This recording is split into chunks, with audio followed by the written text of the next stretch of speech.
Hello, hello, hello. You are very welcome to the Overlap Rugby Podcast. I am Daragh. Sir Shane. Hello. Two brothers talking all things rugby from the point of view of Leinster and Ireland. That is us. This is episode number 93, and obviously it is another big week in store. We had an awesome Super Saturday. I think you'll all know one of the great games of Six Nations history between Wales and France. I mean, the third classic in this championship. Yeah, that's right. It was a delightful weekend, and the Six Nations will of course be the focus of the show. Obviously we'll be looking back on all three of the great games last weekend. Well, two of the great games and the Italy game. We'll be looking back on all three of those games, and then obviously looking ahead to Friday's big championship decider in Paris between France and Scotland, which is set to be a great game. We'll be going through that in all the detail in the world, and going over the Six Nations in its entirety. Absolutely. And then once the Six Nations is parked, we will move on to the Rugby Europe Championship as well. We're looking into Tier 2 rugby a bit. We're going to look back on last weekend's fixtures. There were a couple of interesting games, one between Georgia and Russia out in Russia, and one controversial one between Spain and Romania that we'll go through, and then we'll look ahead to this weekend's games as well, because we have Spain and Portugal in a stylish matchup as well, and Georgia in their first home game, and we'll go through those in our previews there. Absolutely, yeah, we'll do. And now, of course, we'll wrap up the show pivoting to club footy. We're going to also look at Super Rugby Aotearoa, where the Crusaders flexed their muscles and perhaps damaged the level of intrigue in the competition, but if they did that, they did it in some style, because it was an awesome showing from the Crusaders. We'll talk about that. We'll look at Super Rugby AU, European club footy as well as club footy from all around the world, including Major League Rugby, which got started at the weekend. You may have missed it, with a classic weekend of fixtures, and it promises to be an awesome season, which is free for everybody to watch on the Rugby Network. So I think we'll be touching on that more and more as the weeks go on. And of course, we'll wrap up the show then with the news of the week. Yes, and for those of you who are interested in our thoughts on the Pro 14 final between Leinster and Munster, which is happening this weekend, we won't be going into too much detail in this show, but we will, however, be releasing a preview later this week, likely on Friday. So keep an eye out for that. Ring the bell, and you'll definitely be notified of it. Yeah, just a short vid looking ahead to that final. We like to do the finals a bit of justice. Yeah. We'll be having that on Friday once we have the teams and everything, because too tough to do without the teams, in all honesty. Also, next week's show obviously will be our last for a little while. We'll take a wee break after next week, given the Six Nations is wrapping up, but we will have our full sort of tournament review in next week's show, if you're looking for that this week. I know there's a few riders out there jumping the gun on all this stuff, but there's a game left. Indeed. So there's no tournament reviews just yet, but we will look back on the tournament from the point of view of all the teams next week, and we'll also pick our team of the tournament, or our teams of the tournament. That's right. You'll pick yours, I'll pick mine, and we'll discuss on next week's show. So if you're looking for any sort of wrap up stuff, that'll all be happening next week once the tournament is actually over. Yes. Listen, with any more ado, I suppose just like, comment, subscribe, share, and all of that stuff, the typical things that we have to say. But please do, because it does help the video. Mainly comments as well. We do enjoy the conversation down below and hearing your thoughts on all the rugby as well. Absolutely. Yes. Well, listen, with all that ado done, we're going to move on and look obviously at the main headline of the week, which is all about the Six Nations. It is indeed. We had Super Saturday, 3 games one day. It was quite a feast, and it always is. Even when it comes on Halloween out of the blue, it's an awesome thing. It is. It was different. It's obviously not being the finale. If it was the finale, what a finale it was. But there were 3 awesome games, and we're going to take a look, sort of taking you through the day as we do. Starting with Scotland against Italy. Yes, indeed. And that finished with a rather impressive 52-10 victory for the Scots, the highest score put on Italy this in this tournament, but only marginally. No, it's all it was debatable. kind of the same game, wasn't it? It was the same game that Italy played every week. It was different in a sense from Italy's point of view, because I actually thought they started the game well. Last week I was so desperate to see them not start catastrophically that I just wanted to see them start a game well, and they delivered on that. Captain BG comes up with a try. He does. He was a lot more staying alive than tragedy. He was this week. Indeed. Yeah. He was good. He played all right, and they started well. Got some purchase in the game. Kind of unsettled the Scots a little bit, but it didn't matter. They were comprehensively blown outplayed. out of the water in the end, and Scotland were just not in any mood to put up with their quick start or anything. There was a definite gulfing class on show in this. 8 tries in the end. Scotland ran in. It could have been more, as is always the conversation with Italy. Like there were definitely more chances out there, but the ones that they took pretty well. Like considering the changed lineup they'd had with Hogg at 10 and all this, and then the new locks they had in as well because of injury, all of those changes, some of them forced on them. There was perhaps a chance to forgive a little bit of stuttering, kind of some of the passing was a little clunky at times, but then the team ran in 8 tries, so you're not going to get too critical of that. It's kind of always the way against Italy, isn't it? When you're so dominant, like you can't stick everything. But I thought they did well not to panic. If I was reminded in the week of it for whatever reason, just on a few random notes of the 2007 game where they started, trying to throw loads of loopy passes and Crusaders. I think they threw 3 intercepts in the first 6 minutes. Yeah, I saw a wrap up of that. They were 21-0 down at 6 minutes in that one. That's a long time ago. But like when they go 7-0 down and then they are throwing, there is scope for a Scottish team to kind of lose their cool. But they didn't do that. They knew they were physically the stronger team, and that's where they went and won it. Their line-out maul, their scrum. I thought Sutherland actually had a really good game, even in the loose. Yes, he did. Probably his best game of the tournament, and good to see him approaching best form with sort of the Lions loose head permutations being all up in the air. 4 quality loose heads, 5 Ellis Genge I don't think so after his indiscipline of the weekend, but he's quality as well. So there's a lot of good scrummaging loose heads out there, but Sutherland definitely has his hand up in the air. He's very good too. Yeah, and didn't hurt himself. Cherry coming in at hooker, bags a couple of tries. Absolutely excellent. His first start in a Scottish jersey and a brace of tries. And Duhan, I think, or not Duhan, I think I keep. Duhan van der Merwe. He also grabbed a brace as well, amongst other scorers. There was Darcy Graham got on the board. I loved Hugh Jones's try. Hugh Jones' try was excellent. Actually, I love the centres in general. I actually like Johnson's try as well. He was trying for it all in the second half. Johnson, it felt like for the first half he was flicking some passes and it wasn't quite clicking, and then by the end he was just resolved to just carry hard and straight, and he nearly got over for one that ended up being, I think that might have been the Graham try, or it was Scott Steele on the next phase. The little scrum half dotted it down, but the 2 centres started really lighting it up, and they have been in form, the 2 Glaswegian centres, and they looked very, very good. Considering they had a changed half-back pairing as well, they kind of bailed them out. When they rocked up to the RDS a few weeks back in the Pro 14, we were thinking these guys could easily be the Scottish centre pairing, and here they are, pretty much the front runners to be exactly that going into the game this week. It was a straightforward enough routine. I did enjoy they worked in stages. They worked tight to go wide. Got to the extremities. Duhan was tearing it up, and Hugh Jones' try is really great with Hogg running that tracking run, mistiming the tracking run, and then having to check his run, and then getting the ball while he was stopped, and just cool as you like, turns one motion, flicks it to the next support runner, and it was just easy scores all over. But great win for Scotland, and from Italy's point of view, it was kind of a case of the same old. There's not much left to say. I memean, my notes have been pretty much copy pasted all through these weeks for them. Like Varney hustled well again in patches. Certainly some last desperation tackles. I think one of the Cherry tries, he was the only man there at pillar, and you were going like that. Why is the halfback at pillar? And it was like, why didn't Varney make that tackle? Disgraceful tackle. No, it wasn't. There wasn't enough in general. BG industrious first half, as you said, but then he faded as well, and he was still on the pitch at 70 minutes, which doesn't show much faith in the guys behind. Monty Ioane looked the most dangerous player they had in the loose, but also got himself yellow carded.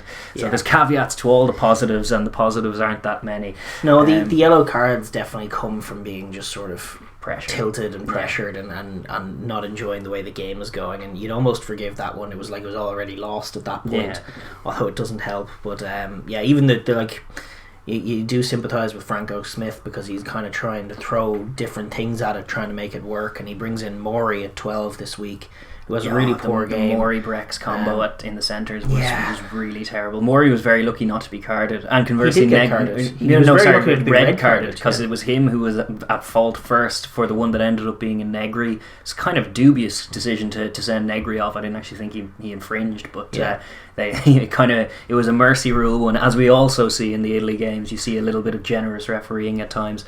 But that combination, Brex was at fault for a few of the tries in terms of just not covering the ground quick enough and sticking tackles, and then Morey obviously coming up with one yellow card and should have been red, and just should have been a second yellow, which would have seen him off for a cynical infringement up in the second half. And just in general, they haven't been able to build on their sort of initially promising offense. They have scored a try in every game, which is a good thing. But they haven't been able to build on some decent foundations and add a kicking game to it. And they lost patience with Carlo Cana, which was a mistake. Like the guys they brought out versus the guys they brought in didn't actually make much sense. And the team that took the field in the first game against France was a better team than the one that took the field in this final game. But I do sympathise with a small nation losing the likes of Negri and the likes of Pelledri and Steyn pre-tournament. There was always going to be a struggle for them without those guys. But in Meyer and in Negri, they actually had guys who were hustling on their behalf and fulfilling their roles, if nothing else. But they just don't have enough outside. They don't have the playmaking ability. Steyn and Pelledri are elite carriers of ball and tacklers and jacklers, and Steyn is an elite defensive line-out guy. They're just weapons that Italy are sparse and without across their team. I also thought they made a few tactical errors. I didn't love what they were doing with the fullback shirt throughout. I thought in the one game that they did bring Tommy Allen into play off the bench at fullback, he grabbed a nice try by running a good line. Needed to see more than that. Like, Tommy Allen has never really let them down, and sure, they got a great young 10 in Garbisi, which means maybe the 10 shirt is Garbisi's, and I think it should be for the time being. But you've only a few weapons in the back line. They should all be out there. You're talking like Varney 9, Garbisi 10, Cana 12, Zanon 13 with Tommy Allen at fullback, and then if Minotti comes back in, have him on a wing and someone and Monty Iwani on the other, and suddenly you have a backline that can sort of move the ball and finish tries if they're there. Exactly, because considering you're picking a combination in the midfield of Morey and Brex, which in theory is kind of a defensively more sure one for them, but it's not in practice, and it just means there's no weapons out there. Even taking Cana out, you would think that Allen would come in. And I know 10 is his first position, but he's been one of their top try scorers. He's never let Italy down at all. He was a clutch guy for them. He's a little limited, as you say. His kicking from hand was what let them. Their kicking game wasn't great when he was their 10. It's not great now. It's not great now either, but he's more of a running 10, which means he can be at 15. But he is a good player, and I think they should be looking to use him. But it's all a moot point, because as it is, this was a record defeat for Italy against Scotland. They never lost by this margin before, I believe, to Scotland. And it was also the worst record of any team in the Six Nations or Five Nations ever, as it stood now after 5 games. And they were all extremely similar games. It was all one try to somewhere between 40 and 50 points. That was the one positive you would take. They did at least score a try in every game. They haven't done that in every tournament, but that is scant positives for them. It's very tough to say if Franco Smith will stick around or not. I don't know if he looks keen to stay or not. He definitely didn't look keen, considering how gratuitous some of the panning shots to him by the end of the tournament were. It was literally, there was no intrigue left in any of the Italy games, so all the TV producers were just choosing to zoom in on the coach's misery for the second half, and that was it. It's a shame. I mean, they've sat at curtain raiser for the whole tournament. They look a class apart, and certainly with the scrap that's going on in Rugby Europe at the moment, and just the lack of intrigue in all of their games, one does wonder, broadly speaking, whether there's value in continuing with the status quo, whatever that means. That doesn't mean dumping them out of the competition necessarily, but just some sort of restructure of a season to give them more competitive games, because I think it's evidence that in this tournament there's 5 teams at a very close level, very high level, close to one another, and then another team that's like a tier below, and it's not doing them or us or anybody any good just continuing with them getting hammered every year. It doesn't, and it's very, very tough to improve when you're up against these tough elite sides who are all in a race with each other to get better and better and better, with the World Cup clock ticking, and then there's just no reprieve of the standard and no real chance for Italy to get a foundation. As much as Italy are improving, it's never as quickly, and it's never as much, and you can never really see it manifest itself, which is a shame. And in another universe, Pelledri and Steyn could have could have changed it up, and they could have had a competent pack. But one thing goes wrong, and it all kind of goes wrong. And it's a shame for Italy. But Scotland, job done. Job done for Scotland. 8 tries in, lovely to see. Hogg, a good outing at 10, and some good performance from Yako off the bench as well. A good option to bring in. A lot of new combinations tried out. I like what they did in the centres. The wingers both got on the board, so you ticked all the boxes. You can only do so much against Italy, but Scotland ticked all the boxes, and they still have a game now away in Paris that they'll be looking ahead for, and this was good preparation and good way to knock off the disappointment of the week before for Scotland. 100%. But the real curtain raiser, perhaps the proper show-stopping pre-act, came in Dublin, and I think you'll forgive us a touch of delight and a touch of smug at this one, because it's been barren enough, a barren landscape searching for happy feelings watching Ireland in the last couple of years. But man, oh man, did they deliver a class performance against England. A pretty obliging England, it must be said, but it was a great showing from Ireland. It was 100%. It was the best showing of the Farrell era by far, and probably, as a few other pundits were saying, the best showing since at least 2018. Probably the All Blacks in 2018 at the end of it, that we haven't seen as complete a showing from an Irish team as that. Certainly some okay ones in the meantime, but nothing quite as rounded. It was. You could argue it came from nowhere. I'm sure they'll argue that it definitely came from somewhere, but there were a number of just significant directional shifts which really benefited Ireland in this game. I think firstly, just in the squad, from the squad point of view, just a couple of positional shifts that made a huge difference. Henshaw, first of all, out of 12 and into 13, and defending that 13 channel was perhaps the most decisive thing in the game. Like, there were a few elements, but there were a few things that really took England out of the game, and one of which was Henshaw's defence. And it was like, really from the off, England didn't have a good idea of how to unlock Ireland's defence with Henshaw in there, just sort of a man possessed, making all the good reads and sticking all the tackles. England started with like a short ball to Lawrence, running a very Tuolangi-esque line, and then Henshaw got in and holds him up and turns over the ball. And then shortly thereafter, they try one of their classic screens, and Ford's out the back, and Henshaw makes a gamble and says, no, they're going out the back here to Ford, they want to get outside us. Shoots up correctly, stuffs Ford, kills the move, and England then from there, they're unsettled, and they're constantly sort of rethinking what they want to do and looking for ins and outs, and they probably play a little too lateral for fear of Henshaw, and they never really sit him down and get him out of the game and move the ball on. And he basically dismantles the English confidence in their early game attack, which can be enough at times, as we know, to disrupt and completely melt down England. Absolutely. That was a huge tactical shift in terms of it was forced because Ringrose came out, but it actually did very much improve what had been a leaky defence, which looked a little bit like shades of the South African system in the World Cup, but with no kind of physical specimen or defensive leader like Nathaniel Am in the 13 channel. And that was what was changed. You have a guy like Henshaw who is a tackling was machine. An Am-esque performance. It was, because it makes the wingers just a little bit safer when they're shooting, when the 13 is the decisive one, and that made all the difference. But then the other shift that was very important was for CJ's last game, picking him at number 6, where he is the enforcer. He's always been a number 6, even when we played him at 8, but at number 6 it was a beautiful performance from him for his final game in Dublin. He basically charged at Billy Vunipola on both sides of the ball all day long, and the mightiest collisions of the contest happened between those two throughout. He takes throughout. the toughest contacts, doesn't he, CJ? Just it's just the thing is, like, some 30s are different from others in terms of an attrition point of view. 30 sounds young when you're talking about it, like a halfback or someone else, or even like some props kind of get their strength going later into the thing. But if you're an 80-minute back rower who takes all of the big hits, it's a lot. And you take your job and go, you see that big Billy Vunipola guy? I got him.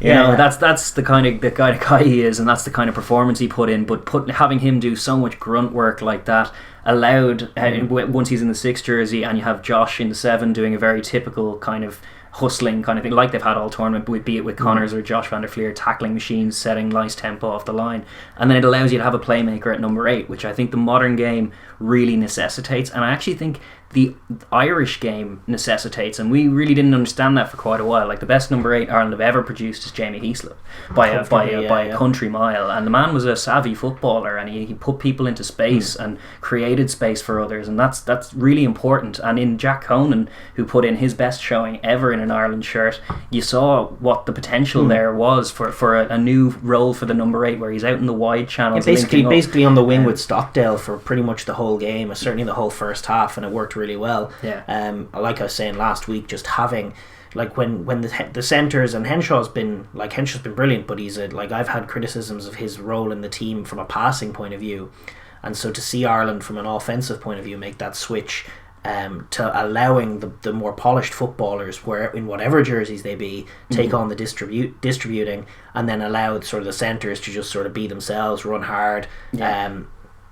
It changed up the offense dramatically. It did. Tadhg Byrne linking out there. Tadhg Byrne was out there everywhere in that first half on both sides of the ball. But from an offensive point of view, he was the guy who was the linchpin of all the little pods of forwards. Yeah, he was like what Adam Beard was doing for Wales throughout the whole tournament.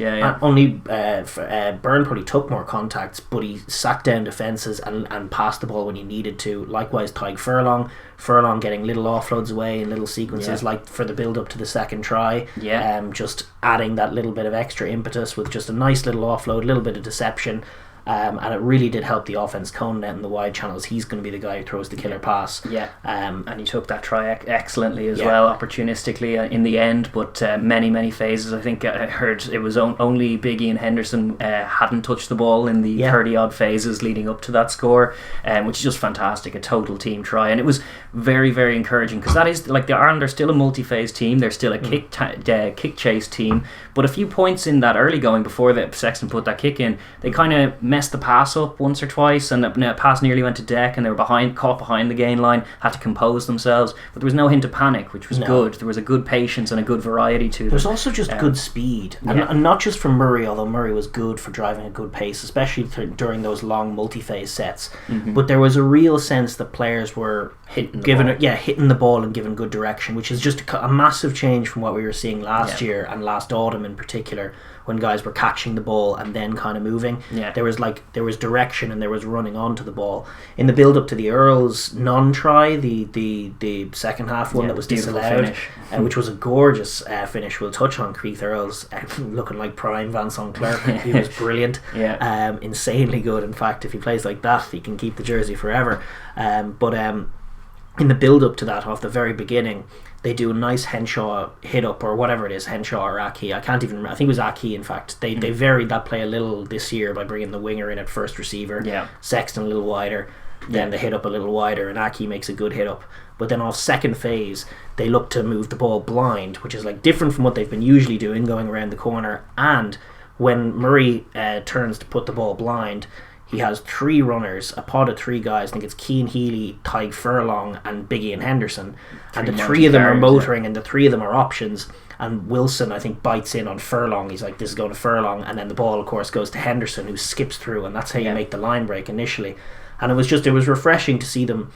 You know, there had been so much talk about the heads up rugby, and the heads up rugby had been, flat and unworking, and this was not that, in terms of, it wasn't the heads up rugby clicking. There was direction and there was purpose to everything Ireland were doing, and then they felt confident within that sort of framework to play well and do things. And I think if Ireland are to go forward, it's clearer now, looking at a future under Andy Farrell, that they could perhaps look back on the first season of this sort of heads up attack as sort of something that might have had to happen, where they had to just be allowed to sink or swim, and mostly sink by themselves. And then once they were given like a new sort of structured attack where they can probe defences and pick lines, they were much more adept at doing it, because they finally felt they had both the framework and the freedom to operate. And some of the footballing chops as well, because some of those were like that the Keith Earls try that did stand was a beautiful, like, again, not talking heads up rugby, it was a good strike move off line out, which is credit obviously Paul O'Connell for a well executed line out, but also Mike Catt for a well executed and well drawn out attack. It's not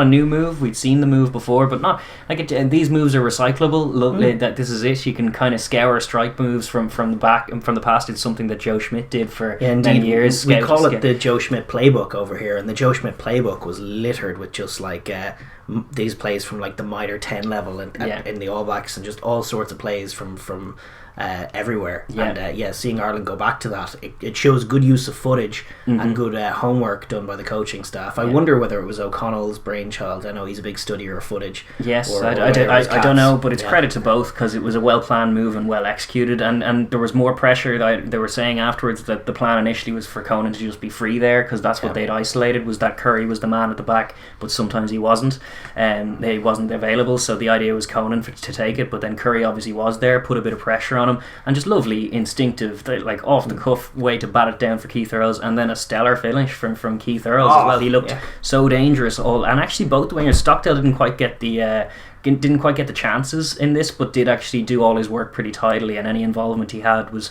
pretty accurate on both sides of the ball. But there was one going for the intercept for the Ben Youngs one, but like he's always going to go for that intercept, isn't he? And I don't judge wingers by defensive standards. I just judge them by how well they look in attack. It depends on the moment. I mean, if that is to cost a game, you'd be cross. But I understand why he's gone for the intercept. I just think he has to back his inside man to make his tackle and just mark Youngs, and I can't remember, was it Jamie George? I think it was Jamie George who was breaking. So Jamie George is probably either Cowan, Dick and Dickie, or George. I think George was late in the game. And George probably going to score that if he doesn't. I think it's probably being scored anyway. He's all alone out there. He was dreaming of a 7-pointer, as he always is, which is not a bad habit in your winger. No. When they're daydreaming, they should be dreaming tries. And Keith Earls was popping up with all kinds of things. The spectacular acrobatic finish for the try that didn't stand due to that Cian Healy knock on earlier in the move, but it was just awesome from a winger's point of view. Very technical way of finishing when your feet are close to the touchline, and it was just good to see everyone so sharp in that offense. Sexton looking pretty great again. Like he took a few contacts, certainly in that multi-phase try. He took the second last contact before Conan went over. He was running it really well. It was night and day difference. But the fact that they were running those sort of mini screens off 9 where Murray was playing distributor, makes all the difference in the world, was just coming flat to the line. A little bit of shape and good runners. But Sexton running onto the line, like he took most ball running all day long, and took a lot of contacts for that. But it was much better for that reason. They were playing with proper intent, and they seemed galvanised by the plans that they had. Like every line out, there was a purpose to every offensive line out from Ireland. Yes. Even the ones that didn't work, most of them did yield things. They were a little shakier striking off the scrum, but off the line out they seemed very dialed in and very galvanised at what they were going to do. And even the long multi-phase sequence, they were very patient, and they played with zip for pretty much the entirety of it. Well, their ruck speed was the quickest in the championship apparently now on balance, which is very, very good.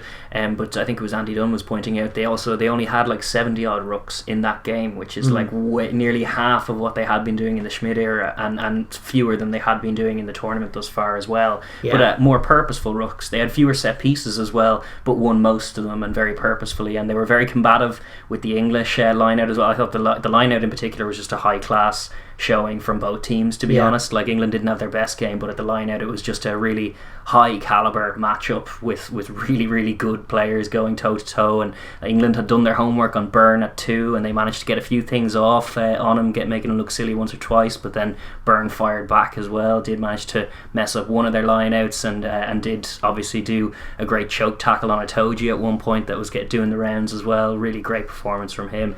Sexton's goal kicking, one of the talking points of the tournament in Lions year. He'll dial it in one last time. He's got the little baby fade going very nicely off the left post. It's Tom Brady syndrome, I'm telling you. It's that man and Tom Brady. When Brady has a good season, Sexton's thinking about it. He's thinking, old men can do it. They can dance. He's dreaming. It's like, what's already 42? Yeah, I'll be on the I'll be on the Lions in New Zealand. He does need one thing about Sexton. I'll say is that he's at the stage of his career where like Tom Brady in the NFL, he needs protecting. He does. If you stick him, he's a very dominant offensive line. If you put him in a Lions team and the Lions pack get beaten up by the block pack, it's not going to be a fun time. No, it won't. So that's the danger with that. But no, it's a classy performance on the back of a great forward performance. But all of it built from early showings at the beginning of the game, but smarts mainly. I would say intent and smarts. If you could sum up in a word, smarts is the main thing. It has been missing, painfully missing from Farrell's Ireland. That was very much in evidence at the best of Schmidt's Ireland, and I actually think,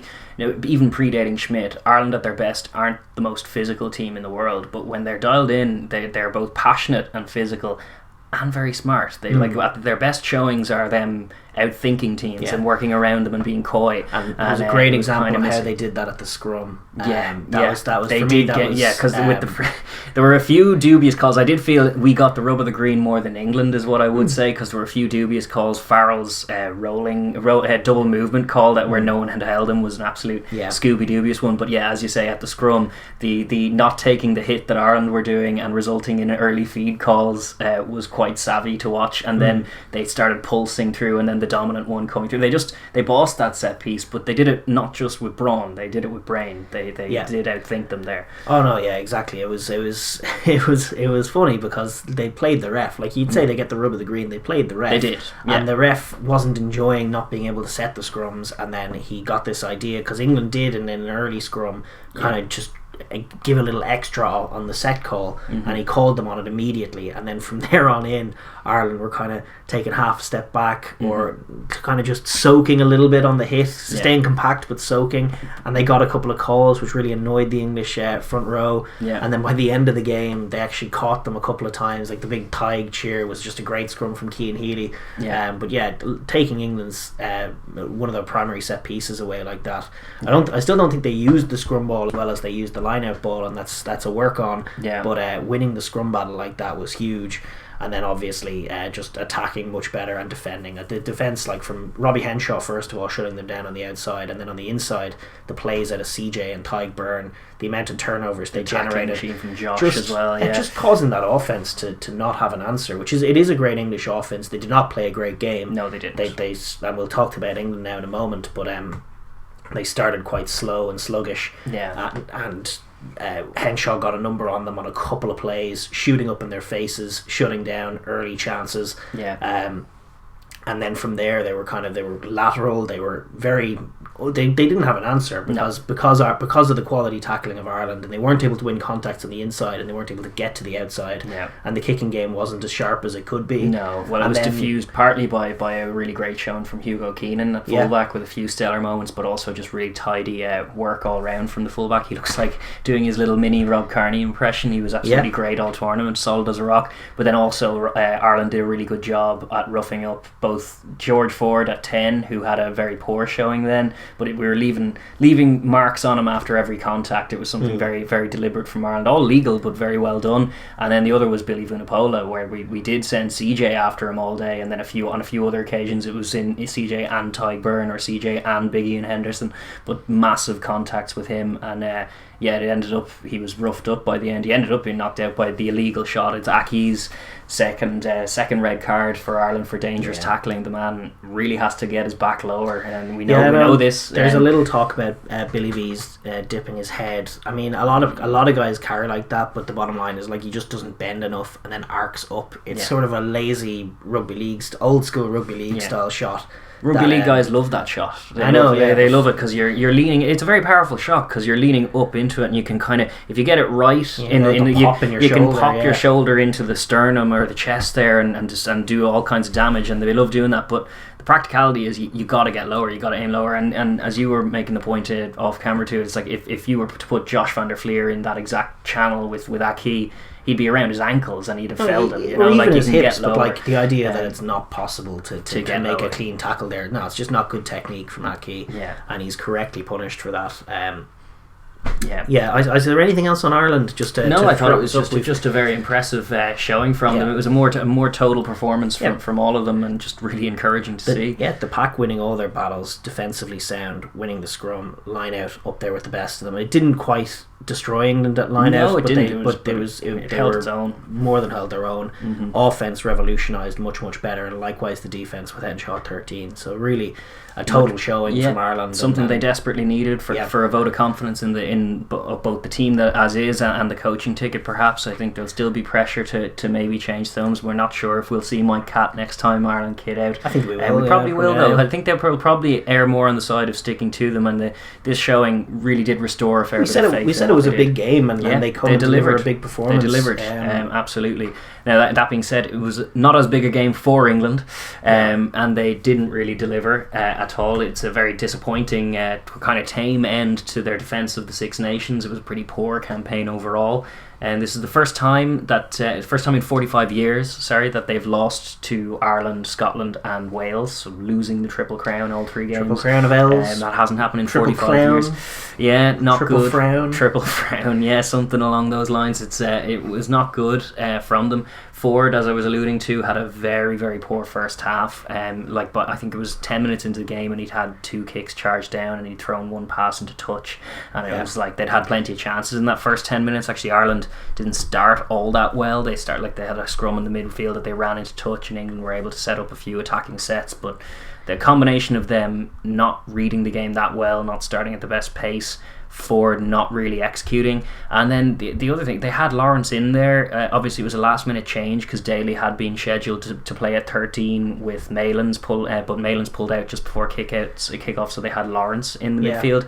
They hit him once in the first half. When he got held up. When he got held up, he hit him again, but that was after a whistle in the first half, so the play was scrubbed off. But they didn't use him at all. No. He only had a few minutes in this championship, and it was the same story against Scotland. Like they couldn't. There's still a massive Manu Tuilagi shaped hole in their midfield, and it's not just the fact that that he's not there and he's such a world class operator that he's going to improve them, and that is true. Like any team will be diminished for the lack of a Tuilagi, but the guys they have in to replace him are just not a like for like at all. At least when they have Slade in there, and he obviously wasn't available, they do have the lefty righty kicking axis that they do like, where you have Ford and Farrell lefty righty or righty lefty, and you can kind of do a lot of attacking kicking and dominate the kicking game and territory game that way.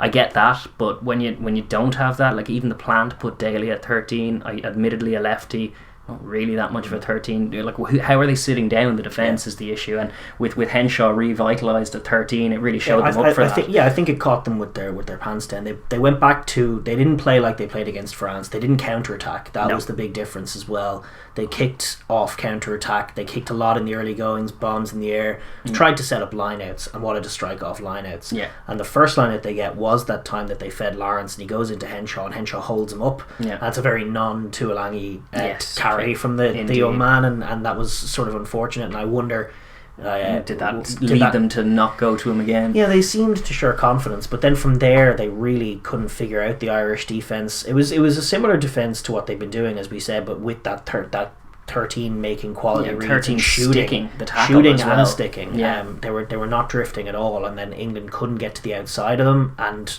that was kind of discombobulating them, and they kept trying to mix up what they were doing off the line out. They really wanted to go wide. You could feel like that was the first instinct, but Henshaw was shutting it down, and then like they actually tried like a shorter line out and then tried to use Billy V as the hit up man. But then of course CJ and Josh were waiting for him, because if you want to take some forwards out of your line out, Ireland will too, and it doesn't create any more space.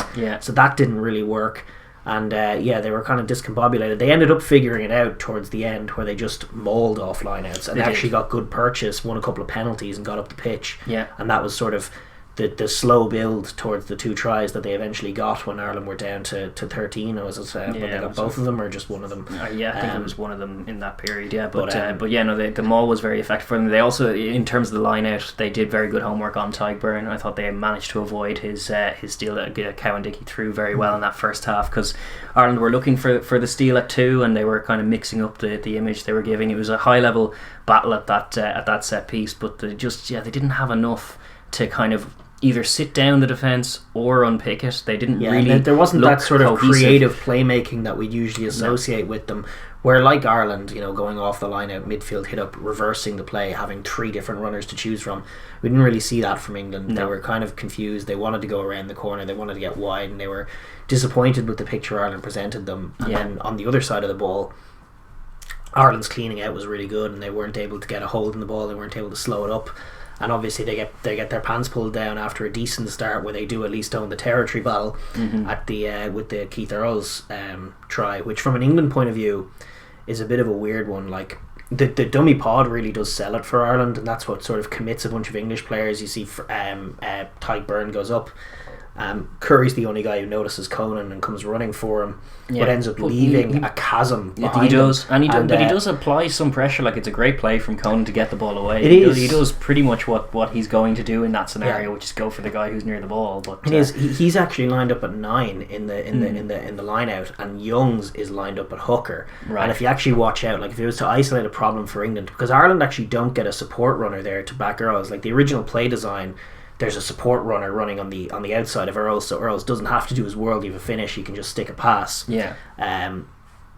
Ireland don't do that, and there is a chance to shut the play down. Obviously, for Johnny May, it just gets done. It happens. Yeah. But Ben Youngs is defending at hooker in the line out, and if you just watch as the ball goes over, he's just kind of watching it, and he's like kind of at sea. And then before he realizes what's happened, Earls is gone, and like, really, you're the 9. Why are you defending hooker? Once the ball goes off the top of the line out, why aren't you dropping? Why aren't you covering the winger space? Yeah, no, it's and true. allowing and giving May some support. Yeah, it's a little brain fart from him that no doubt will be brought up on video analysis. You need to be running at least. Like, there's no way a Kiwi halfback would be stationary as the ball goes in. You need to work a bit harder. It's still a great. You're going to make allowances for strike plays that are going to cut you open. Sometimes just great tries happen, but the response wasn't really there from England. I thought Itoje and Curry looked good again. I thought Mako Vunipola had a poor game. It was a bit of a penalty machine. Whole front row. The neck roll on Conor Murray was what led to that the penalty that led to that line out for that try, and that was from an England attacking set that he killed with that. That's pretty criminal. I also thought Wilson at 6 throughout the whole tournament was a bit of a passenger, and I thought he was at fault on a few defensive sets in this one as well. I thought Curry looked great and hustled. He still looks really good and was dangerous. Itoje the same. Did get held up. I mean, there were a couple of ones where they got held up where I was wondering what was going on in terms of their offense. Like, there were guys with no support next to them, just trucking up the ball. The offense, it looked totally dialed out. It didn't look like they came with a real plan beyond sort of kick well, we'll strike off lineouts and get to the outside, like we did in the autumn where we got Johnny May on the ball and win the game with our defence then, and neither of those things happened. Ireland brought more innovation. They lost the aerial battle, and on the other side of the ball, the puzzle of the turnover, the Henshaw shooting and then the turnovers on the inside wasn't well addressed. No, they couldn't unpick it. They didn't really have the answers. You need to in the sit game. down Henshaw and then take another ruck and then get around the corner. Of course you but do. They never made the adjustment. No, they never didn't. tried to. Like, some of the carries, the one-up carries were just crazy. Some of the ones that, like, Curry did get turned over on one. And he got turned over because, like, he had no man on his inside. They picked Curry, no man next to him. He just falls at the feet of I think it was Tyke Byrne, and there goes another steal. Indeed, they were kind of a pooped out offense. They were. Now, it's tough to get up for it when you've nothing to play for, and conversely, Ireland were desperate for a win, and particularly desperate for a win against this England team. So, like, in terms of that, the omens weren't with them, the momentum wasn't, but it's still a disappointing showing. Just the fact that they lost the battle of the set piece mainly because they couldn't game the ref, and it's the second time they've had those kinds of issues this year. Not just discipline, but just understanding the man with the whistle and how he's going to try and ref the game, and not letting that get away from you, or not letting you be the bad guys in his eyes. A few work-ons for them. Obviously, Eddie Jones is now having to go forward to defend his career and plan and stuff, and I'm sure he'll be successful because he is an exceptional coach, and, like, they do have more in the tank. They also have a Tuilagi to return. It's not all doom and gloom, but this side, considering they were champions this time last year, it's a disappointing campaign for them. Yeah, it is, and nothing kind of worked for them. They had the strike play for Farrell, which was their best play of the match, called for not rolling. They had a crossing call and a maul. Dubious, and they just I did as well, and they felt kind of sorry for themselves and ended up losing the game. And then Farrell actually goes off in 55 minutes. They have to bring Robson on. That was it. They went with a 6-2 split because they had 2 10s on the pitch, and then Ford got hauled out of there. Obviously, he was having a poor showing, and then Faz clocked. Was it a? I can't remember what it was. He took a contact to the chin anyway. It might have been Big Ian Henderson that he ran chin first into. Again, poor tackles like Aki. Like, Farrell's guilty of it too. He was very high in the tackle and it was a lock, and he knocked himself out, which is going to happen. You're still a 10/12. You don't need to get low. It was disappointing for England. Shout out to Robson though for the pass to Johnny May. That was a great pass. It shows the virtue. Having 2 halfbacks means you can still move the ball. In fact, the onus is almost on you to do so, because they're not going to really run that much. Two pass plays, and they did end up getting to the outside. They did some birches. Also, just quick note before we wrap up. There's been a lot of talk that the Sarries guys are the root of all evil. Cowan Dickey came into the team and had a really poor game. He was all over the place, giving away penalties, bad at the scrum. Hooker's responsible for the timing of the scrum. He got that all wrong. Gets run over for the Conan try. That's right. He looked at C for the whole game, and Jamie George came on and was much better. So the narratives don't necessarily follow. No, they don't. I didn't think that it was a Sarries versus not Sarries issue. I thought it was just, there were a few jerseys. I thought Wilson was the one that was the most dubious in terms of retaining his jersey when there were a load of other stellar back rows, including Ben Earl, who was on the bench. But they haven't quite utilised their assets to their best capacity, I guess, in this tournament.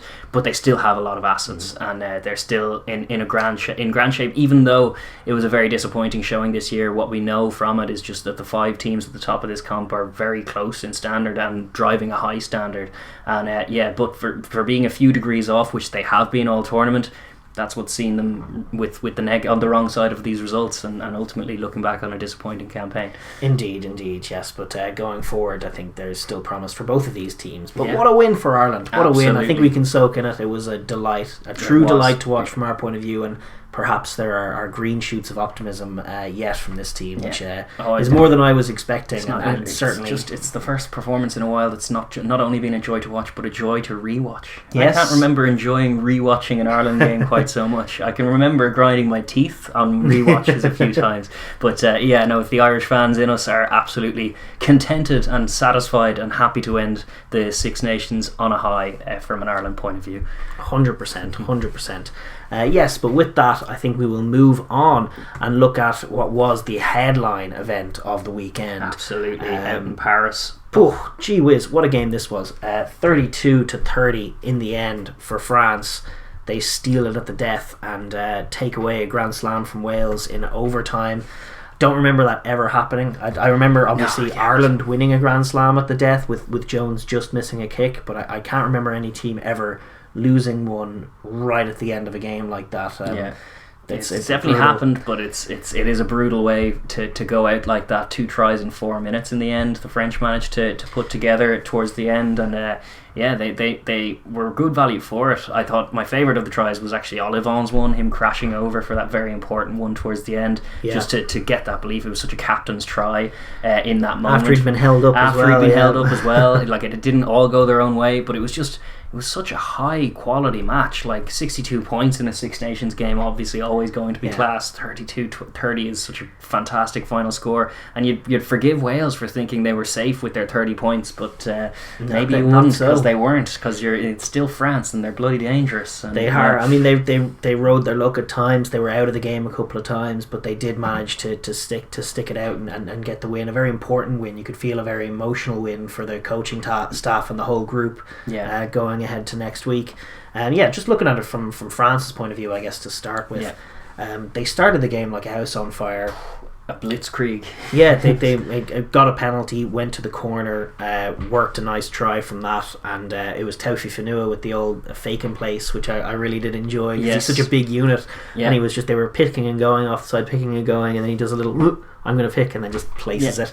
Use the telescopic hands rather than the big hefty bod. It was good. It was finish. It was a great score to start the game and put them right in it. But I think the issue for both teams really as the initial part of the game, that sort of 2 tries each beginning that I think we started with was just exiting. After they scored, they couldn't get out of their territory. Both teams had 2 tries and 14 points on the board before either one had completed an exit, which is a bit baffling to watch. But it was a treat for the lovers of offensive footy. That first 20 minutes was non-stop, and it was 2 high level offenses taking on each other and getting it on. They were getting scores and breaking down. Like the Edwards defence has been stellar and is stellar, we know, but just the Welsh clinicality was going up against it. The Welsh caught them in a few ways. I mean, they were a little, especially for the bigger try at the start of the game, I thought they were a little soaky, and they definitely didn't defend with the same kind of gusto that you would have seen them in weeks gone by, and Wales perhaps got away with slowing down the tempo a bit. Yeah. And even like Marchand's effort at Biggar is picking a great line, and it is a great try from Biggar, but Marchand kind of just throws an arm out. Yeah. There were a couple of moments like actually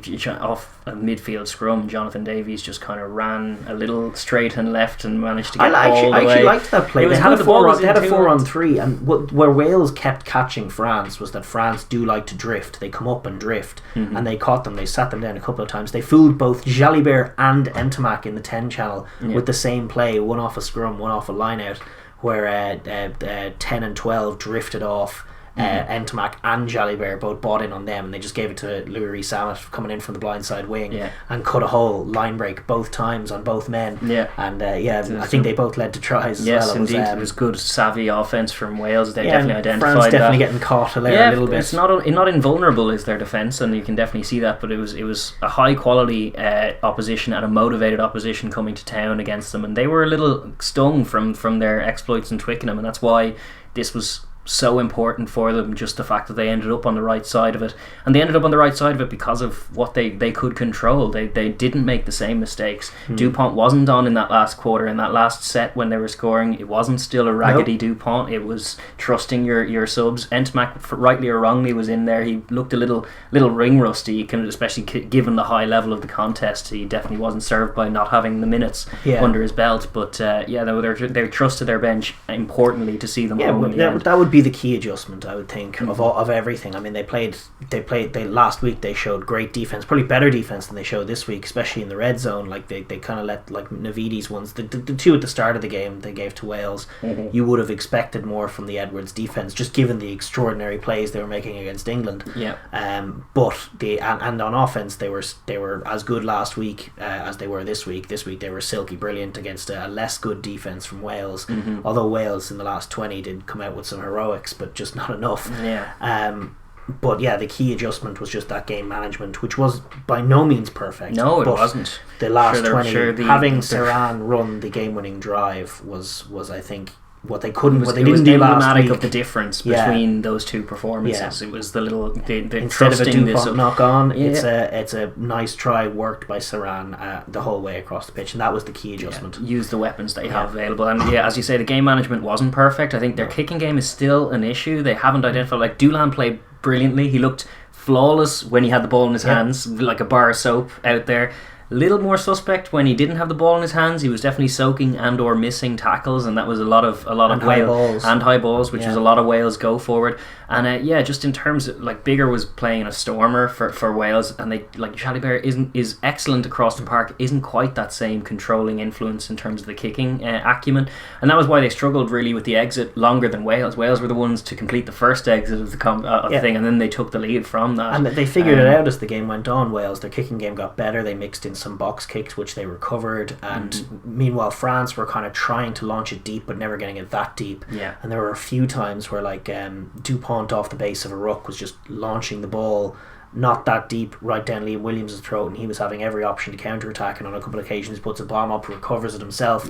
All of a sudden Wales are in their territory, and it's been a theme of the tournament for them. They have a great offense. They probably, like, Wales' offense has been great as well, but they probably on paper might even have the best offense in the competition, might even be above Wales. It was certainly the two best ones for what we were seeing in that first 20 at the very least. Totally. But they limit the amount of opportunities they give themselves versus their opponents, and then have to be more clinical as a result, because they're not dominating those other kind of minor battles, territory or possession or things like that. And that's why when it becomes sticky in the second half, they can become a little unstuck, and they did again. They very much, like, I thought throughout the contest it looked like Wales were edging it, and I probably felt that way for France too, and that horrendous the eye gouging incident that saw the red card, Willemse, who has been suspect in some of he wasn't great in Twickenham last week either, Willemse, and it was just a really unfortunate incident. Now probably what it did look accidental, but it was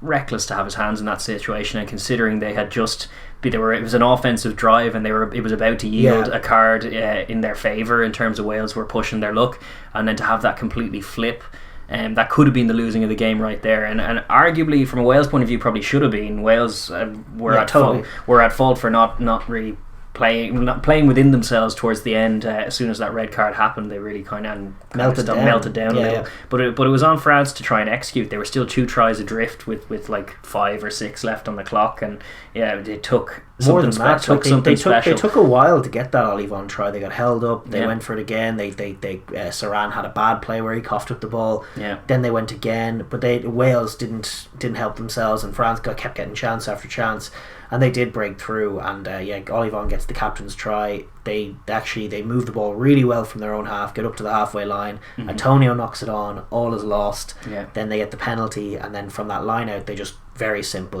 Wales now had 2 in the bin, so they had the extra man. And with a wider field when you're only 14 versus 13, so they just used the right of the pitch, probed the extremity there, forced Wales to narrow up, and then flawlessly executed a really long sort of overlap. But it was like a one-man overlap over half a field. Yes, it took a good pass, and it took a little... Fiku and Vincent were the key men. Between the two of them, they did proper textbook centering there, where they both squared their man off before giving the ball. And the ball, it was easy to ship that on. You'd see lesser backline units just kind of shirk their responsibility to fix the man and just kind of ship that along and put the finish under pressure. There was no hint of that at all. In fact, Fiku's little touch was pretty silky in the midst of all of it, and it made doubly sure that Doolan wasn't going to be touched, and nor was he. And it was a deserved match-winning try for Doolan, who had been he did struggle under the high ball, but gee whiz, some of the plays out of him. I think of bursting out of his own goal line. The little chip for Dupont's try in that early blitzkrieg exchange from both teams, just isolating the backfield. Perfect little chip for Jalibert to flick it in for Dupont was just perfect. He was electric on the ball, and he gave them that sort of offensive rhythm and zip that they absolutely needed to open up Wales on multiple occasions and steal a bonus point win at the death. It was great clutch. And listen, they kind of lost it a couple of times before they won it, but they did do well to go and get the win, and it was a remarkable last phase set, and just joyous in terms of the spectacle and what you want Six Nations footy to be about, the attacking chops, the defensive hustle, the bravery, the controversy. It had it all as far as a main event for Super Saturday, and France coming out the right side of a result like this is only good for this young French team. You feel after last week as well, they were definitely struggling. They had that game against Ireland where the last 20 was not great. No, it looked like they were stuttering. Sick. They kind of felt like they were going to choking under the pressure of it. They definitely still have ways to go in terms of ironing out that and stamping their confidence on, and then even kind of refining their game a little bit, like things like the kicking game, things like the just recognition of key moments, things like not compounding errors or not reversing fortunes by giving away a red card during your offensive sets. Things like this are still a problem, but for as far as the quality, the average age of that team is still only 25, 26. They're all very, very young and so talented, and they play great defense as well as great offense. Is the key to this French team. I think of Olivon and those hold ups, one successful, one nearly successful. Absolutely, but Bigger did well to get it away. But the first was such a technical thing to wrap up this. Was it Williams who was over the line? I think it might have been. But no, it was Davies, wasn't it? Gareth Davies who started. Yeah, no, it was just a really perfect. The last time I've seen a technical one like that was Bowden Barrett down, and so he's also good at the last ditch kind of wrap the man up and hold the man up tackle. Very technical. Olivon is a true captain for them, and then similarly beside him, Aldrit was key to them all day as well. He was very, very defensively robust and carried ferociously throughout the tournament as well. It was very much deserved in the end, and they have things to iron out in the kicking, and they'll have things to iron out in their defence for once, because despite all the great hustling defensive plays, they're a little vulnerable off first phase. They are, and as such they need to I think getting Vincent back in there, I think he was missed despite how good Vakatawa was. Vakatawa had one good shoot which shut down a Welsh play, but that came after they'd already racked up 17 points pretty much every time they entered the red zone, as they'd done all tournament, which from a D that has been priding themselves in their red zone defence was very much a battle lost. I think getting Vincent back in there could be the right mix, and then the question becomes how you do that. Do you keep Vakatawa in and have Vincent play offense at 12 and defense at 13, or do you move Fiku to the wing, or what do you do? They have options, but they do have little bits to improve on.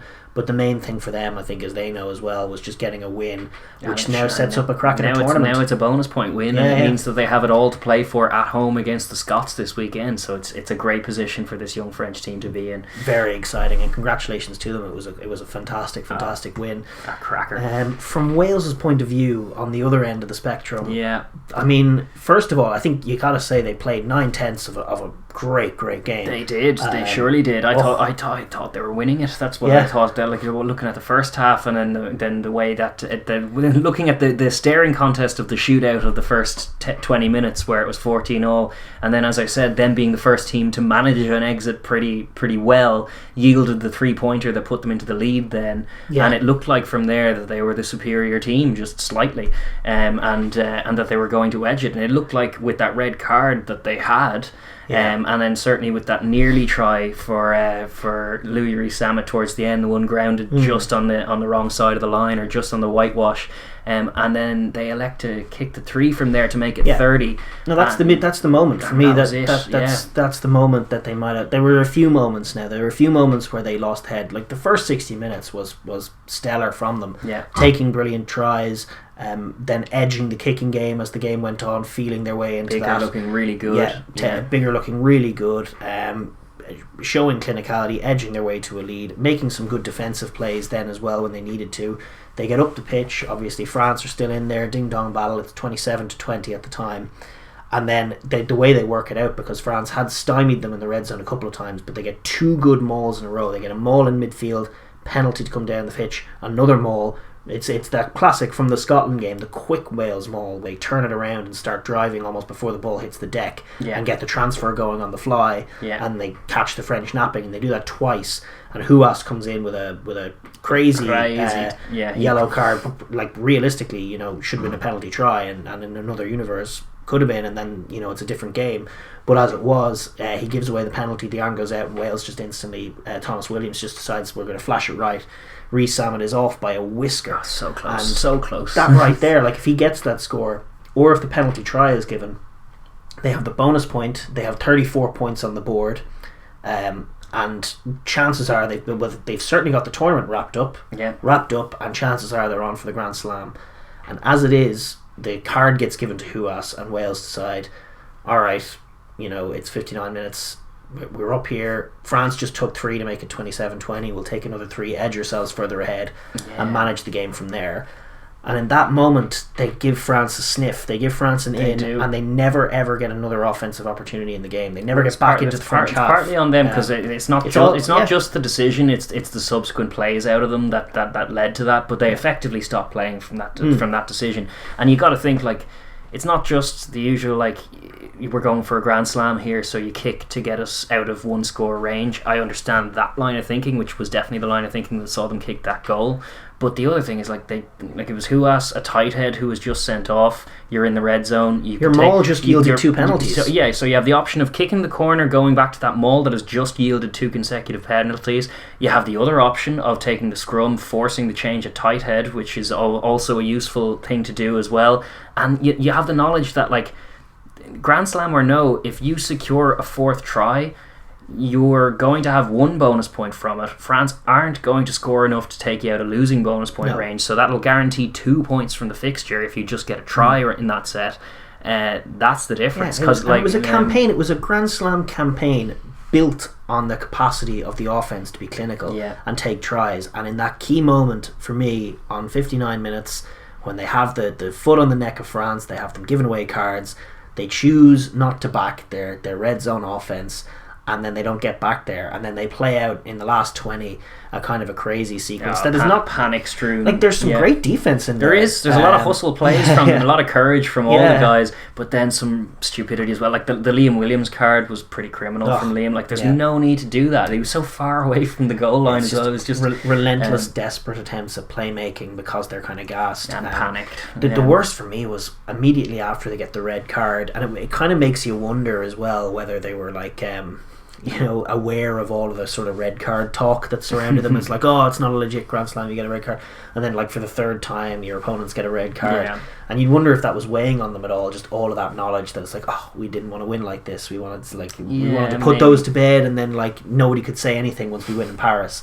and then the red card comes, and I just wonder, it seemed like it weighed on the team, because the very next thing that happens, well, first of all, from Pivac's point of view, he brings on a rake load of changes right then. He brings on like 3 players, and Halaholo comes on and runs ahead of the box kick and gives away a penalty, and France are right back knocking on the door, and it's right back in the melting pot again.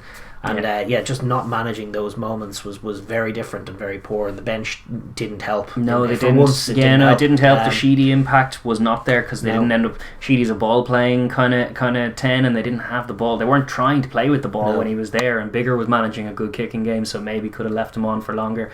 But that's kind of like, it's beside the point, because as you say, that decision to kick 3 was then coupled with a total shell mode from them that really didn't serve them well at all. Like it wasn't in the spirit of their team, as you say. It was a Six Nations campaign, and a very successful Six Nations campaign that was built on the strength and clinicality of the offense, and it was kind of sacrificing some of the defensive surety to it. Like, they were happy to get into shootouts and win them, and that was the way they were going about it, and they were winning the shootout in Paris. They'd managed to create that dynamic and be winning it. And then just for the last, it's so difficult when there's nothing worse than a one game. You see it in sometimes in pool, which I play as well, when you're like 7 racks to 1 up, and then suddenly, like, it's a race to 8 or something, suddenly you can't actually make a ball. All of a sudden the concentration goes and the guy starts coming back at you. Like, it was little things like that. Like, they just stopped. They went into shell mode, and then they couldn't coach themselves out, nor could they. Like, a lot of credit has to go to the way France did get after them then, because France are attacking minded as well, and they were being true to that. And they're one of the few teams who could make like a couple of scores in 5 minutes, because for much of that defensive set, it looked like Wales were kind of just holding on, and they managed to hold up the French a couple of times over the line, slowed everything up, never gave them anything easy. Did kind of lose discipline and lose shape in that way. Like, they were just, bodies were knackered as well. They were very raggedy. They were very slow to get up after making tackles, which wasn't like them. But they did make relentless hustle plays. But eventually the dam creaks. It's a 1-score game after Olivon scores, and then France break out, and it doesn't look like they have much in the way of time. They knock on the ball, and then even then Wales have a chance to secure the Grand Slam, and even then they do this sort of shell mode. And I was kind of watching it, like, I remember watching, because I was kind of rooting for Wales to do it, give the middle finger up to everyone who's giving out about them. Yeah, indeed. I really enjoyed their campaign. Yeah, and so when I was watching them sort of trucking up the ball with 90 seconds to go and having the lead, and I was like, oh, I know how this ends. And then I was watching Luke Pearce, and it's like every ruck he's looking to get a penalty. Just kick it away, exactly, before he pings down there, and sure enough, he comes up with a whistle, and then from there it's just too much to ask with a man down. And it's the exact same. Do you know why it's etched into our memories? Because the game that the All Blacks beat Ireland in the very last ditch, it was the exact same. They had that exact scenario. It was only a 2-score game, and they're all knackered, and they're just like, and another ruck, fall over, and that's enough. You're pinned. You just fell on the ruck, and then it's go time from the offensive team that are desperate to win, and it's like, oh no, we're all really tired. And that was it. They couldn't stop them once they made that penalty. It was 1 error too many. It was, and the grand's there by the bear, but for the grace of God goes the Grand Slam, and that was it for Wales. I mean, I do have to give a shout out for the way they managed the first 60 minutes of the game. It was superb, and they have a great record against France. They have a great record in Paris, and they do. To rock up to that stadium. I know there's no fans, and we do talk about how that doesn't mean anything, but just to play a clinical game against a really tough French team, scoring 30 points in Paris is normally enough. Opening up their own Edwards defense. Their own Sean Edwards did not get one up on them. I don't think he can claim credit for the victory. No, they can't. Had 3 tries scored, should have scored a 4th. All of that was magnificent. So they get a huge shout out from that point of view. But gutting loss, and you feel for Alan Wynne. It's the 4th Grand Slam potentially. That's now not going to be too bad for him. He's got 3. He's got 3. He's not like wanting for them. Except he is, because they really wanted that one. But no, it was a performance to be proud of all the same. And then just in terms of a campaign, the two sides that have run a great campaign, they're both just excellent to watch. They've both been involved in 2 of the games of the tournament, and this one included. Their game between, as was expected, an absolute firecracker. Played in great spirits. Just like, even with the cards, you'd say great spirits. There wasn't that, like, some of the cynical fouling wasn't that dirty. Even the eye gouge thing was an accidental one, and it wasn't that damaging. It was just it was a high frenetic pace, and then the second half saw them all raggedy and tired because of it, and ultimately the mistakes told for Wales, and the in ambition and endeavour and trust that they had in their bench paid off for France. Yes, which was exactly the adjustment they needed to make, and they can go on and be extremely confident going forward that they can maybe even steal this tournament and go on and win tournaments in the future. So massive congratulations to them, commiserations to Welsh fans, but they do have a Triple Crown and potentially a Six Nations Championship as well. But yeah, truly a wonderful game, a wonderful Saturday night's feast from a fan's point of view. It was magnificent, and credit to both sides for really helping. I think in the case of both of these teams, really helping to make the Six Nations the awesome spectacle that it was this year. It was one of the best Six Nations, even for having no fans, which is a huge thing in the Six Nations. It's not the same without the fans. But to make it as pleasurable a viewing experience, played in, as you say, great spirits, but also just offensive-minded, attacking, high-paced rugby that is easy on the eye. High caliber rugby. It was a really great spectacle throughout, and these two, due in no small part to these two teams. So congratulations to both, and may the better team win. We'll wish France luck next week, but not too much luck, I guess. Maybe a 20-point win for France might. It'll be a hell of a dynamic going into that one, and I guess without more ado, we will move on. We will move on. Next up, we will turn our attention to the final game in this year's Six Nations, which will be taking place in Paris between France and Scotland. It's going to be on Friday, March 26th, 9 o'clock kickoff local time. That's 8 o'clock here, in the Stade de France in Paris. As I said, it's going to be refereed by Wayne Barnes, Darth Barnes from the weekend in the TMO box. From the TMO box, yes. He was definitely giving me some vibes in that. He was very good in that capacity. He's one of the great refs in the game at the moment, arguably the best. No fear of him in charge of this one. No, great ref for the final game of this year's tournament. The weather forecast, as it is as we shoot this evening, it's currently suggesting that Friday evening will be a little bit wet in Paris. Some high enough winds, although the weather either side of that system that's supposed to bring that is supposed to be nice. So with a bit of luck, hopefully they dodge that little front. I'm sure Galtier and co will not be hoping for a wet one, although that might be what they get, but they're obviously going to have to attack this. It's the final game of the tournament, as we say, and the winners are yet to be determined. So a long wait to find out this week who is going to be crowned the Six Nations Championship. An anxious wait for Wales, and a chance for France to steal it from them. Of course, they'll be delighted, France, to have recovered that win over the Welsh. It all looked lost. It looked like their campaign had folded in on itself after a promising enough start. And now they have a chance to go and win it and finally secure a championship. To do so, they'll need to win this. Not only win this game, obviously, they'll need to win it by a margin of 21 points or more, and they'll have to do so with a bonus point. Which, to be fair, you'd imagine if you win by over 21 points, you usually have a bonus point. But 7 penalties. Seven penalties and a 7 stellar defence will not be enough to get the job done. So they're currently sitting in third in the table at the moment, but a losing bonus of any kind will get them second as well. Not that they want second. It's not a non-factor, but they were in a similar scenario now last autumn at the wrapping up of the 2020 championship, where they actually had Ireland, and it was different because Ireland actually had a chance to win the tournament themselves. They did, but France had to win. I can't remember the margin, but they had to win by a specific margin with a bonus point. And they were edging the game against Ireland. They were on top. They were winning the game comfortably, and had a bit of a lead, and they decided really to kind of play within themselves. They kicked the corners, they ensured themselves the win, they took 3-pointers when they were on offer, and just saw off Ireland. In the end, it was 8 points because Ireland grabbed a try at the very end to move it from 15 to 8. But there was a period in there where they had Ireland stretched. They kind of had their number offensively against that defence, and they never really attacked the game like you might expect. And looking back on it, they probably didn't have the championship on their mind so much as they wanted to beat Ireland and right the wrong of a couple of years past and right the wrongs of recent defeats to Ireland in all venues. Which is not a non-factor. No, they definitely exercised those demons with that performance and the one in this championship. But this time, is a win alone any good to them? No. It's not. Well, a win, like, it's good in the sense that Scotland are good, and a win against Scotland will serve them well enough in terms of saying, yeah, we won a game, but no, they want to win trophies is what they want to win, more so than games. Because this French team have won loads of games. Yeah, exactly. A win here is their third second place finish in a row, and in 3 consecutive tournaments they'll have finished second. Yeah. Six Nations, Autumn Nations, Six Nations. Yeah, Second. Not fun. The bridesmaids approach is not fun in world sport, but in rugby especially as well. Like we've been that weary soldier a few times as Irish fans.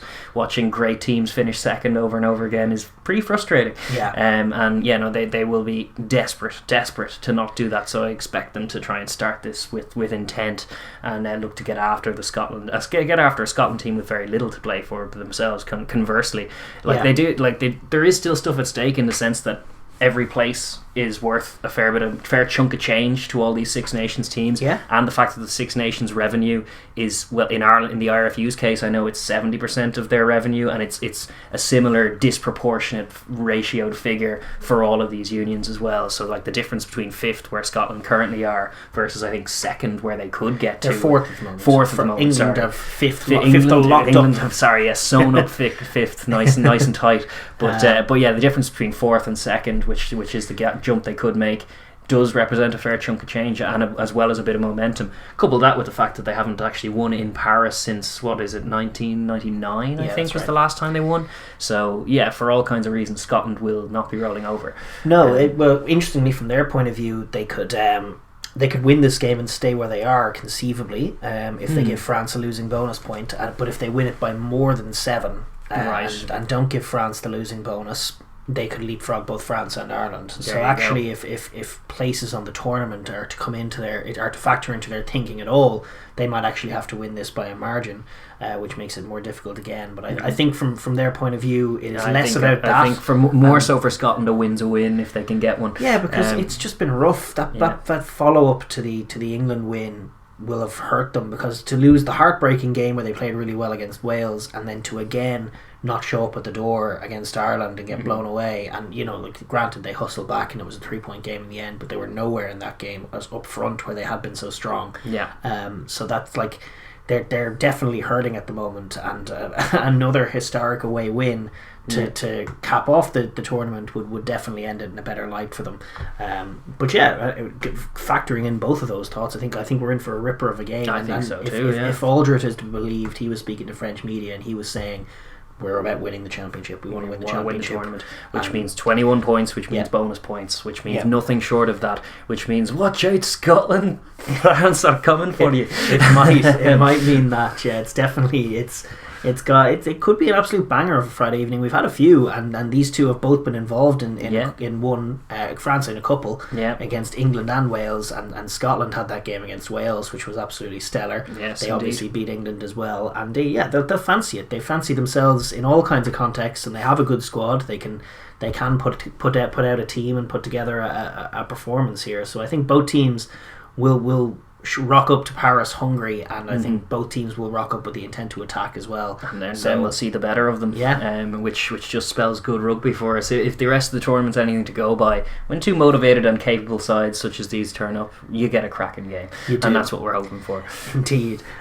Just to touch on the squads, obviously, as we shoot this on Tuesday, we do not have the squads, but we do have some updates. Yes. Some of which are more encouraging than others. I think we have to start with Scotland, because the COVID postponement of this game has reared its ugly head, in the sense that they actually have it's hard to know exactly what the situation is. I think there's been sort of mixed reports, but they've named a squad and they've dropped 9 players from the squad, and 7 of the 9 have been from English clubs. Maitland, who has been lighting it up, he was at fullback, has to return to Saracens this week to play championship footy against Richmond when he's fighting for a Lions place. Yeah, it's pretty really dismal. Really terrible to see that. And well, it's done now. They've named their squad, so it's it's exactly what they hoped and we all hoped wouldn't happen. It's understand that there's agreement between them and the PRL that allowed, so I think, a limited number of England players for the match. and Townsend obviously feels that he has enough back three cover. Well, he can field even without Maitland. He can have Hoggy return to fullback, and then you have Graham and Doohan on either wing, and that is a world class back three. So like I understand if you're kind of having to pick. It is a Sophie's choice, but of all of them, Maitland was the one who's unlucky now to miss out. And as you say, now he's in at a massive step down, where he's meant to be a Friday night Six Nations game, and now he's going to be somewhere in the Championship. Gacken won't be watching, and he'll have to hope he's done enough, because he's played really well this year. Yes. But, you know, he could have used a big performance in Paris to push him onto the plane. He might miss out now, and he might feel, certainly you'd be thinking twice about Saracens and your commitment to them, staying with them as they get relegated, and now here you are having to play for them. Very, very disappointing for him. And JB Batty, the backup loose header they've been using the last couple of weeks, comes out. That's a frustration, but obviously I personally prefer Ollie Kebbell as a backup loose head, so I'm not too worried about that. Johnny Gray has dropped out from injury. Obviously still no Scott Cummings back. Other English-based players to drop out: Ewan Ashman, the backup hooker; Cornel Dupria, who hasn't featured much in the back row, but is a good player. And then obviously James Lang gone, Duncan Taylor gone. Two centres there, mind you. They haven't really been using them. They did have Lang in there earlier, but the two centres they had last time, the two Glaswegian boys, will probably be the ones to don the shirts this week. It's annoying. It's always vexing when you see the club game meddling in the international game, and it's just unfortunate headache for Townsend to have to deal with on match week in the Six Nations. I feel sick for them. I don't think it's right. They didn't do anything wrong, and they're in a terrible position, and they haven't. It should have been ensured that they would have had their full squad available, but they haven't lost any key starters, and they do have a ripping good starting 15 that they can pick. And they've got Finn Russell back in the mix as well. Yes, he's in the squad. Good news. He's in the squad. Good news, everyone. Yes. Very good news. I mean, I think they need Finn. I mean, if we see Finn's out of the team, it's going to be a very different dynamic altogether. It's much easier to weather those horrendous kind of personnel losses due to that when you actually do have your star 10 available to start. Indeed, and they have Sutherland. So they'll go with Sutherland at loose head. They have a choice between Dave Cherry and George Turner. They have a choice. Whichever one they pick, they just hope they grab a brace again, because they've both been at it. Yes, indeed, and not having the kind of performance that Turner had against Ireland. No. They have a choice at tight head. Xander and Nell, both fine options. Personally, I'd go for Nell, just because Xander keeps giving away penalties on the first couple of scrums.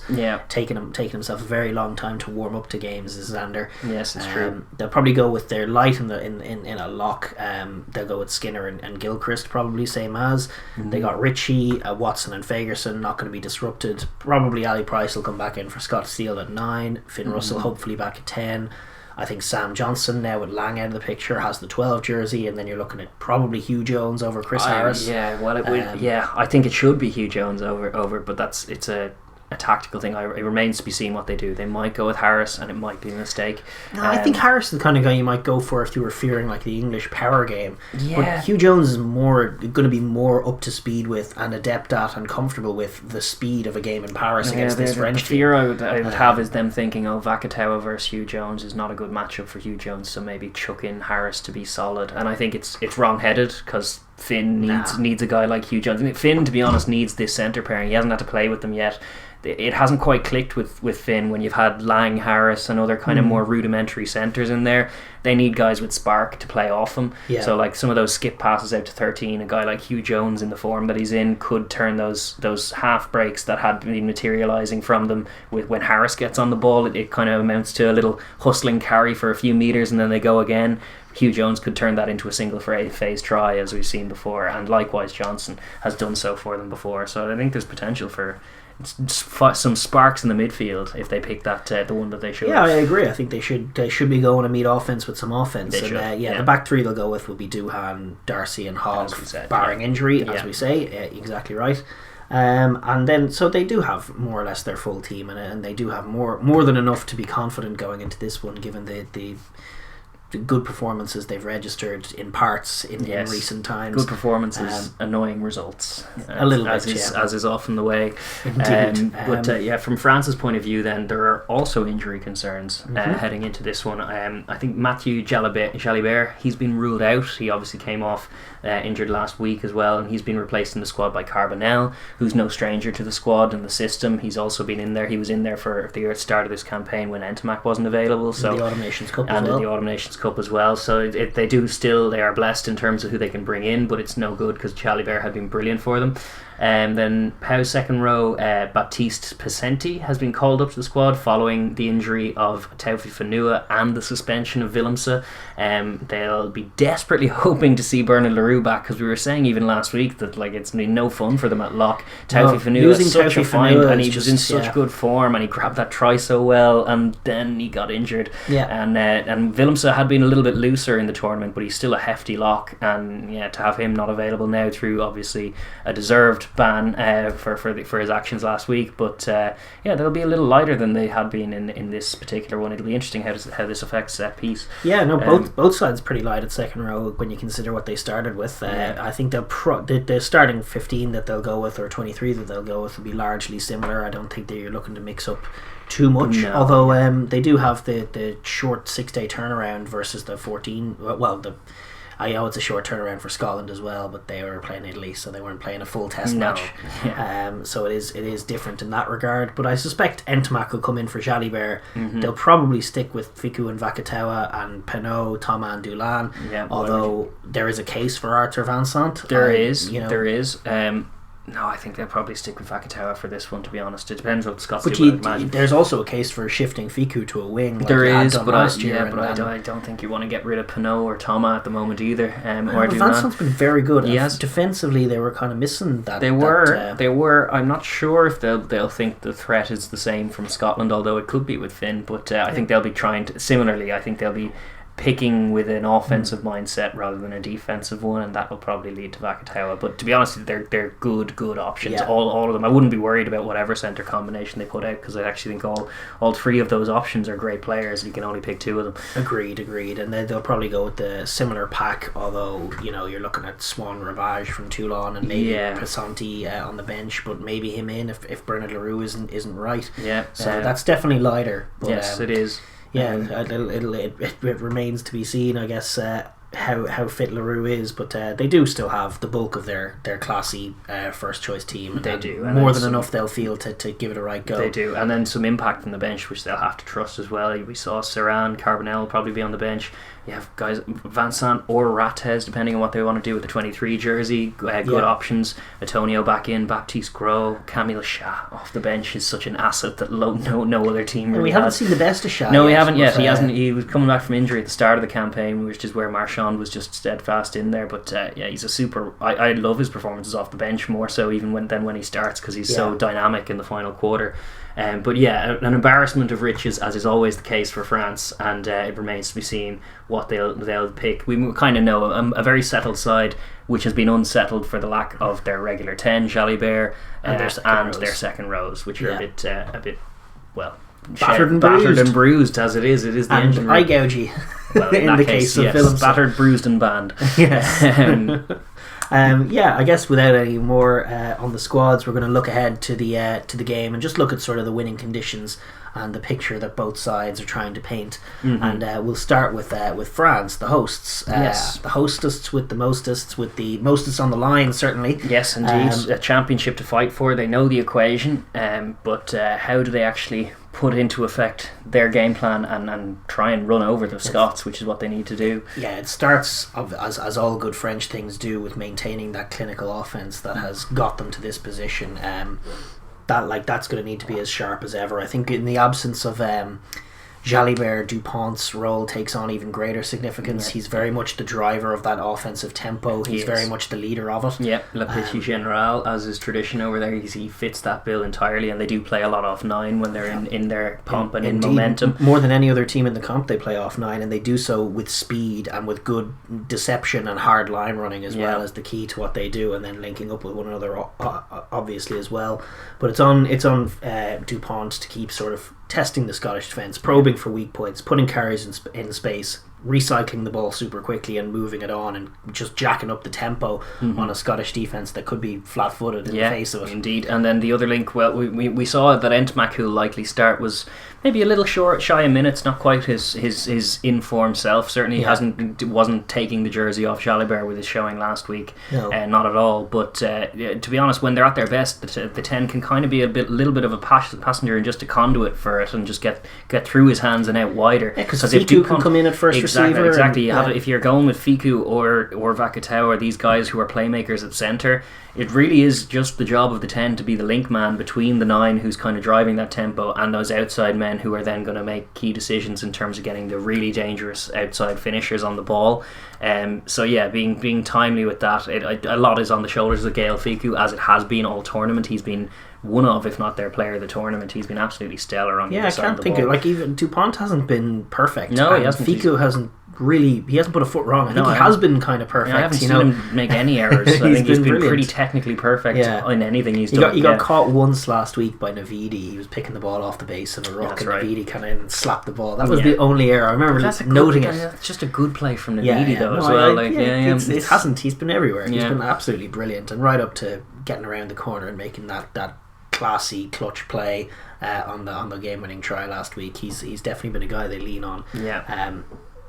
But I think tactically speaking, you're looking at sitting down that Scottish midfield, whoever they go for. They've had issues at 13 defensively, they have, and really off first phase attacking that midfield and sitting them down and getting it away from the Scottish pack and forcing them around the corner, then working the wide channels from there, and really once they break the line, getting ahead of steam up, like almost England-esque kind of way. You want just Vakatawa without much deception battering down at the 13 channel and forcing them to tackle him. If it's Hugh Jones opposite him, you should be making Hugh Jones have a defensive game rather than an offensive game, because he's dangerous when he's in attacking mode and he can be a little suspect when he's in defensive mode, and they have with whatever, if it's Vanstont, if it's Vakatawa, if it's Fiku, they are all hefty guys and dynamic guys in the contact, so they'll whichever one is in whichever shirt, they can all run that hard line to sit down those midfielders, and they can all get their hands free and get the ball away as well. Like if the French equation doesn't change that much, they will still want to keep the speed high. They'll want to avoid rucks if they can.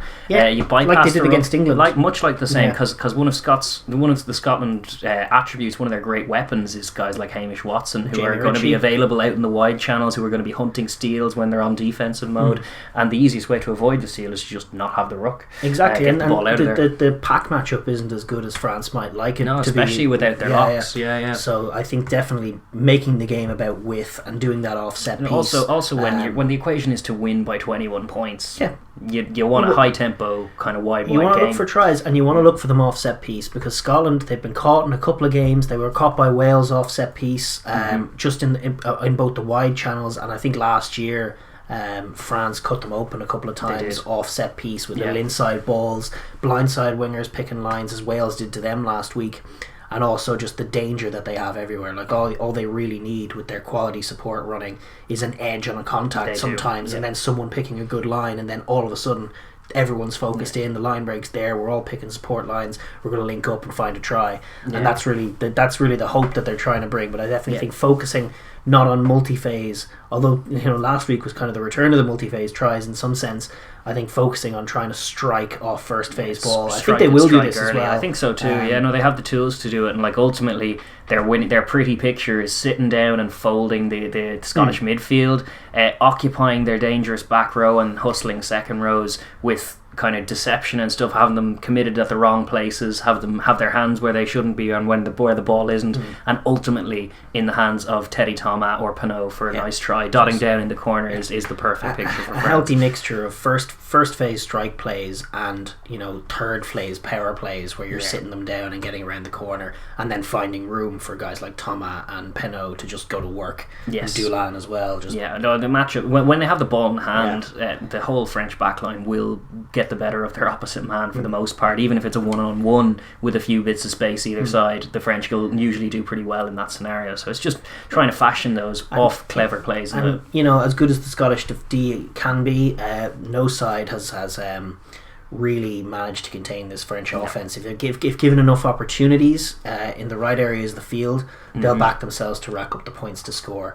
The question for France is, in the other areas of the game that aren't about the offense, how are they stacking up, and are they going to be able to give themselves a platform to have enough offensive opportunities to put enough points on the scoreboard to win the game by the margin they need to win it at. Yeah, it's a tough battle, because it comes to, as you were alluding to, the forward battle, where it's very, very interesting, where if you're missing high caliber locks of the likes of Willemse and Taufi Fanua, you're admittedly going to be a bit shorn of heft in both scrum. You're going to be shorn of a bit of experience at line out. Oh, that being said, Olivon's the one who seems to lead that line out, and the back row do a lot of jumpers, so they might be able to make do there. But then the other thing is the kicking game that kind of marries with the set piece. They need to kick better. We were alluding to it in our review segment. We've been mentioning it all tournament.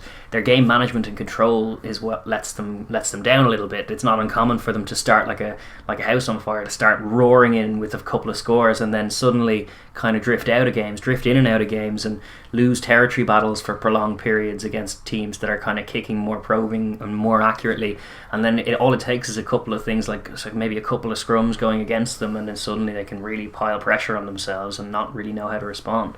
Exactly right. And I think that the foundation that the way that Ireland managed to deal with Scotland have a very tough scrum and a very good line out, and Ireland took that away from them, and Scotland didn't cope. No. And I definitely think, looking at Cyril Bay getting a good edge on Thomas Francis last week, but then equally looking at Cian Healy doing a number on Mohamed Ouas, it's hard to know where this French scrum is, especially without two locks now. So just if they could take locking down the scrum, I think they'd take that with Sutherland on the other end, and I really do think Nell should come in for Scotland. But if they go with Xander, there is scope for Bay, I think. I think there's at least one penalty. There's at least one penalty they're going to get from it. Exactly right. But the area that Ireland really did a number on Scotland was the line out, stealing 6, and they were very confident coming into that game.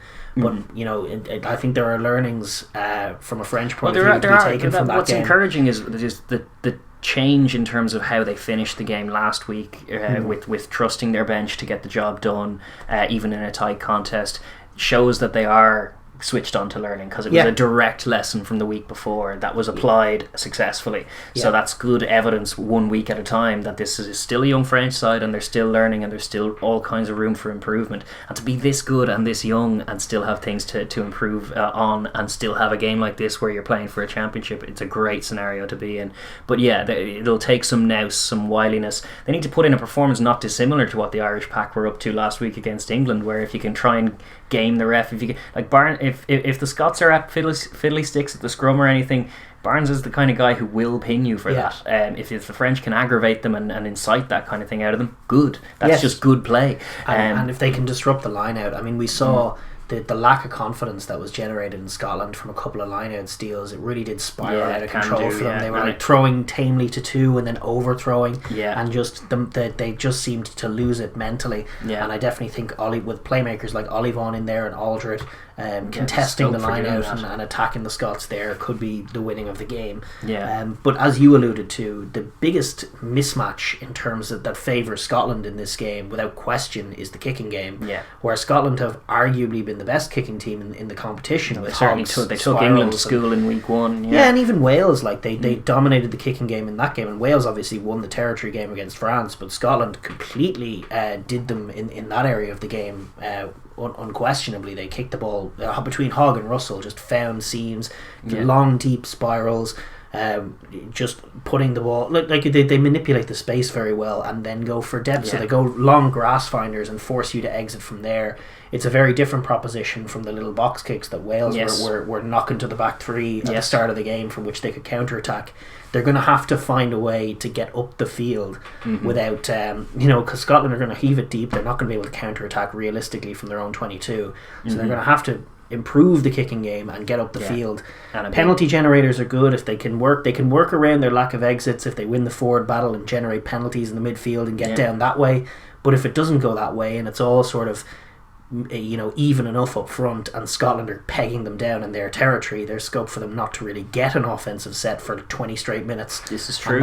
It'll be a tough job for likely Doolan with Entamac probably covering that backfield as well. But just the quality of the kicking, the individual kicking. Like Dupont has taken box kicks and getting them half charged and kind of just catching them weird where they're just like low drillers into some touch. Of Pinot's exit kicking not great, and Toma not a particularly good. Like neither of the wingers as prolific as they are as try scorers, they're not really kicking wingers, which puts a lot of pressure on your 15, which isn't Boutier. As we've said, they have missed Boutier a lot. He's a bit more as good as Dulin is. As good as Dulin is, and Dulin is a bit more of a typical French flair kind of outside back that you'd associate with, and I can understand people going like, no, in the truth, like Boutier doesn't need to be in there, but like Dulin scored that winning try, he's beautiful on the ball, but they need to be able to exit, and one thing Boutier did bring them was just a pumping punt that could go the length of the field, and they are missing that. They definitely are. So maybe a bit more from Dulin, maybe a bit from Ntamack. We've seen Ntamack in that fullback role, certainly against Ireland in that game in Paris last year in the end of the Six Nations, scoring a beautiful counter attack off kick return as well. There's definitely scope for that. Like even if you like your kicking game if you're in a kick tennis thing, you don't have to kick out. If you can find a seam and find a counter attack, that's very much in keeping with this French team's kind of ethos in terms of how to play the game. So looking for opportunities with counter attacks when Scotland are kicking deep, but also, as you say, just general improvement across the board in the kicking, and that goes for Dupont, it goes for Ntamack, who's now in the 10 shirt, and it goes for Dulin as well. Those are the three guys with the main responsibility. The other thing that they were doing is kicking it straight to Liam Williams downfield. Like they were trying, it felt like they were trying to get the extra length off their kicks and just weren't, and as a result Liam Williams was getting like prime counter-attacking ball from which he was making. He made a couple of breaks, but he also had a couple of bombs that recovered. And you know, Stuart Hog's the same. Stuart Hog's brilliant, one of the best counter-attacking transitionary fullbacks that you'll ever see. Like what he's not good at, if you can find a way to get it over his head such that he's facing his own try line tracking back, then he's a bit more dodge. But if you kick like it attacking kick, it's a different thing. Indeed, but if you kick it to him and he's running onto it at pace, and he has Van der Merwe on one side and Graham on the other, that can be a recipe for disaster. So I think long touch finders and then try and disrupt the line out is how France will look to get out of their territory.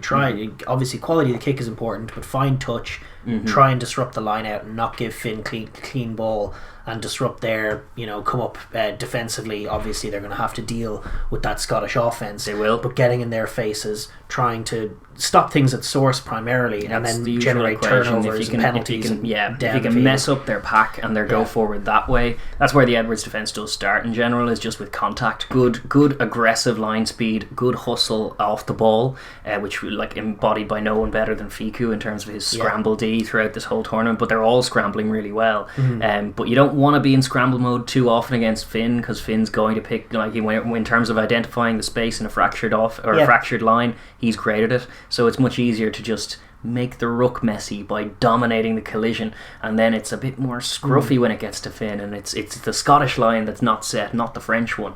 That's the picture for them. They didn't bring pressure really either of the last 2 weeks. It's been much more about scramble than it has been about out and out pressure. And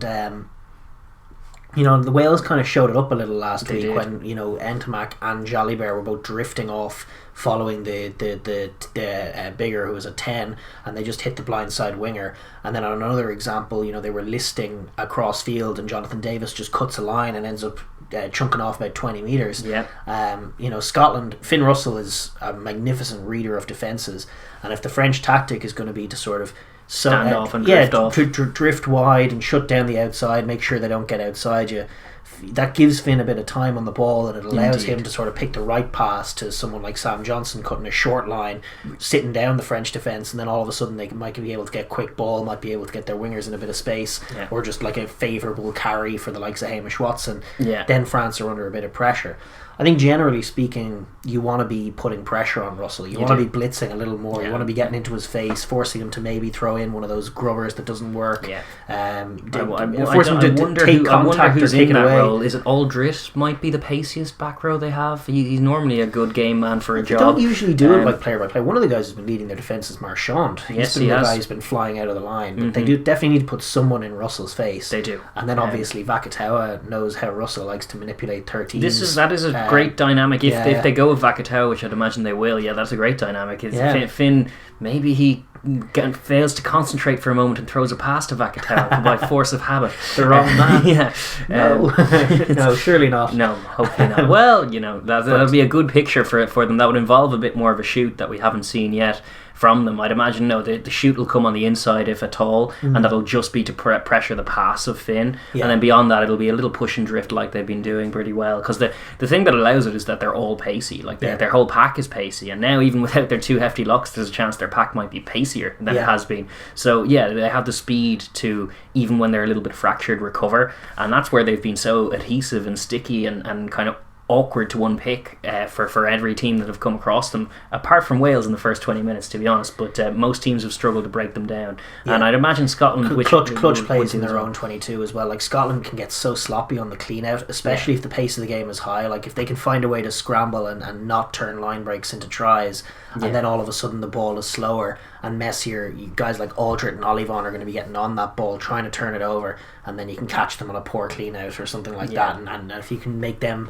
the less clinical team, the rest of the game won't matter as much, because when you do get your chances you're going to be clinical, and then that's how you get away from them. But I definitely think 21 point win in the offing, they're going to need to manage their way through the game much better than they usually do, because if they give themselves the same number of limited opportunities that they usually do in a game, it probably won't be enough. No, they'll find it hard to put that kind of score on Scotland unless they put together a pretty close to perfect performance for this team that we've seen so far. Agreed. From Scotland's point of view then, it's a different equation obviously, but we saw in the Ireland game, the Ireland-France game, even some successes pretty early in terms of the kicking game, just with a nice pressure kicking game, generated a lot of early territory and possession in the red zone, which they also did against Wales, but then they got counterpunched towards the end. That was kind of what we saw from Scotland as well, winning a lot of the small marginal battles and then not quite winning the game in those two ones that got away from them. So they obviously have work-ons to do in terms of just their own game management, their own clinicality really is what's been costing them. They've been dominating games in some areas and then not reflecting that on the scoreboard, particularly against Wales, I'm thinking in terms of that. And this is going to be a similar equation because it's an attacking side. It's a side looking to attack you. Like, if they can start like they did against Wales and then hold on and not give away key scores at either side of half time, they could be in with a great shout.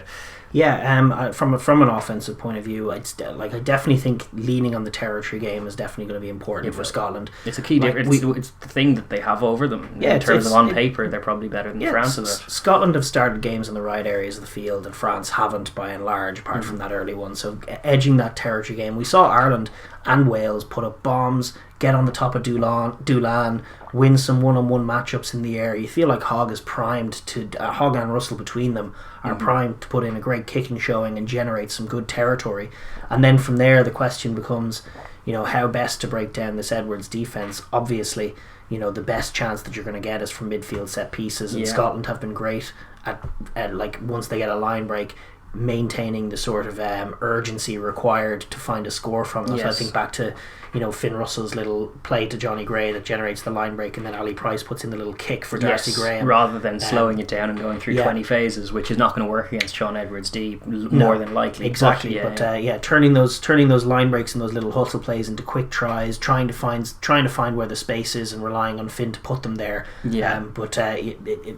Converting the early territory into points is the only chance they're going to have at winning this game. If they can get on top in the territory game, they're going to have to make that count on the scoreboard. And it's an open question as to whether or not they should take threes or just back their kicking game to get them out of touch. But certainly the picture that Scotland don't want is when they start the game really well, put themselves in the right areas of the field, the French defence manages to make a couple of stands, and then they go up the other end of the pitch and score. That's the kind of backbreaking picture that Scotland could play out that way, and Scotland need to be mindful of that. And I definitely think their own red zone clinicality and how they manage to try and open up the Edwards defence, it's going to require a lot of urgency, and I'm curious to see that a bit of clever as well. Like, we've seen great strike moves from them. We saw Russell open up the Welsh from the midfield with a lovely offload as well. So they definitely know they're capable of striking from that middle third and doing some damage. If they can kind of manipulate the numbers and manipulate the space such that you get an isolated Pinot or an isolated Thomas on either side, those are kind of more suspect defenders. And Scotland have pretty high caliber wingers and a back three that are capable of taking those scores. And if they go with the two Glasgow boys in centre, a pacey backline overall that should be capable of running them around and trying to play a really good kind of gung-ho attacking performance. So the question about threes, I don't know. I think it'll be a mixture of both. I think they will, if they manage to find themselves up in the red zone and a cheap penalty goes their way in the opening off, and yes, I'd imagine they'll chip that over for three. Yeah. Now, mainly because striking from the red zone is not what it once was. Even like I'd sooner see them try and open them up from, as you say, a middle third line out. But once they're there knocking at the door, they want to get some scoreboard pressure as conversion for the thing, because they'll be aware of, like, every 3 points they register, that will have an effect on the French, because the French are chasing a 21 point lead. So if you can build a lead of 3-6-9, that's going to maybe coach the French, or to kind of encourage them to be a bit flamboyant or a bit risky, and then you can capitalise, because we've seen Finn Russell shoot out of line and out of system and make good reads and good picks for intercepts. We've seen them kind of capitalise on loose teams in terms of the kind of, if it's an open frenetic game, you've seen Scotland capitalise in that. It's a question mark in terms of, can they do it? Can they apply that kind of pressure to throw France out of their rhythm? Yeah, indeed. I could see them from if you're looking at a way that this game works out for Scotland, like early doors, exiting with the long deep spirals, just winning the aerial battle by kicking literally farther than the French guys can kick. Yeah. Then ending up pinning them back with some smart, like, they do manipulate the line really well. They have two guys who can put in clutch kicks. You can move the ball around, work that pendulum of the French back three, which is dodgy at the best of times. Kick it over them, find grass, set up a midfield set piece. Try to strike from there, and then you've loads of different options with that French defence. They do tend to drift. If that's the picture that Russell's painted, just hitting the inside man on a screenplay, often Sam Johnson with that trademark no look pass that he'll can give, be very effective. just trying to cut through the middle of them, do that 2 or 3 times, and then try and make the killer play on the outside when someone's flat-footed, getting that rhythm going. And then listen, if it doesn't work out and they find themselves stagnant, probing, seeing if there's anything in the backfield, maybe trying little dinks in behind. There's no harm in forcing France to exit again, and then setting up another midfield. Even if there's nothing else in an offensive set, just dropping a bomb on Teddy Thomas, you could do far worse. If it means, if the attack has stalled in the middle third and 2 or 3 phases more, you're going to get turned over or something. Just huff it up in the air, Sexton style. Isolate those wingers who aren't particularly great in the air. They are fantastic when they're put in a yard of space, but not particularly stellar under the high ball, especially if they're under pressure. So they need to be a bit smart, kind of wily in terms of how they play this game. They want to try and slow it down. They know that France are going to try and want it wild and fast and loads of tries, so they need to be a classic Scotland, annoying, very annoying. And guys like Hamish Watson making rooks that should be 2 seconds, 4 seconds, making a contact last far longer, targeting the ball. And then similarly, when you get things like, if you do manage to dislodge a ball to get those scrums, I think Scotland will scrummage aggressively. I think they will look to try and make the set piece a dominant one for themselves. They were, as you said, that was removed from them in the Ireland game in somewhat of an emasculating fashion, really, because they are a team that had built themselves up on that their pack and their set piece, and once that was removed from them, the wheels came off very quickly. Mohamed Houas is in typical tight head fashion. He will get angry if things aren't going his way and start giving away penalties. And Xander's no different on the Scottish side.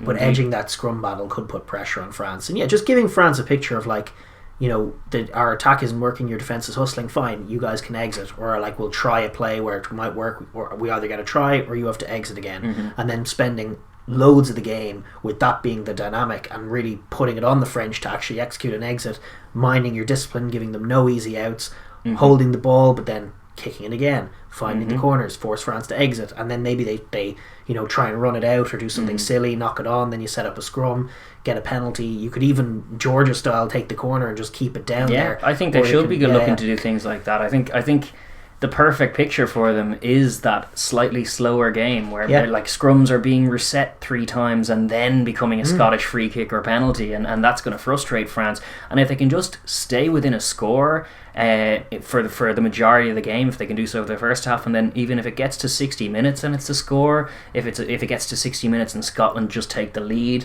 that'll rattle the French. The French will likely be the first ones to blink and do something crazy in that scenario, because they have to, because they're going for the championship. So if you can then manufacture that scenario and capitalise on it, then there's the winning of the game for you. And then as far as their winning margin, what is it, 7 points they need to win by to secure second? Like that becomes eminently doable when you play the game that way. If you're just a score ahead, if you're winning it anyway, if you're winning it just, and France are being wild and loose, then you get the intercept try, and then you take it all away. So they need to be patient, and they need to be kind of physical and deliberately slower. What they can't have is a similar showing to what they did against Ireland, where the pack didn't show up. Like Richie and Matt Fagerson in the back row do their vanishing man act. They have to be out there making, like, because they're going to be up against Ollie Vaughan and Aldred, and these guys who are wonderful playmakers on the French side. And very side. game this year. They look very, very motivated. But like, they're not matchups that Scotland should fear or hate, but they're matchups that Scotland should be aware of and should be attacking. And if they can edge the physical battle, they're always going to be in with a shout, as they did against England. You know they have a big performance in them. Obviously, no Cummings, no Gray. The stand-ins are going to have to do well. Sam Skinner, the line-out will have to try and purr in their absence. Yeah, and they're going to have to carry well and tackle well as well. The main things for those locks, like, you're going to have to do the dirty work that Johnny Gray was doing if they are going to have a chance. But they'll certainly feel like their pack can stand up to this French 100%, pack and maybe get an edge, especially at scrum with weapons like either Fagerson or Nell, but Sutherland on one side as well. Sutherland v Huas is a matchup that should favour Scotland. If they do end up with Leroux and Swan Ravage in that lock, they're both loosehead locks by trade. There you go. So the scrum could suffer a little on the tight head side, where Sutherland likes to go to work against Huas. Yeah, so that's on paper it's a good battle, considering how aggressively they like to scrummage anyway against any team. It should be a good on paper matchup for them. That being said, on defense it's a little bit less of a good matchup on paper. It's never a good matchup on paper when you're in Paris trying to defend the French.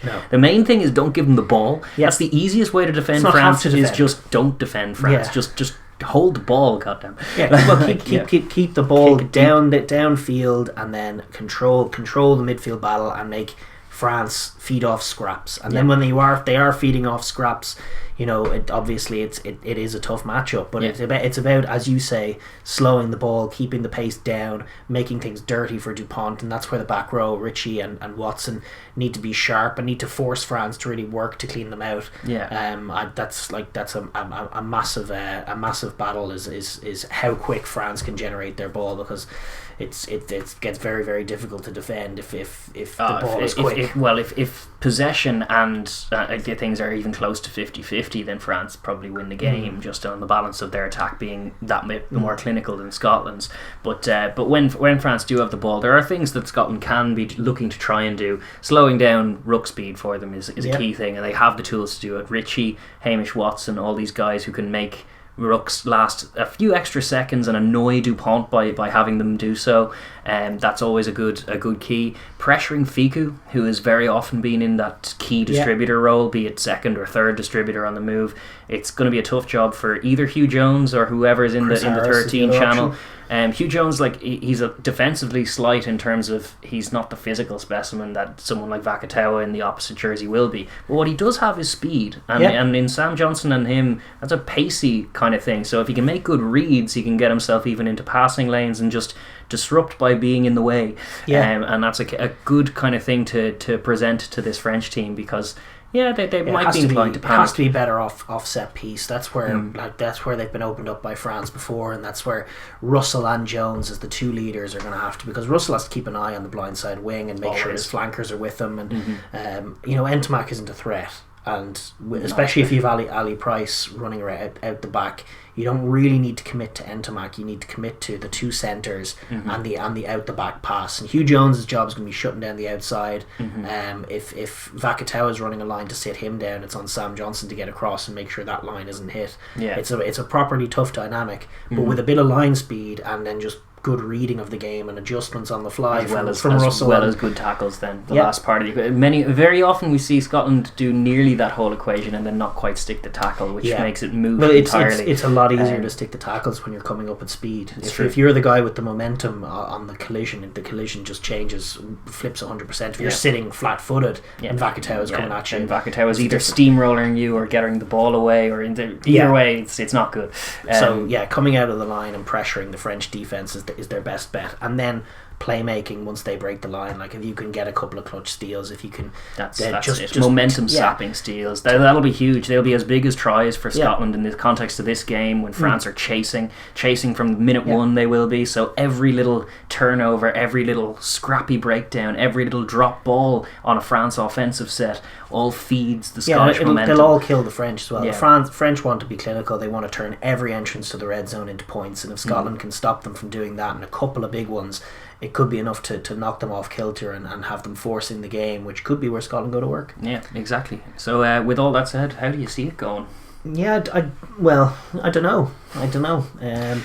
I think these games they happen a few times where a team needs to rack up a score. So rarely does it happen. I think back to like 2015 when Ireland put up a score against Scotland. Wales had to put up a score against Italy and then took the lead, and then Ireland put up a score against Scotland and took the lead.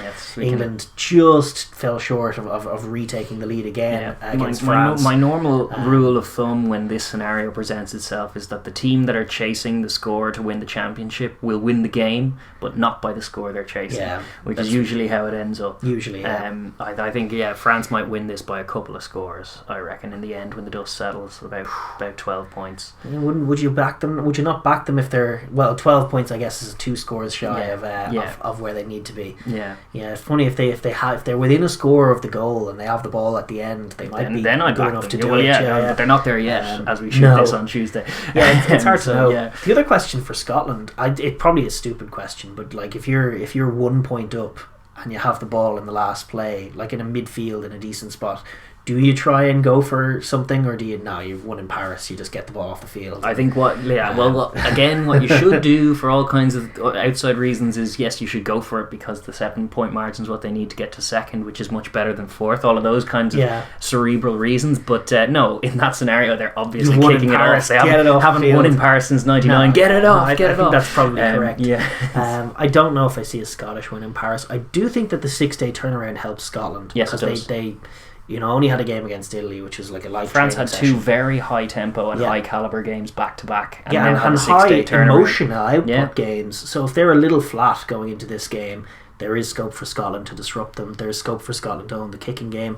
I kind of see it going like this is like it's one of the ways it could play out, but it's probably what I see as most likely in my head is like Scotland do get on top of them territory wise, but don't really make it count. Like they might get 6-point lead or something like that, and then France do strike maybe twice before half time, have an 8-point lead at half time, and then probably a not good enough third quarter where Scotland maybe edge that and it's still a 1-score game, and maybe France get one more, as you say, to pull away, or maybe not, and they probably edge the contest, but just don't win enough of the game controlling areas to generate enough chances to score. And I think they will be clinical when they get chances, but I just don't see them getting enough to do 21 points. So I think Wales for the championship, but France for the match. Yeah, our Welsh subs are licking their lips going, geez, I bloody hope so. I'm not as confident about that. The other way it can play out is that France, like they fixed their bench issue last week, do fix their game management and do get on top of the Scottish pack, maybe get some penalties, maybe Scotland are like, ugh, and they kind of just... Or do Scotland roll over and have nothing to play for when that happens, you know? And then all of a sudden, any score is possible. And again, have Welsh people screaming at them going, no, Scotland, do it for us! Oh, there'll be some...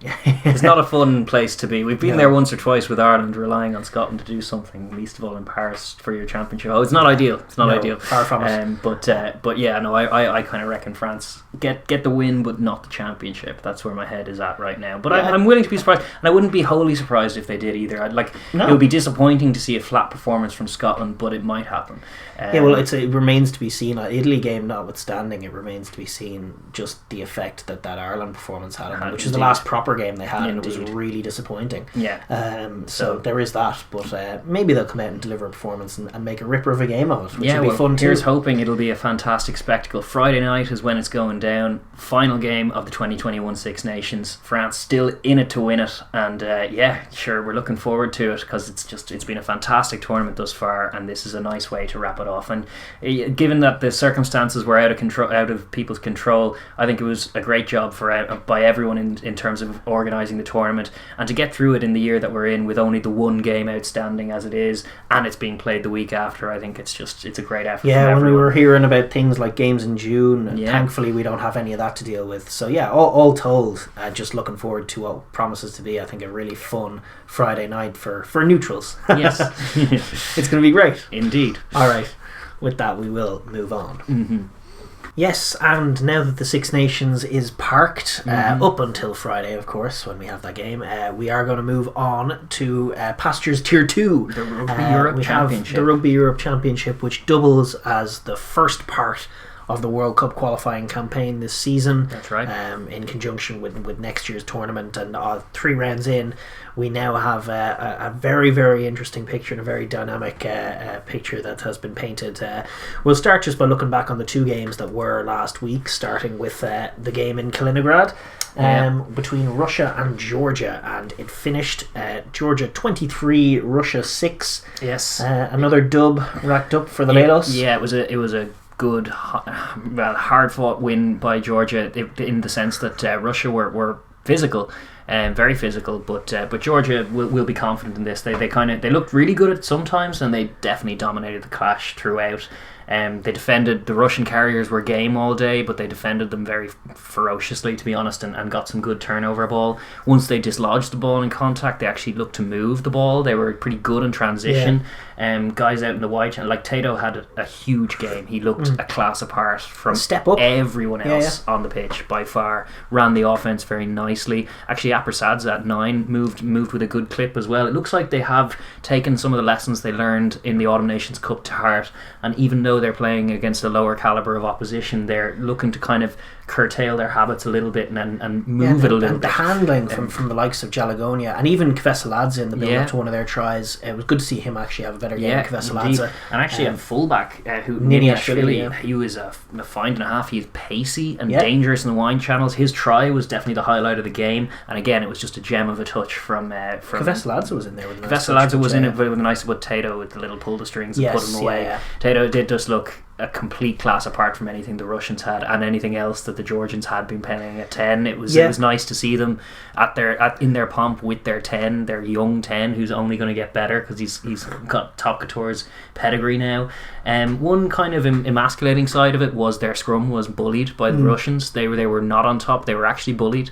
That front row of Gigashvili, Chukwudza and Mekaladze, it just didn't really gel together at all. Melakidze has been one of their players of the tournament now. It was whatever the combination was. They weren't getting on top, and Russia were good in that area. They're rotating a lot, but the likes of Gigashvili and even a couple of others who've been in, like Nariashvili's not playing this year, but they've been in there a while, and it's definitely Melakidze is one of the up and comers who's coming to the squad, and it'll definitely be nice to see them rotate some more younger guys in. Like it's something they'll have to fix. The Russians are very physical. They didn't get the edge. They did still get a good maul going in the build up to one of their tries, they definitely gave as much as they got up front. They won ultimately the forward battle, but not the scrum battle, which is just a rare thing to say after a Georgian game in the Rugby Europe Championship. Where the Russians won the scrum battle, but it was the only battle the Russians were able to win, and the Georgians look comfortably. They're better. And some of the criticisms of their performance came from there were a few handling errors, but they were ambitious handling errors, and they were the right things to do. Like the build up to that try that wasn't at the start of the game with Jalagonia getting the hands free. Indeed, good to see Tekiliashvili and him just out in the wide channels looking to distribute. And I think Sharakadze and Kvesaladze is maturing nicely as well. A good centre partnership. And then with the guys, Todua on the wing looks very dangerous and pacey as well. And then you have Tabadzadze, the try scorer on the right wing, and Niniashvili. That's a really good back three. And then you have, like, on the bench they were bringing in So like it's good to see them with pace out there finally. They're starting to put the pieces together, and they really do understand the game, and they're moving with a bit more tempo. They're spreading turnover ball. They're just adding layers every time. It's an impressive side, this Georgian side, and I'm excited to see where they go. I think with this win, that's 3 away wins on the trot. They finally return home this week. They have all but secured their World Cup place anyway. They haven't quite secured they haven't quite secured top spot just yet. Yeah, but with these 3 wins, I think they will be at the World Cup by the looks of it, which we already knew anyway. They'll likely be in the top spot when the dust settles as well. But they look good value for it. They are an improving side, and considering some of the showings, certainly their showing against Ireland in the Autumn Nations Cup would give them heart that they're not that far off the top level. Certainly in physicality. And if they can keep improving in all these other areas, guys like the back 3 looking proper dangerous, linking with their dangerous back row forwards in the wide channels, there's a lot of scope to be excited about Georgia right now. There's guys like what's your man's name? The Becca Gurgadze and Aotearoa who've been out. 2 class back row forwards to come back in and maybe partner with Jalagonia, and getting Jalagonia is very like for like with Becca Gurgadze, but seeing both of those 2 in a back row together, maybe with Jalagonia move to 6, all of a sudden there's a lot of speed and power that can work in the wide channels. And really expand the field for Georgia to attack and use their physicality, using it everywhere. And even if that does mean that they de-emphasise the scrum for a little bit, they'll have to get that right for the World Cup. It is one of their strengths. It's their big asset. Diversifying the field well. And listen, it was more than enough for Russia. Who, from their point of view, were physical but are lacking offensively, and that's a problem. They're just, it's not just that they're lacking offensively, they're lacking speed. They do everything slowly. Every player on the pitch for them is so slow. Like Artemiev, who we love, the Dublin born lad, is still on the wing for them at 30 odd years old and not moving at any turn of heel at all. There's just no zip to anything, and despite them being really game and really physical, their pack were Trojan throughout. They really worked very hard, but they were just carrying relentlessly. It was usually just one of them just trucking it up into a ferocious Georgian hit, and their offensive sets in the first half just went that way. It was just truck it up, going backwards, and then ultimately kicking it away, and it was like a disheartening showing. And then the one bit of space they did manage to get, they were in the red zone, they managed to isolate the numbers, they put their winger in that space. It wasn't like they put a fatty in the space at all, but their winger number 14 was Karzanov, and he was so slow to get there. He had around 6 meters to cover, whereas the Georgian defenders had around 8, and 2 Georgian defenders beat him to the corner and shut it out on him, and it was just like there's no speed, and that's what they need.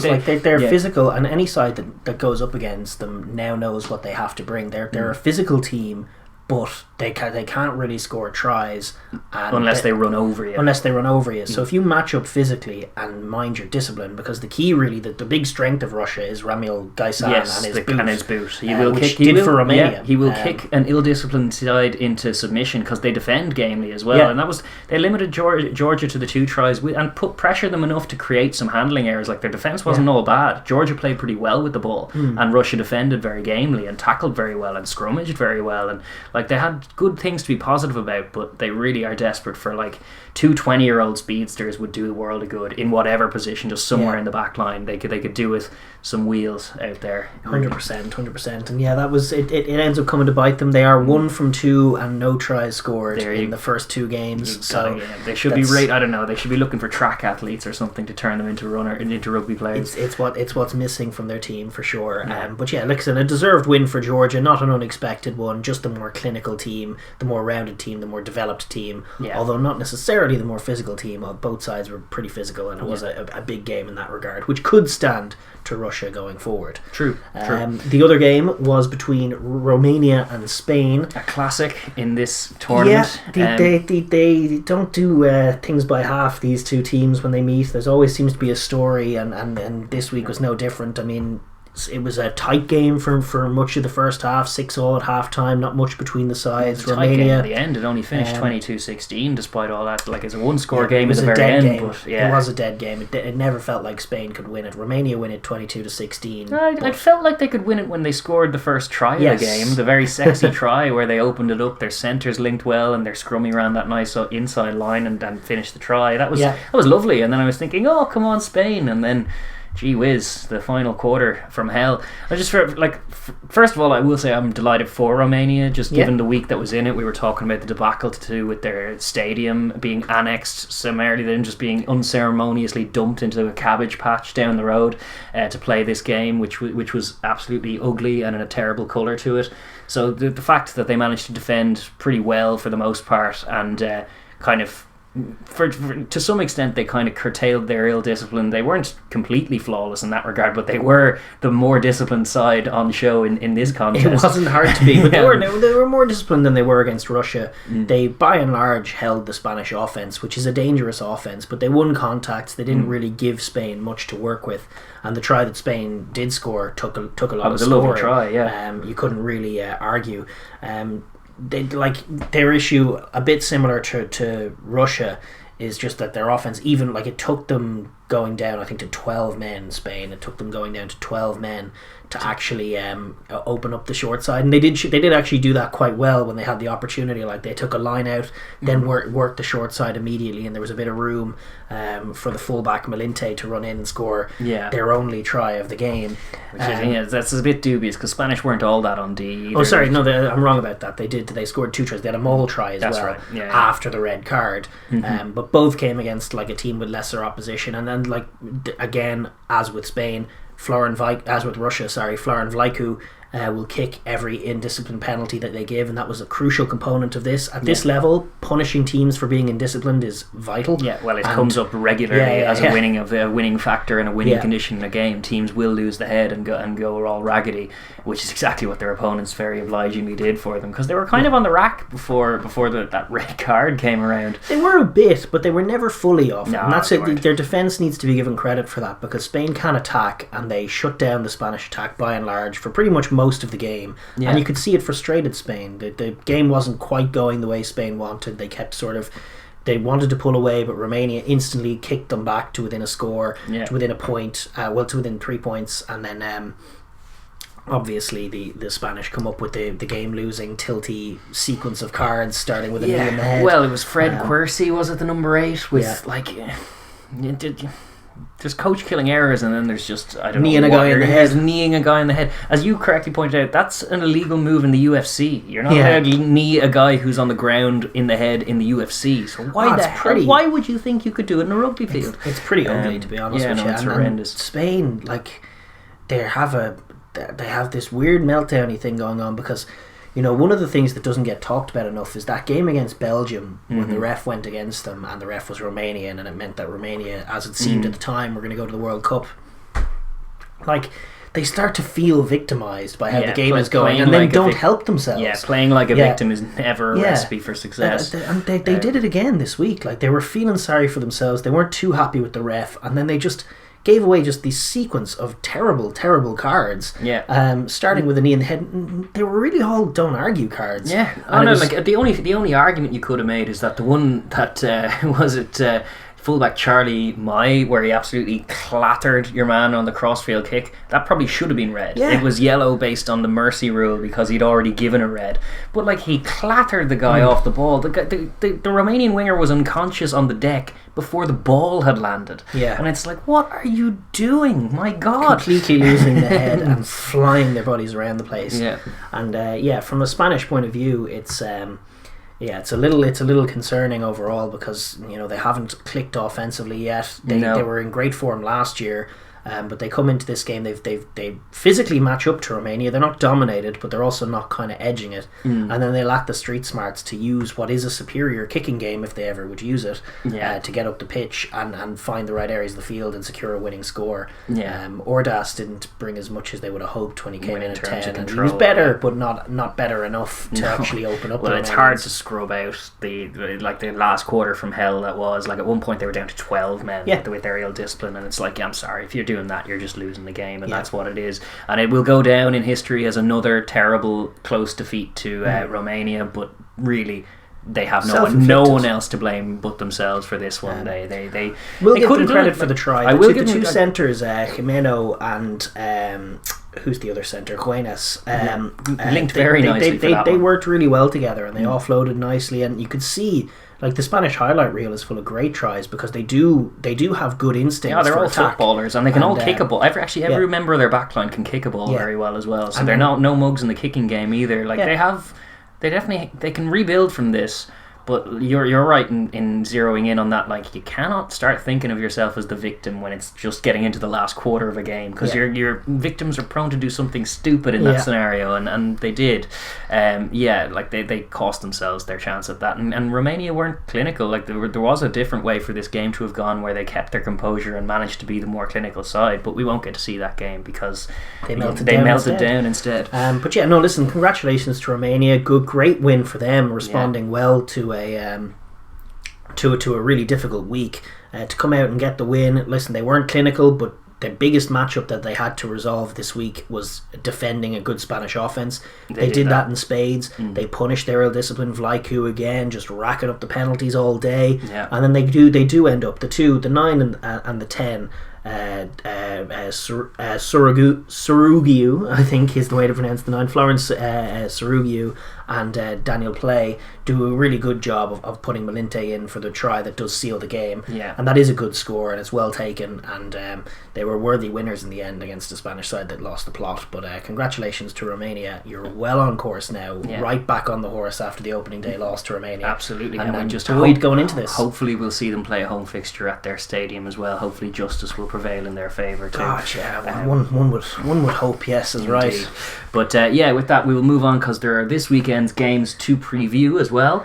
And we'll start with a huge contest in the context of this tournament. It is Georgia-Romania. As close to El Clasico as Rugby Europe Championship has. These two have been at each other's throats for decades in terms of this fixture.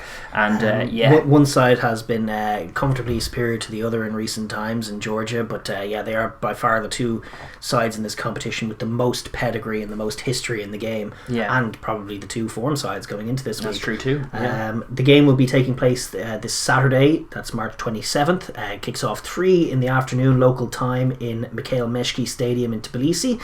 That's 11 a.m. our time in the UK and Ireland. As far as the weather's concerned, actually it's been grand in the tournament so far, but apparently Tbilisi is on course to be less kind. It might be a bit of a wet one, might be a bit of windy.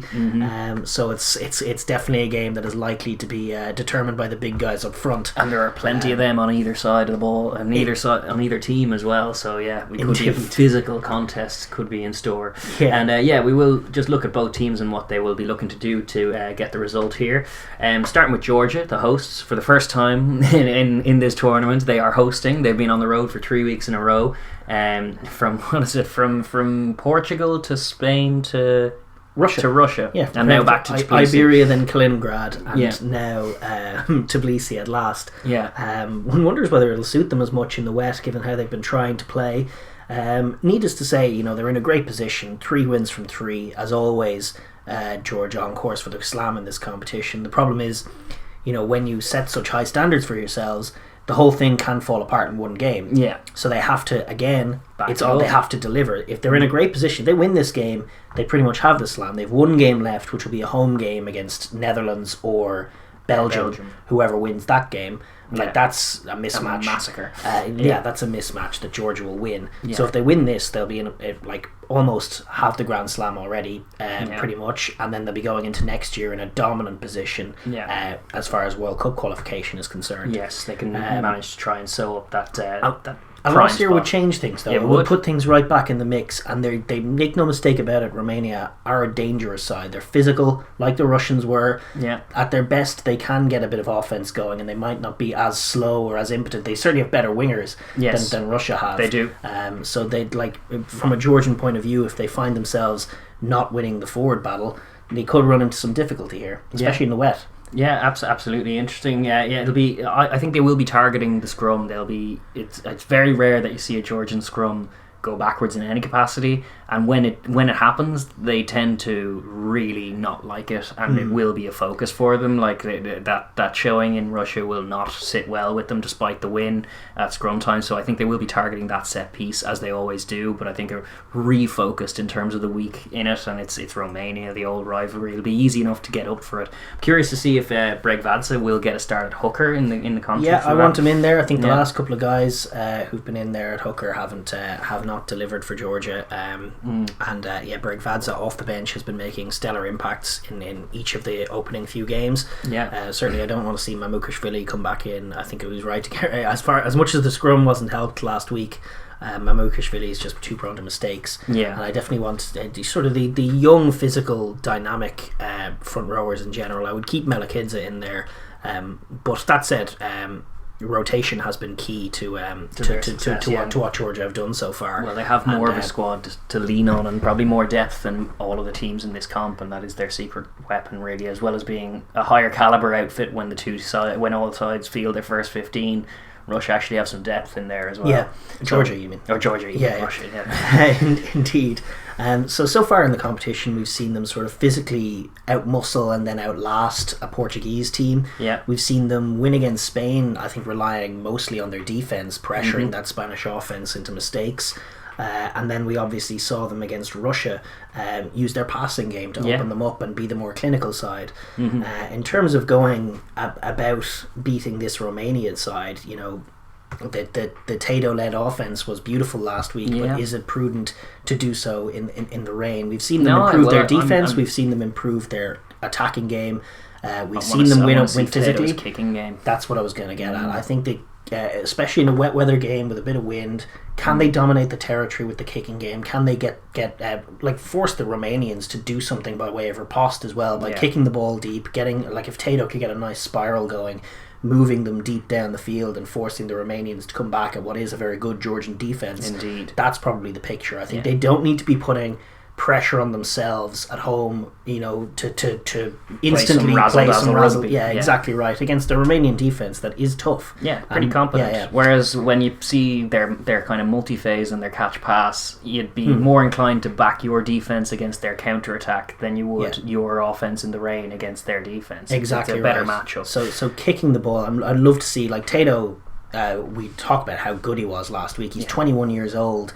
He's got a top couture. He's playing in the top couture, learning his trade. Seemed to love the added bit of space that he had in the Rugby Europe context last week. He just felt like it all the time in the world. It was a class apart. He looked an absolute class apart. He looked like a top couture starting 10 out there, and neither side had that before or since. And there's scope for him to really light this championship up. Because he's 21. He's 21. I mean, he's very, very exciting from a Georgian point of view, and developing his game should be as big a focus as developing the overall game. Oh, it is, and they're not mutually exclusive. They're married. Like it's finally Georgia have always had the ingredients to play 10-man rugby, but they haven't had a 10.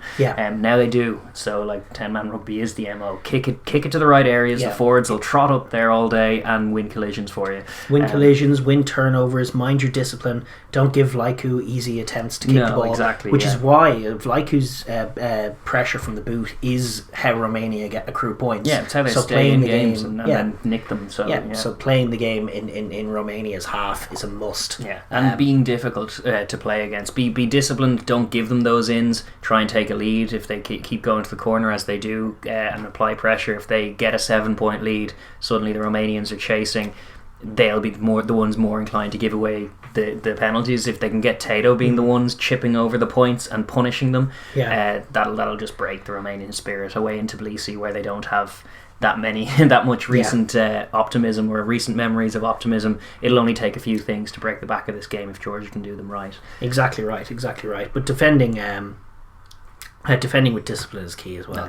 Like if they end up like going off their feet, relentlessly going for the jackal, and don't show the necessary patience against a Romanian attack that has some danger to it, but not enough when they're physically outmatched. And certainly nothing like what they are very experienced from with the Automations Cup. They saw speed, they saw transitionary rugby, they were opened up a fair few times, they were emasculated a fair few times, but they've seen the levels above and they're aspiring to reach it.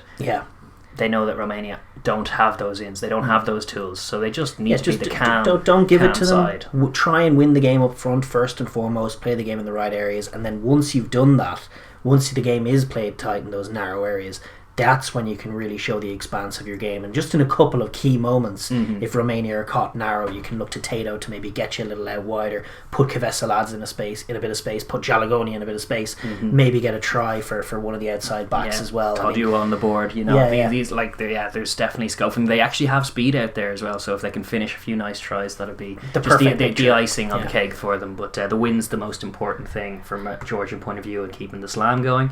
Then from Romania's point of view, it's it's an interesting one. They've definitely recovered really well from the opening round defeat, where you were looking at them going like, God, Romania are just a basket case as far as discipline's concerned, and like, what are they going to do? They're just going to concede a million penalties all tournament long. What's going on? Whereas no, they've bounced back, and they've now back-to-back wins to back that up, and are in a really nice position. Yes, they've conquered the Iberian Peninsula. They have. As Georgia did themselves. They did, yeah, which teased this one up as far as colour. They've managed to smother the sexy rugby playing teams from the Iberian Peninsula, as you say, and now it's time for a bit more of an old school, traditional, physical matchup with the old rival out into Tbilisi, which is as difficult as it gets for Romania. Truly it is. But they'll be seeing the campaign has gone so far for them, very similarly to Georgia. Obviously, they had that difficult loss, but they were a match for the Russian pack. They were who were close to a match for the Georgian pack, which means they won't feel like there's a necessary mismatch up there in terms of physicality. No, they saw off Spain just as Georgia did. They showed good defense. They actually showed tremendous spirit and heart to come back against Portugal and get a win, as well as like some clutch offense when they needed it in both games. Their offense wasn't great by and large, but in the fourth quarter when they needed a score, they went and found it. They upped the tempo. Oh, it was a good sign, a good instinct in a team. Yeah, so I think they'll come into this game much more confident and certainly in a much better place than they were after round one. 100%, yeah. And they're also there's machinations to consider here as well with the table, given the flow of forms in their favour. They lost to Russia, but they are 5 points clear of Russia now, and Russia still haven't played either of those two teams, Portugal or Spain. Yeah. And considering just how little speed is in that Russian team, there's definitely scope for them losing both those games if they become fast and loose ones. Yeah, that one or two of them. So Romania with those back-to-back wins have put themselves in a really strong position, not just for this tournament, but for the World Cup kind of permutations that come thereafter. Like a win here would be colossal in their bidding to qualify for the World Cup. They'd almost seal it if they won here in terms of qualifying for the World Cup. A win in Tbilisi would almost certainly see them in it. It would be a massive swing compared to the rest of the tournament, because no one else is winning in Tbilisi. Indeed, they're 4 points behind Georgia in the table, so a win would potentially give them a chance to win the tournament as well, with that game against the qualifier to come. So in terms of how they go about it, in terms of stopping the marauding Georgian machine, it's a wet game, so it does involve just sort of fronting up and making things difficult. Target the ball in the tackle, dislodge it, try and create scrums, try and stand up at scrum time. Obviously, try and edge the scrum, give as good as you get at scrum time, and show your forward pack up as a strength of yours as well. And then tilt the Georgians. Get on top of them. Make like if Georgia are trying to run out and get their wide men on the ball, bit of pressure defense, couple of clutch tackles, setting up an offensive scrum, and then just pressuring Georgia into making mistakes, and then every mistake is punished with a 3-pointer from Vlaicu. That's the getting recipe on top for of them. that way. Tilting them is the surefire way, because we know from experience, and the Georgians probably know, that there are a lot of referees in the world that don't really vibe off the way Georgia like to play. It's true. And therefore Georgia can very often become the bad guys in the referee's eyes. But it is on their opponents to try and make that so. Romania need to be creating those pictures, creating those frustrations, where the Georgians then do try and do some reckless things, and then the ref does get on their case, and then that does get their kicking game going, where they can chip over the threes, and all of that is the snowball effect of it. But it involves Romania being the bit more wily team, the bit more canny one, the good books in the good books as far as the ref's concerned, doing no wrong, while the Georgians are exacerbating their scenario. That's what the Romanians have to try and create. It's easier said than done. It's not like it's a pretty intangible thing, the referees' whims, but they need to try and be on the right side. And just bring energy on defence. Get in the young out half. Like Tato's great, but he's 21. Get in his face, put a few hits on him, slow him down, slow Georgia down generally, and just make it a wet weather scrap where you're trading threes, nobody has the edge, and then, as they have done, to be fair to them, in the last 2 weeks, finding a clutch score in the last 20, where they have like set a decent blueprint for themselves, where all of a sudden off a line out, they get an edge in the maul, and then it's quick. The replacement scrum half who's come on for them, whose name escapes me at the moment, has added a bit of zip, and moving the ball with a bit of tempo, just one out runners, but edging contacts, keeping it quick, and then finding one of your back three who are quick as a unit. They are very good back three. Putting one of them on the ball, they've mixed it up, so they've got both wingers. Dumitru has hit like short lines. They've also had the blindside winger come in on the ball, and then last week obviously they worked the short side and just put the fullback Melinte in for a nice try.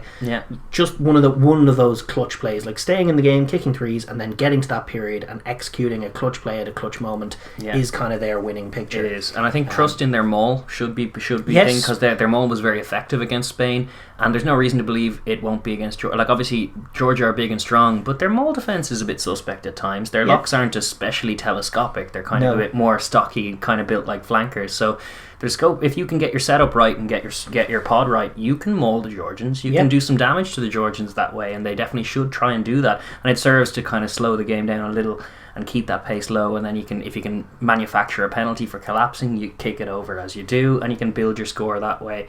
And they want to try and keep the tempo slow and keep their 3-pointers flowing, frustrate the Georgians at home, and then capitalise on the error and try and nick the game. Yeah, absolutely, 100%. With all that said, I guess how do you see this one playing out? Well, it's a foolish man who bets against the Georgians in Tbilisi, unless maybe they're playing the All Blacks. But I reckon the Georgians will get this done. Yeah, we've talked about a Romanian picture, and there is one out there, but I actually think that Georgia have been playing with pretty decent composure away from home so far, and I expect them to build on that. I expect them to move the ball quite well, but obviously in the wet weather, go back to their roots, and they are very strong up front. They do have some phenomenal playmakers. Their defense is their secret weapon. It is so far been a match for every offense in the competition. It's what they've mostly improved. You were frustrated with them in the Autumn Nations Cup because they weren't really proactive on D as much. They kind of improved during the Autumn Nations Cup over in that course department, but prior to that, like at the World Cup, for example, they were not defending well. They weren't defending nearly as well as they are now. But bringing a bit of pressure, a bit of line speed, and then edging the physical contest should be enough to sort of render the Romanians a bit impotent, and then keep your discipline, generate some turnovers, show some good offensive chops and some good physicality on the other side of the ball as well. And they should have plenty for Romania. They should, if they can get a score or two up, or the score even up. I don't see like a big hammering either. It's not how they do these things. It's like it's like 20 something to teens. But what I would say is, like, I can hope if they're a score or two clear and the Romanians are starting to get a little looser, then maybe we'll see a nice bit of interplay to put in a nice score, because I wanted them to score at least one nice try, but I suspect that they will be good for the game. I would think so. I would think so.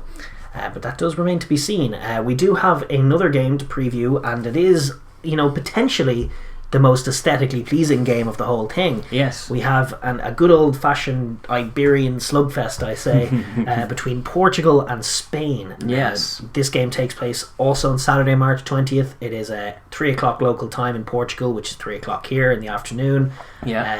This is at the Jamor High Performance Centre in Lisbon, and the weather, as it has been all tournament, is to be lovely and glorious and not a bother on it. Pretty place in Lisbon. It's a lovely looking ground, actually, isn't it? No, it looks great on the TV or on the Rugby Europe website as it is. But it's a very pretty ground that the Portuguese have. It's a shame that they couldn't actually back it up with a win there. So against Romania, it's a shame. But it's definitely a good thing that they had the gap week after that one. But it's a massive game here between two very similar footballing Iberian sides who find themselves 0-2 after the first couple of weeks, and then it could both be very telling because they both have World Cup aspirations, and with that 0-2 start, it could be only the one of them that goes, or none of them. I would say probably. Like right now, the two of them are sitting 3rd and 4th in the competition. Both outside of, 4th and 5th in the competition. Russia 3rd. So I know they have the game in hand on Georgia and Romania. But they are, 0 from 2, 4th and 5th, out of automatic qualification spot 1, automatic qualification spot 2, and the repechage position. Yeah. Both teams out of those positions. Now there is a long way to go. Yeah. Obviously, they both do still have games against Russia that will be telling. Yeah. They both have very, very similar situations facing them. But if they go 0-3 here and have a game against Russia, which is not an easy game, later in the season, the World Cup could be crashing down on top of both of them. And I think both sides are going to have to come out with a clutch win here, and it's must win almost for both sides, which makes it very, very fun. It does, from a neutral point of view, because the way they play, when they must win, the way they'll try and go about it is by playing glorious, attacking, ambitious rugby, and it's in the sunshine in Lisbon, and it's a neighbourhood rivalry. Like for guys who aren't invested in the whole tier 2 thing, in terms of just finding a game to watch if out of curiosity or nothing else, this game does promise to be sumptuous. Both of these sides love to attack. They move the ball very well. They're kind of like little Uruguay disciples in terms of how they want to go about becoming an explosive tier 2 weapon. Good kicking games from all, because they all of their players grew up playing football as well, as I'm sure they did, because it's just the tradition there. So like their whole back line to a man on both sides can kick pretty well, and they like to attack space. They like to run at pace and attack space. Absolutely. From Portugal's point of view, I suppose, starting with them as the hosts, they've now had a week to digest what was just a gut-wrenching finish to that game against Romania, where they had the lead. They scored that try on 67 minutes. Their whole bench and their whole team went balubas because they thought they had it with the 13-point lead, not dissimilar to Wales at the weekend. Yeah, indeed. And then they got burned in the last 7 minutes, just running out of energy, and Romania managed to find a couple of tries, and it was pretty heartbreaking for them. They have been, from an honest point of view, they have been playing like up to the last quarter the best offensive rugby in the competition. Probably maybe Georgia, but certainly better than Spain. Yeah, maybe Georgia, but that's only a maybe, because they've looked really, really good. They have gas, as you said. The caveat is that last quarter they have been absolutely nowhere in the last quarters, and it has killed them on both occasions. So they'll have to work on that. But as far as the matchup, if it is to be a shootout, you'd kind of think Portugal are the slicker side at the moment. No question. With Marques at 9 and Portela then at 10, they just have two lovely halfbacks, really lovely halfbacks that get them moving, pull the strings nicely, little inside balls going all day, and they have, as I say, pace outside them, to options, runners running hard, and those guys making the right calls is the way that they like to play. Their pack is a little suspect always, and I suspect even in this contest. But even against Romania, they did stand up front for 60 minutes. It was the problem was what came after it, of course, and that is an issue here, because Spain have on the flip side have not wilted. They kind of wilted against Romania in terms of tilting compared to you're looking at Romania, Russia, Georgia as the big juggernauts in this competition in terms of the pack, and these two sides as the kind of pacey attacking sides to counterbalance that. Spain have more in the tank in terms of their tight five, in terms of mixing it with those guys when in the trenches. Portugal have to be a bit more circumspect about it. They have to try and play around the teams rather than through them, because they really don't have the heft in the pack. They're very adept at doing that. Their passing is very, very slick. Their support play is like France-esque in terms of their capacity so far to turn line breaks into tries. I mean, I love the support play from Marques. I love the little inside balls that they're throwing to blindside wingers, and then supporting again. They find beautiful simple tries, catch pass tries that they've been executing, made look very simple, but it's just beautiful flowing rugby. When they're in their pomp, they're an absolute pleasure to watch and tough to root against. They have been a little bit better than at fronting up with packs in the early goings, as you say, but will they be able to bring that energy and do that to the Spanish? I don't know. The Spanish might try and kind of flex their muscles a little bit and make it a bit of a scrap for them, and the question is then will they be able to kind of get themselves, establish a lead, I guess, going into the final quarter, which may be what they need, and then holding on, not quite wilting as they do. So where are we with Portugal and 3-pointers? Marques has been doing a really good job of punishing teams for indiscipline, which I do cite as one of the very important things in this competition. Good goal kickers, invaluable. A lot of these teams lose discipline. Is one of them. Marques kicks his goals, he racks up decent scores, but their offense, when given a few phases to work with and a bit of time to manipulate defenses, tends to yield tries, and it has done pretty much every time they've backed themselves in the red zone. They've found scores. Is there a case to be made that even like a 13-point lead against Romania wasn't enough with 10 minutes to go because of the nature of that? So is the angle from Portugal's perspective, maybe we need to fix the last 20 minutes and improve in that area, or do we need to kind of account for a little drop off in the last 20 minutes and rack up a score? I'm saying Italy should in the yeah, well, it's the same thing. It's the same dynamic that you talk about with Italy. It is. Are Portugal in that position where they really need to start at 100 miles an hour? I think they do need to kick some threes, but sometimes they do need to go for it. It's a bit more nuanced in that regard, but there have definitely been some that were wrong. Certainly in week 1, I remember they were taking a load of speculative ones from far out. Like Marques nailed the first one from 56 metres, and then that was a great kick, and they were 3-0 up or something. But then they spent the next 6 penalties they got in the first half. They took speculative pot shots from the halfway line, and you're much better off in those scenarios. I think it should just be, is it an easy kick? Is the question. I think that would be the question for them. If it's a penalty under the posts, chip it over. They punish ill discipline. But if it's even a little bit on the angle, go to the corner. And if you don't score a try, you'll likely Spain will likely cough up something given their disciplinary record if they apply pressure. But they should be backing their offense as their greatest attribute and try and build a score that way. Because they've been level with Spain. They've been level in so many of these games up until the second half, and it was the case earlier this year when Spain finished off last year's tournament with a 29-12 win over Portugal. It was about 12 all at half time. You want to see them pick a lead up in the first half. Really, the dynamic that you want if you're a Portugal fan is to see your side be more clinical, is to see maybe Spain get up the pitch. They have a good kicking game too, that's fine.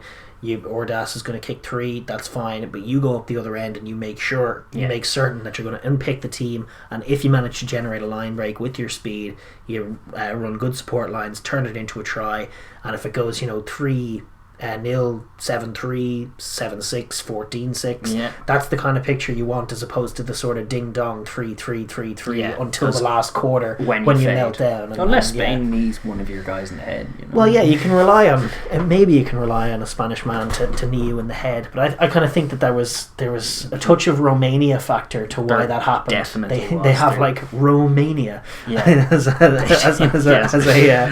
disease, the Spanish. So I think that was playing into it, whereas they actually have sort of a big brother relationship with this Portugal team, which is very different mentally. And that makes it tough for Portugal in all kinds of ways, just especially given the 0-2 start. No, I think you're probably right. I think more often than not in the first half they should be going for the try. They should be backing. They need to score 7, 14, 21, 28 and try and hold on that way, because Marques will probably kick the conversions anyway, and they need to back their offense, which has been their best attribute so far.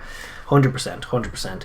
And then from the perspective of Los Leones, the Spanish, obviously they had huge expectations of themselves coming into this qualification campaign, and they're now under massive pressure after last week.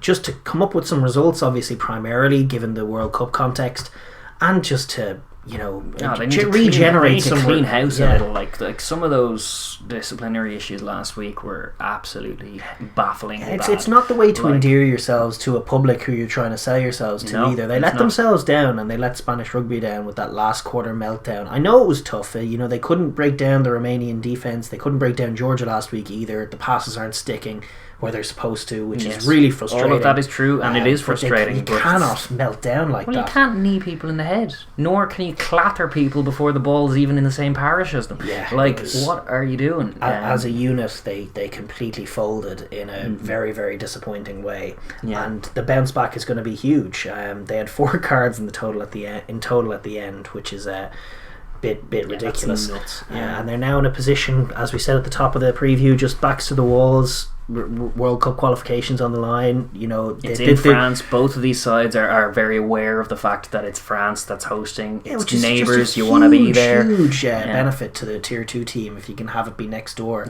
Kind of takes away the whole fitness and acclimatization and we'll put the Tier 2 team in this crusty hotel out the back kind of factor. Yes, you can book their own hotels. They know the way around the south of France.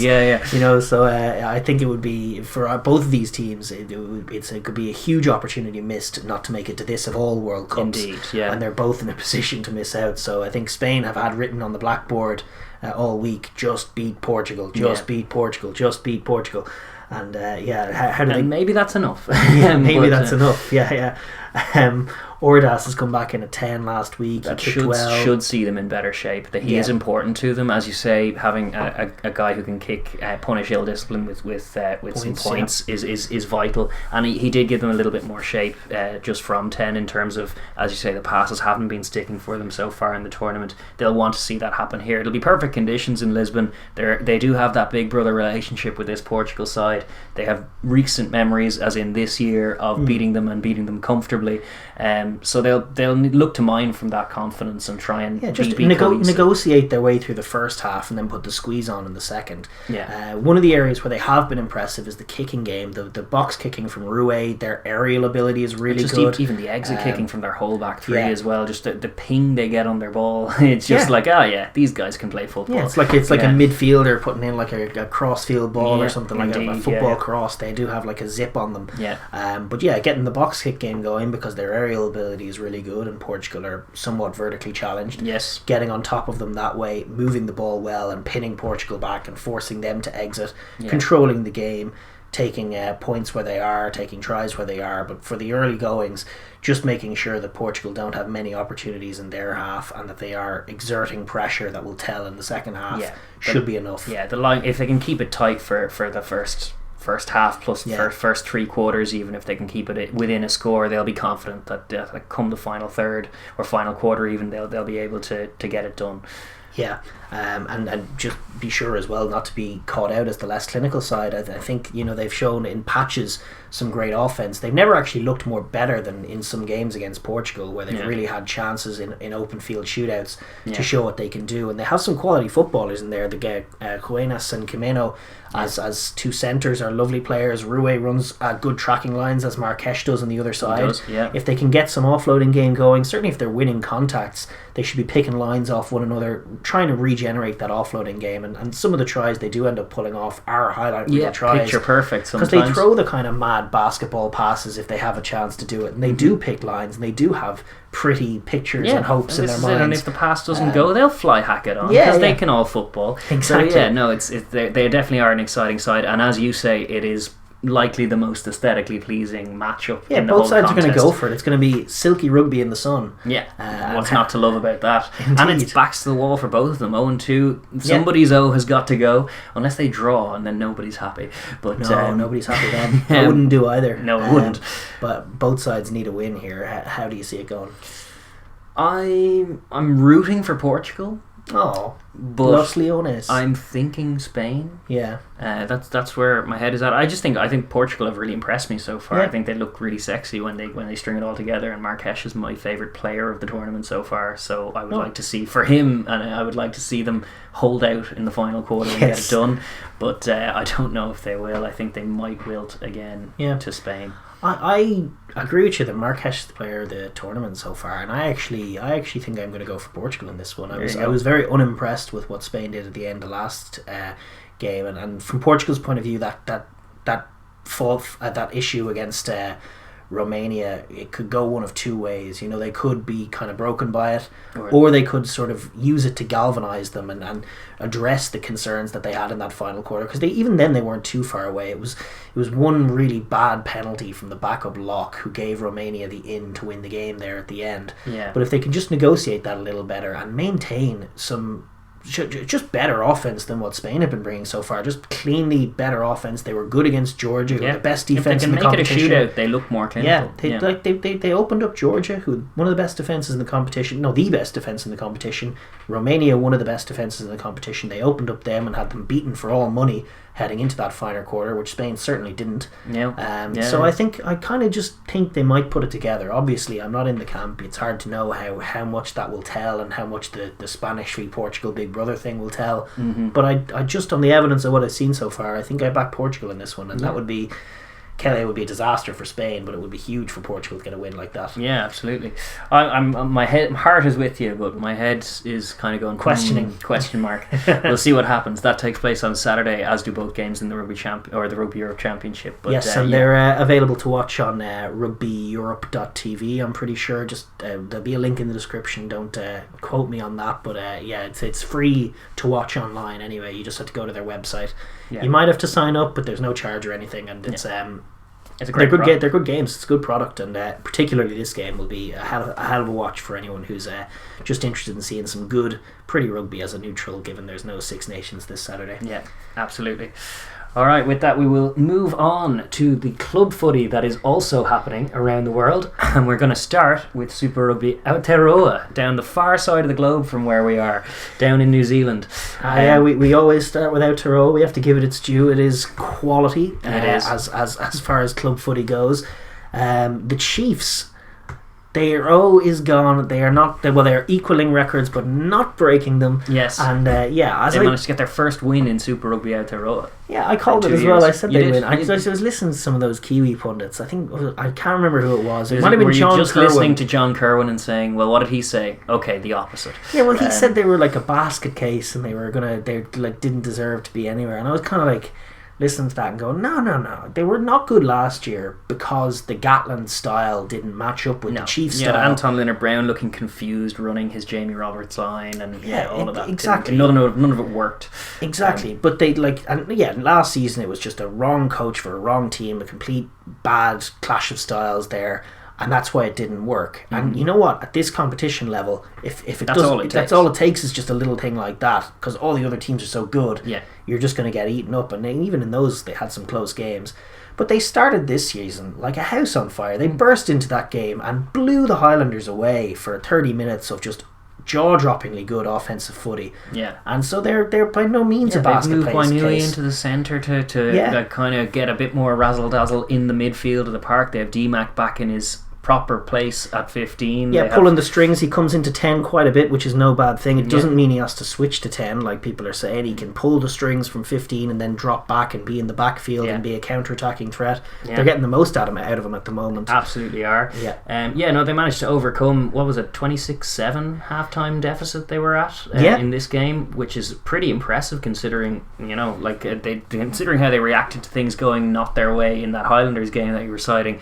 It was good to see them respond. It kind of almost suits them. I know in a weird way you think 26-7 down at half time and you've lost so many games in a row you haven't got a chance, but the fact that they're such an offensive team, they're so about cutting loose and throwing off the shackles, that just being that far behind just allowed them to open up and be themselves, and they did a really great job of it. Although you do have to give a shout out to their forward pack as well, because they managed to generate a couple of important close range scores, and their maul looked some use as well. It's definitely good to see that, because they can disappear in the second half sometimes, the Chiefs pack, when they're outmatched, but they definitely didn't in this one. From the Canes point of view, they definitely let one get away, just given the same thing, 26-7 up at half time. What the hell happened, but the margins are pretty small. The Canes can still attack, and we know that they were running in some nice tries. I liked Riccatelli's try. I mean, he's such a non-wide channel style hooker, but just on principle with the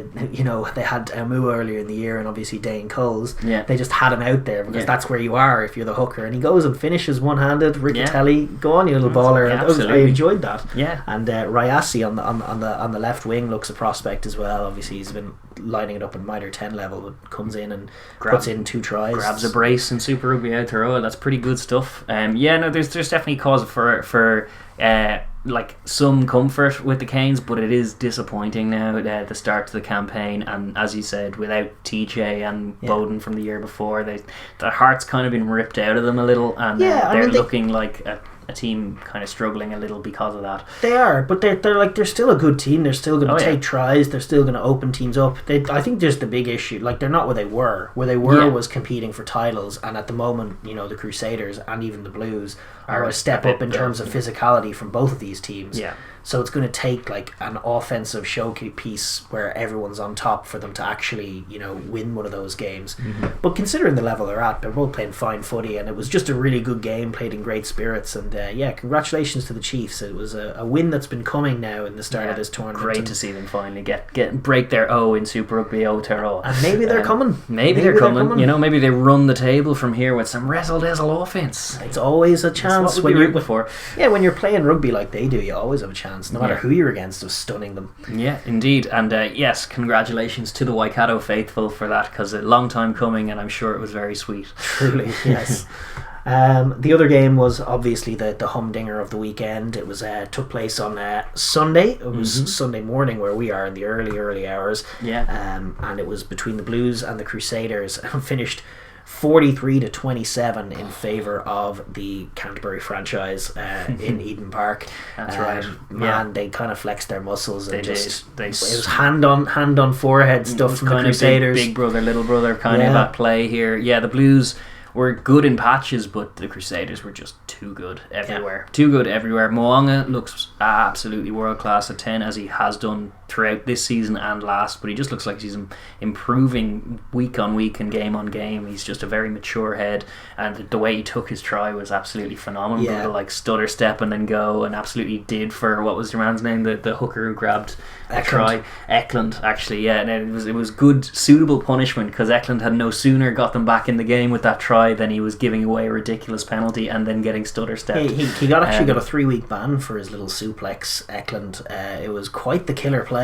What are you doing? Well, the Blues, like, they finally generated some tempo and managed to paint their picture. They were behind already. It was unlikely they'd come back, but there was a noticeable zip to how they were playing, getting Rico on the ball, and they find a try, kick off, and the Crusaders kick off by way of response, and then hit a guy in the air. That's all good. You got a penalty, you get a chance to go again, keep in the game, keep going, and then up steps Eklund with just a crazy manoeuvre. Yes, it is a suplex, is exactly what it was. It wouldn't have been out of place in WWE, but there it was in Super Rugby Aotearoa, and it's unequivocally a penalty, and as you say, a ban.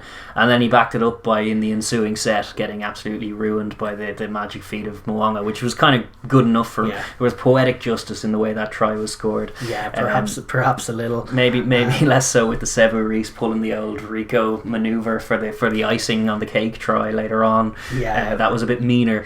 But, it was like, this will all be stuff that'll rise up again now when these two teams meet, in all likelihood, in the final. That's right. Like that could yet come back to bite the Sevu Reece, but for the time being, it didn't in that instance. I think Will Jordan was impressive, Sevu Reece was impressive, Jack Goodhue had his best game in a while. Took his try very, very. Actually, it was so neat, the little dink for the opening try, and it was just that was weird, clinical. You give us a sniff of a ball and there's a try. Thanks very much, guys. Just try. They're so kick off now. they're so ruthlessly well drilled. They're just a pleasure to watch at the best of times, the Crusaders, and the Blues were no match for it. But I was particularly impressed. Obviously, the front five is huge. Cody Taylor, huge again. Sam Whitelock everywhere. Just nullifying in the back row as well. That's what I was going to say. Sione Havili was incredible. He was everywhere on both sides of the ball, but especially on defense. He was just shutting down the Blues team, and the Blues did miss Dalton Papali'i. They did. And where they missed Dalton Papali'i, they had, like, the Crusaders have a showing like that from Havili, and then they spring Ethan Blackadder in the last quarter, and he just carries on with the workload. And that's kind of the difference between these teams as well. Like, as good as Ioane is in the back row for the Blues, when they were without Papali'i, they were a little outgunned there for the whole game, and that was really a telling thing. The one guy in the Blues pack was Tui Pilato. I felt I felt everyone else, like Akira Ioane had moments. Satutu obviously had moments. He was on the wide channels. He was frozen out for a fair bit, but then he did link up very well for his try. Nepo Lalala even had one or two battles won against Joe Moody, but they all lost their battles ultimately, and the only guy who probably stood up and was like at least at parity in his battle was Tui Pilato, who was still there at the death. He's still showing his All Black credentials as well. Tuonga Fassi lucky not to see red as well in terms of that pack. Another tight head with another crazy play. Like that was a carbon copy of Xander Fagerson's red, and it's crazy that they managed to talk themselves out of giving a red for that one, because we don't like red cards. But you've changed the red card rule. It's now only 20 minutes. Just give the red. But it was by the letter of the law, it should have been a red, but mercy rule, I guess.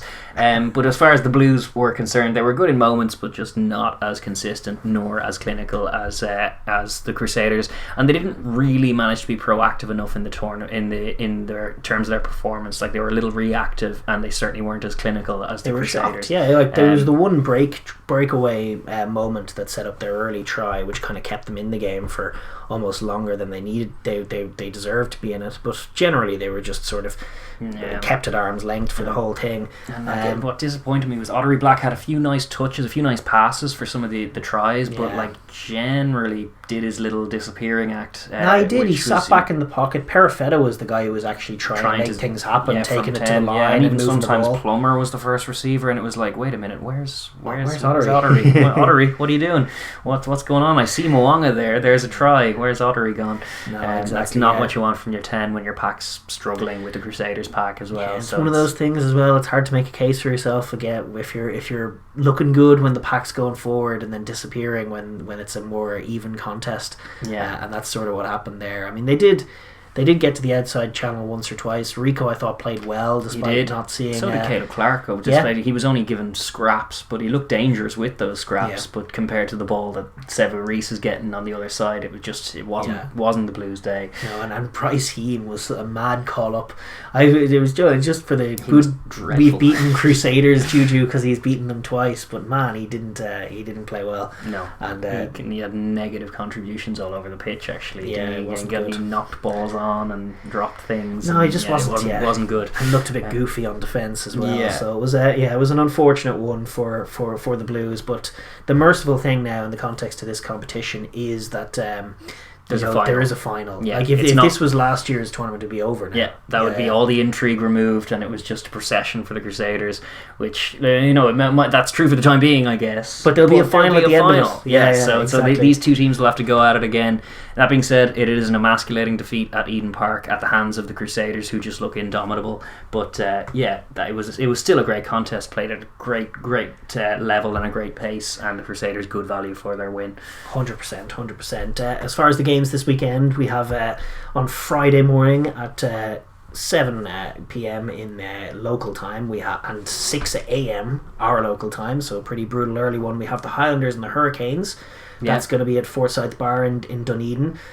Both sides obviously looking to bounce back from pretty bad L's. And the intrigue here from the Highlanders' point of view, because they had a rough start to the competition, but they've shown in moments that they have real quality and definitely show that they have heart in spades in terms of a club and a culture that says never say die despite when they're outmatched. And they could potentially be fielding this weekend Parry Parkinson back for the first time. Very good. He's a really useful asset. Potential All Black at lock. He's got lovely hands to him. He's nice and physical.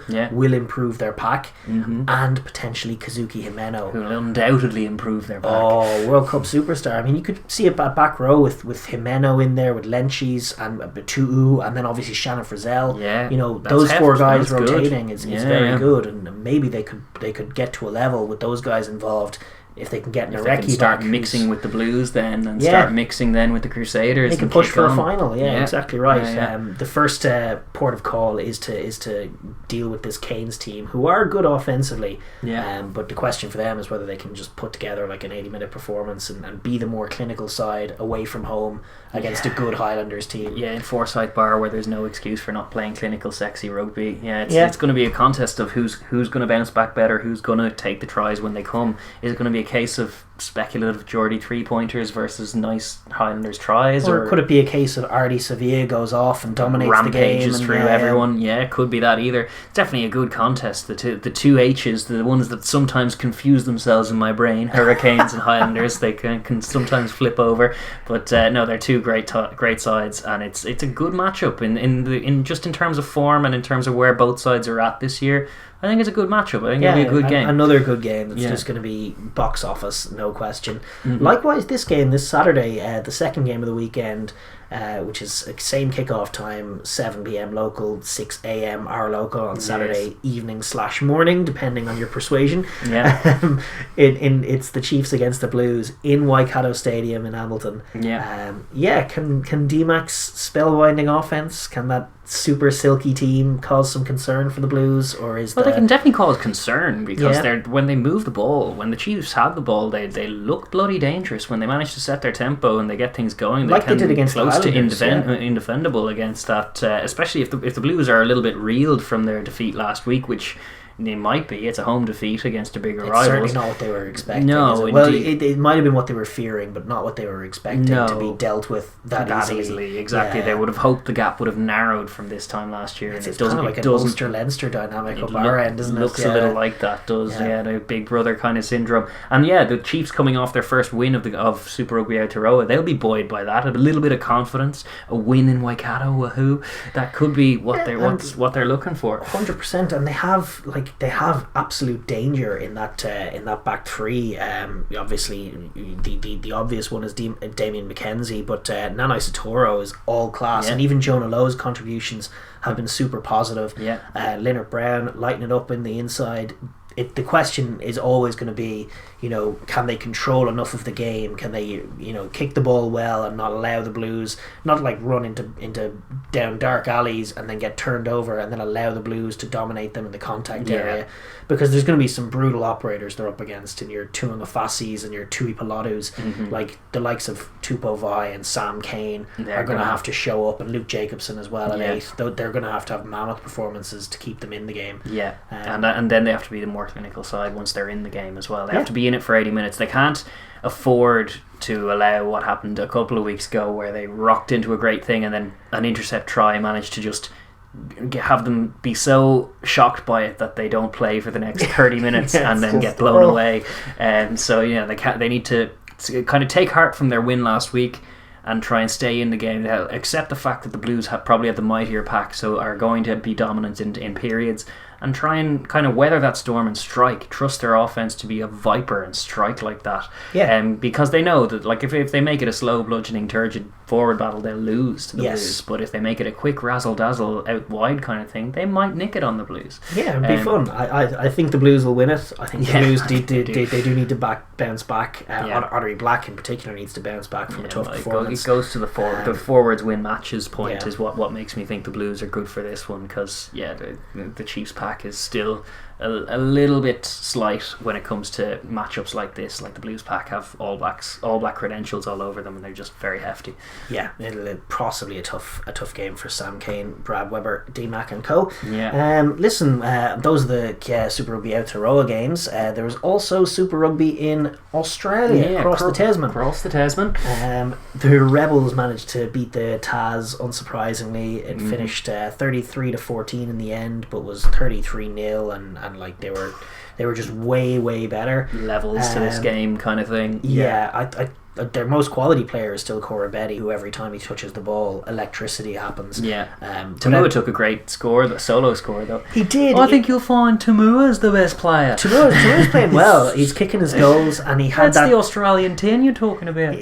No, it's not. But he had some highlight reel plays, but that try that he scored was from a Taz perspective was just unreal to concede that try, because he's moving so slowly. He catches the ball in the pocket and then just sort of meanders back to the ruck, trucks up, kicks up a little kick, and then the two Taz men just miss it completely, and away he goes. It's kind of just unreal. Like the Taz look levels behind everyone else. They do. The Taz look like they'd struggle in most divisions. Like the Taz look like they'd be hosed in Mitre 10 at the moment. They are not physical at all. Well, the defence of them is that I keep hearing they're a young team, and they are, but I don't see any talent in that. It's not that there's no talent. Maddox is talent. Maddox is, but he's not part of the young. He's one of their more experienced heads. He's the one with test level experience. No, I'm just looking at the guys they're talking about as the guys who are too young and inexperienced, and I'm just looking at them going like, do I see them being superstars in two Tanya ties? Latupo is young, but what they really are is slight, and they're lacking in physicality, and then they're not really clicking on offense. And when you're a side of their size, they need to be a little bit like Japan. Yeah, exactly. and instead they're very, very rudimentary. They don't carry well, and then they just try and move the ball wide and can't really. And Will Harrison is probably a problem at 10 as well. I know there was a bit of talk about him, but it's tough playing in a team that's outmatched for a 10. That's true. It's easy to highlight him the 10, but he's not looking good out there. they did. I was happy for them to paint their picture. Once they were 33-0 down, they kind of did manage to get a bit of offense going, took some tries, as they've done in every game so far. Yes, they have, But just by and large, completely lacking for physicality, and then it really shows on defense where they're just very, very soft. Yes, paper thin, in fact. So the Taz troublesome season continues, but the Rebels managed to score some tries, managed to put that. They didn't get a bonus point. They lost at the end. They didn't. They had 3 tries because they kicked so many threes. Yeah. Despite the fact that the Taz defense was there for the taking, they insisted on kicking threes. They need to get over their lost their bonus point. 3-pointers. Yeah, lost their bonus point. Yeah, see, that's silly. The Rebels are a frustrating side, but they had far too much. If I was from Melbourne, I'd be popping a fuse at them every week because they're not too far away, but they're just mismanaging key moments. Yeah, and that's not true. taking enough That's true. tries. The other game was definitely the pick of the fixtures this weekend was the Reds 26, the Western Force 19. Go on the Force, putting a scrap together away in the Cape Tin, wasn't it? Or the Suncorp. Sorry, the Cape Tin, wrong one. Similar kind of ground actually. Nah, but that's nonsense. The Cape Tin's an awful ground. Suncorp's a great game. No, Suncorp is great, to be fair, and the Aussies have great memories in it.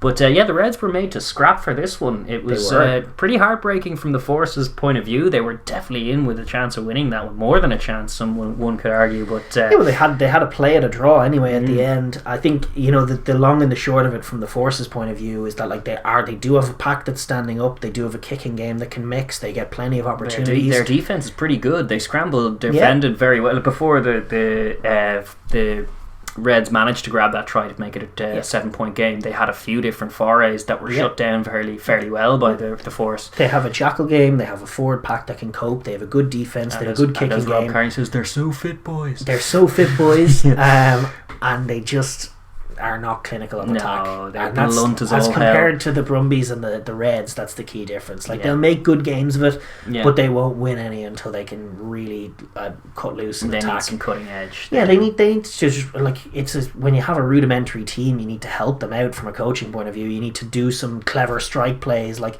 little things that the Highlanders used to do under Tony Brown and Jamie Joseph, where they weren't necessarily the most cutting edge team, but they'd run these little patterns like scrum half loop, then dummy back to blindside winger. All of those just need things. a little bit of shape to get them. Exactly, to get one killer score. I'd love to see them strike a bit more. I'd love to see them have just a bit more, first phase set moves kind of things where they can find a try. Yeah. And then obviously I want to see them kick more 50-22s. Yes, I think that's a big recipe for them. Yeah. And then not botch the line out when they do execute them. And then get up into the right territory and stop playing within themselves as well. Yeah. I even think crossfield kicks and bombs for Rob Kearney in the red zone. Bombs for Rob Kearney. As Leinster fans, we know that is a very, very useful asset. Just kick the ball in the air. He'll chase it and likely catch it. Sometimes he'll catch it and duck down for a try. So there's no harm in trying that in the red zone.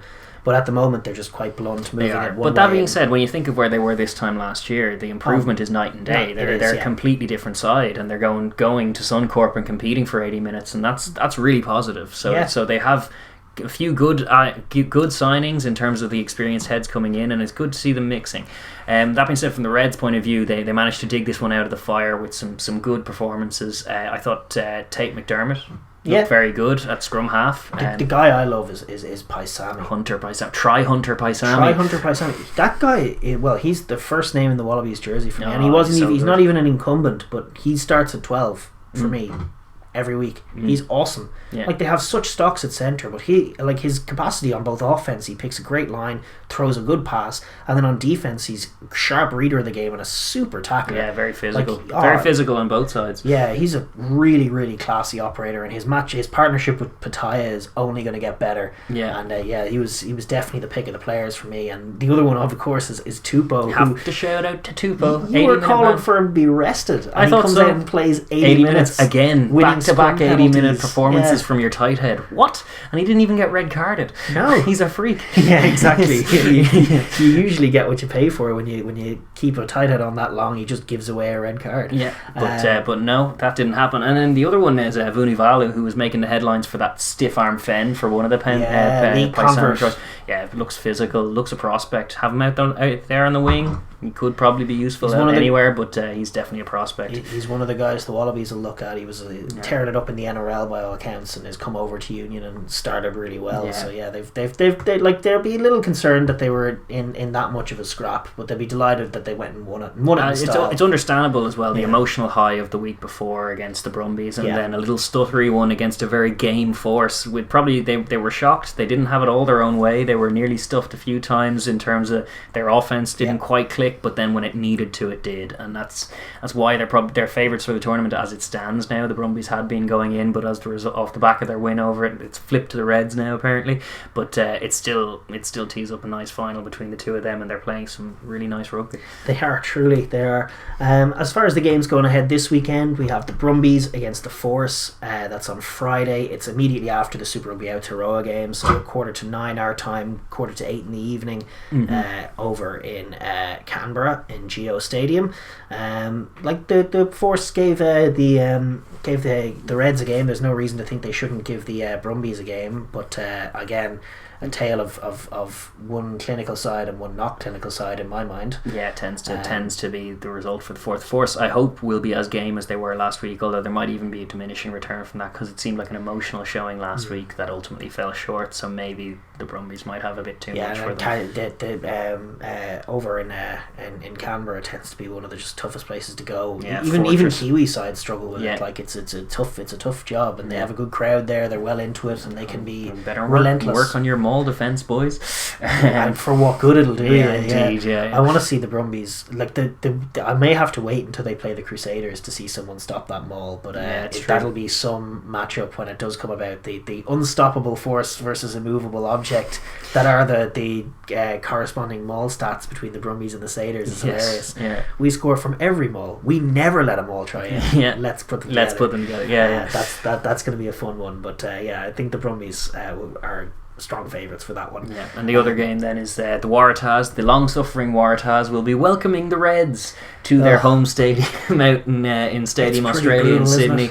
And that's going to be on Saturday as well. That's going to be on Saturday, same time as the previous one, 7:45 kickoff local time, 8:45 over here.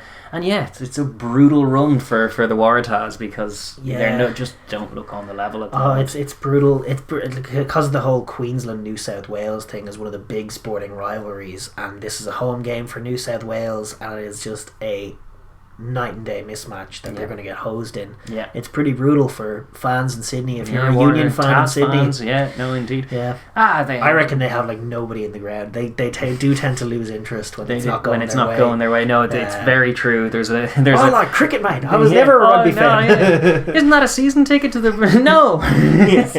Nah, mate. Nah, we're losing. Nah, it's not even a good game. I just watched the NRL. Yeah, exactly. You get a load of that. Yeah. I can't see anything other than a big tonking at the hands of the Reds. Maybe Tupou gets his rest this week. Maybe the fact that it's maybe Tupou gets his rest here. Maybe the fact that it's that rivalry sparks some prickliness from them, but I really just don't see. They just look a mismatch. They just don't look like they have the calibre to deal with what is a very, very good Red side coming to town. True. So that is the prospect for this weekend's games in Super Rugby AU, and we will move on to other club rugby. Yes, and we're going to start with club rugby close to home here in Europe. The European leagues continued to trundle onwards, as they have done. In fact, the Pro 14 came very close, but for some COVID delays to wrapping up its regular season. Yeah. There were a couple of matches played out on Monday, which is yesterday as we're filming. The Scarlets and Connacht played out an actual banger to end the season. They did. 41-36. The Scarlets, with the something to play for, managed to come back and secure the win, which probably makes sense given they were the team with stakes involved. Yeah. What doesn't make sense is that Connacht had it sewn up at half time and managed to score nothing bar a 3-pointer in the second half, which is pretty dismal. Doesn't it make sense? That's kind of... it does make sense. It's just dismal. Well, it is and it isn't dismal. I mean, the Scarlets really turned it on in that second half and opened Connacht up. It was a beautiful game in terms of that. One for the neutrals. The other Monday game was actually Cardiff thumping Edinburgh 34-15 in Cardiff to quash any dreams Edinburgh may have had of scraping their way up to the third spot and putting Cardiff in a really good place to try and make Europe as well. Yeah, absolutely. In the Premiership, Bristol had a good win away in Northampton. They managed to stay on top of the league. Exeter won a high-scoring one against Leicester, 47-31. Yeah. Sale pumped London Irish. Quinn stuffed Gloucester, and Wasps won narrowly in Newcastle, which is a big win for Wasps, who'd been losing some games. Yeah. The table in the Premiership, Bristol still 7 points clear of Exeter. They're very likely to take 1 and 2 now, although Quinn's on 44, not too far away. Sale just behind them on 42, very much looking like the top 4. Yeah, and Northampton, with good thing about Northampton this year is they got loads of academy kids, loads of young English kids in that team playing well, and they are still well within the they're scrap. right up there on 36 points, and then Irish just behind them on 35. With Leicester on 33. Those are the kind of 3 that are still in close to contention. There are a few others near enough on those points, but it's far away from the top 5 spots, or top 4 spots for those guys further down. It's week 15 of 22 this weekend, so there's just a lot of games still to play in the Premiership, was what I was noting. And then this weekend we have 1 game on Friday, 1 game on Sunday. The Friday game is Gloucester v Exeter, and the Sunday one is Leicester v Newcastle, and all the rest are on Saturday, with a few missed matches, but Bristol v Quinns at 2 o'clock is one to watch. I think that's a potential banger. They both play good rugby and they're both in contention. And then Wasps v Sale is another interesting contest that's at 4:30 on Saturday as well. Probably the picks of the Saturday games in the Premiership. Truly. Across in France, in the top 14, they had a week off, so they didn't have any games. Toulouse still top, La Rochelle and Racing and Clermont hunting them, Bordeaux and Toulon not too far behind. That's the top 6. Then obviously Lyon, Stade Francais and Castel still in the hunt there as well. They actually have a load of games this weekend. Yes, it's a super Saturday. It's a super Saturday. They're not all super Saturdays. It's a Saturday. It's a Saturday, a top 14 Saturday, and there are a fair few games. This one round 20 of 26, so 6 rounds left. It's a nice thing to do for round 20 is have it all on Saturday, I guess. But a fair few interesting matches. I think the picks of them, I was looking at them earlier. I think Bordeaux v La Rochelle at 4:15 could be a great game. Potential intrigue in Stade Francais v Clermont at 1:45, the afternoon game as well, and Lyon v Toulon as well is a bit of a scrap. That one's at 8:05 later on that evening.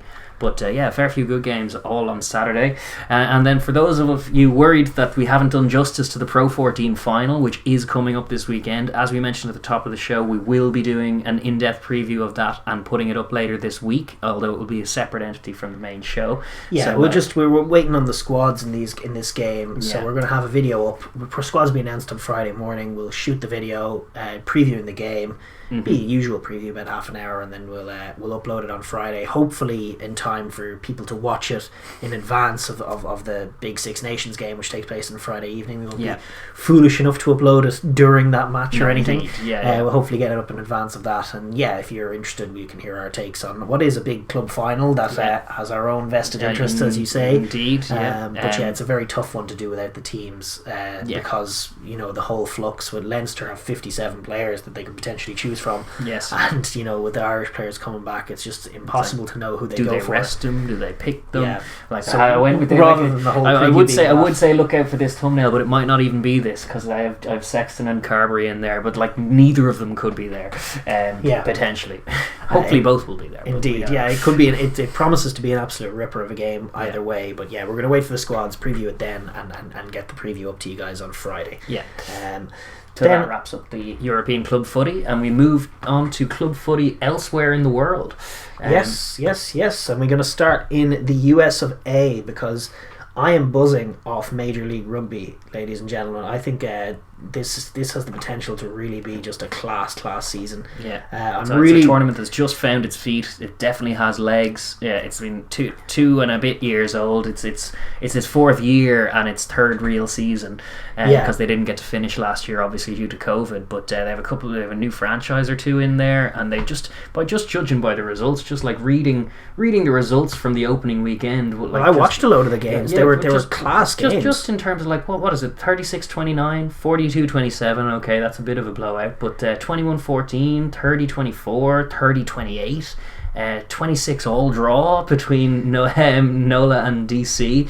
Like that was the Sunday game. These are great contests. These are evenly matched things, and it's great to see. A couple of the favourites as well: Seattle Seawolves, San Diego Legion, both falling early doors. Adds a little intrigue. The Houston Sabercats against the Seattle Seawolves was a great game. The LA Giltinis with their 42-27 win. Adam Ashley Cooper getting on the board with a try. Giddo kicking a load of kicks. Both of those they're the Aussie retirees in California. Yeah, sunshine and rugby. Absolutely life. Love it. And DTH grabbed a brace as well. Yeah. And like they've come out of nowhere and they could be contenders this year. So what I love about this is it with some Aussie World Cup finalists and you see what happens. Yeah, that was Czech's plan and it worked. It can work over here. Indeed. And like what I love about this competition is you have a couple of established franchises in San Diego and Seattle who have a bit of pedigree already, but it's so early doors and there's so much sort of flux with the recruitment that all of these franchises sense an opportunity to become,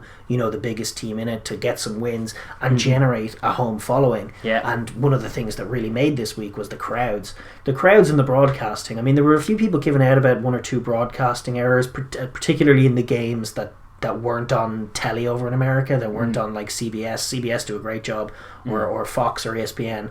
Like there were some that were just streamed by the Rugby Network where the camera work wasn't as good. A little bit more amateurish. Yeah, and there was like in one of those there was a red card that was missed by the commentators, the broadcast, the whole thing. It was like, wait a minute, why is there no man covering that space? Exactly. Oh wait, there are only 14 men on the pitch. That's obviously an error. But I tell you, the games that were covered on the telly on like CBS, it was great coverage. The camera work is really good. There's crowds.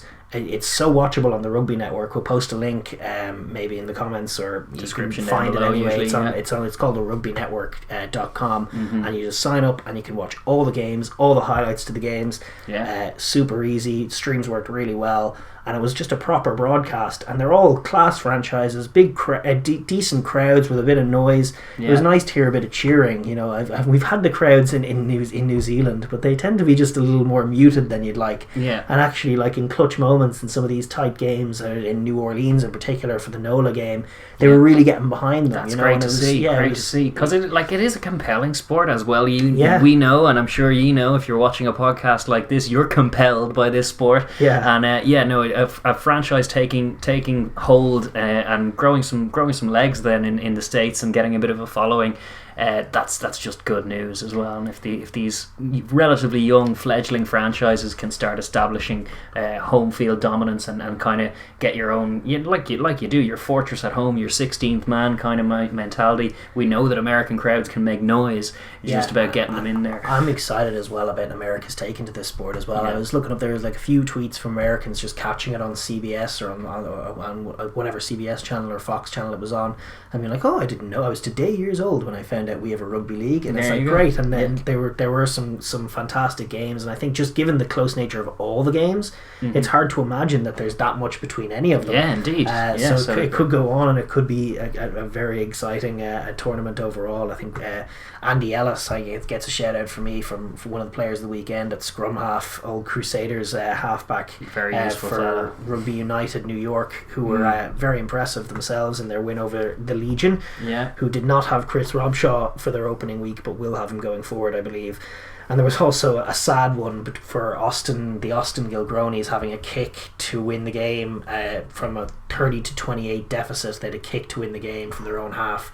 You were watching this. Yeah, so do you remember when they took that on and it was like speculative missed, and then the loss came from there. But there was just loads. I didn't realise that the guy who took that kick on is a former Waratah.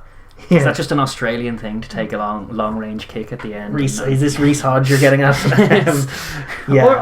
Tamura. Or Tamura, actually. But neither of them are Waratahs, so it doesn't follow unless you're being anti-Australian, but I don't think I am. No, I'm not. No, it was. I do remember noting that it was probably a dubious call to go for that 51 metre one. I was asking if there was a wind or anything, or would they not be better off going for the line out.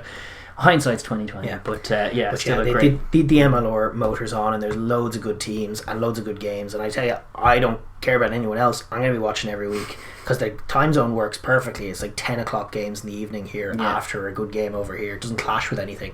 I'm just going to stick them on and watch one every week at least, if not two, because broadcast is great, quality of the rugby is great to see atmosphere. Matchups seem good, and very few mismatches. I watch American sport as well, so to see their take on our game kind of gives me a little joy as well. It does. I really hope they take to it. I think so too. It could be a recipe for success, and like considering how much World Rugby has desperately wanted the USA to get madly into rugby, like it takes ground up grassroots work, and this is where it starts. It's in your domestic league and your conferences and getting traditions behind your franchises and then getting players from first-hand experience playing against and with the guys like Matt Giddo is just going to help. It helps a lot, hugely. So exciting times as the MLR kicked off, and looking forward to this 2021 season now, as it's a spicy way to start it.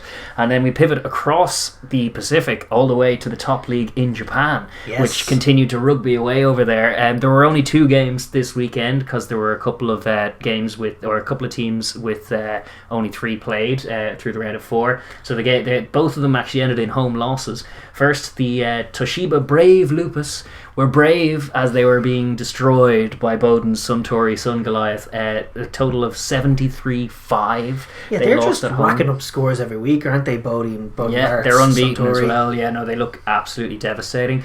And then the other game was a completely different one, a rare enough thing, a very tight, low-scoring contest in Japan here, and it was the NEC Green Rockets lost at home to the Haino Red Dolphins 10-7, which is a very unusual scoreline in this.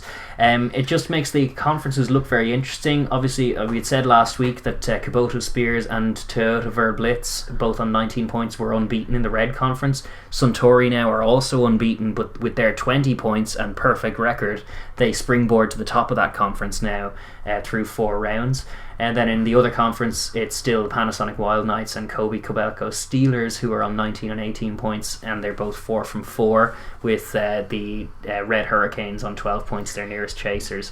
There's still a load of games to be played here. A lot of rugby to go down, but it's starting to you can see the calibre of some sides and see the gulf in class. Well, I'm guessing that Toshiba, who just shipped the 73-5 defeat, are not going to go on and win the competition. They're probably not going to go all the way. No. You'd imagine not. As for this weekend, there are 8 games coming up. There's 1 on Friday, 3 on Saturday, and 4 on Sunday, which is kind of interesting. It could be make it palatable as far as the scheduling to watch them. There are a fair few mismatches that look to be on the cards, just judging by the lineups and just by recent evidence. It looks like some teams will be in for tonkings, but the Black Rams v the Cannon Eagles on Saturday could be relatively even. They're a little bit lower on the table, but they're in the same conference and they're on a similar kind of points thing. But then the game of the weekend is most certainly Toyota Verblitz versus Suntory Sun Goliath on Saturday. Is that a bit of adversity for Bowden's boys? It is. Well, they're both undefeated. They are 1 and 2 in the same conference. It's definitely just the juiciest fixture. They've both been hosing the teams they've been put against thus far, and now somebody's always got to give. Yeah, Sammy Davis would say. Indeed. So that's a very exciting fixture over in Japan. Yes, and elsewhere, back across the Pacific to South America. Very quick plane flight. Indeed. To the Superliga Americana de Rugby, or SLAR, competition continues. They had their second round, which actually had some closer games, which was good to see. Not all blowouts is nice, yes. No, decisive but close. Penarol, who are the Uruguayan team, managed to beat the Cobras in Brazil. Not in Brazil, but the Cobras of Brazil. Then Paraguay's Olympia Lions put it right up to Selknam from Chile, and only towards the end of the game did Selknam pull away and win it 29-16. So some good games there.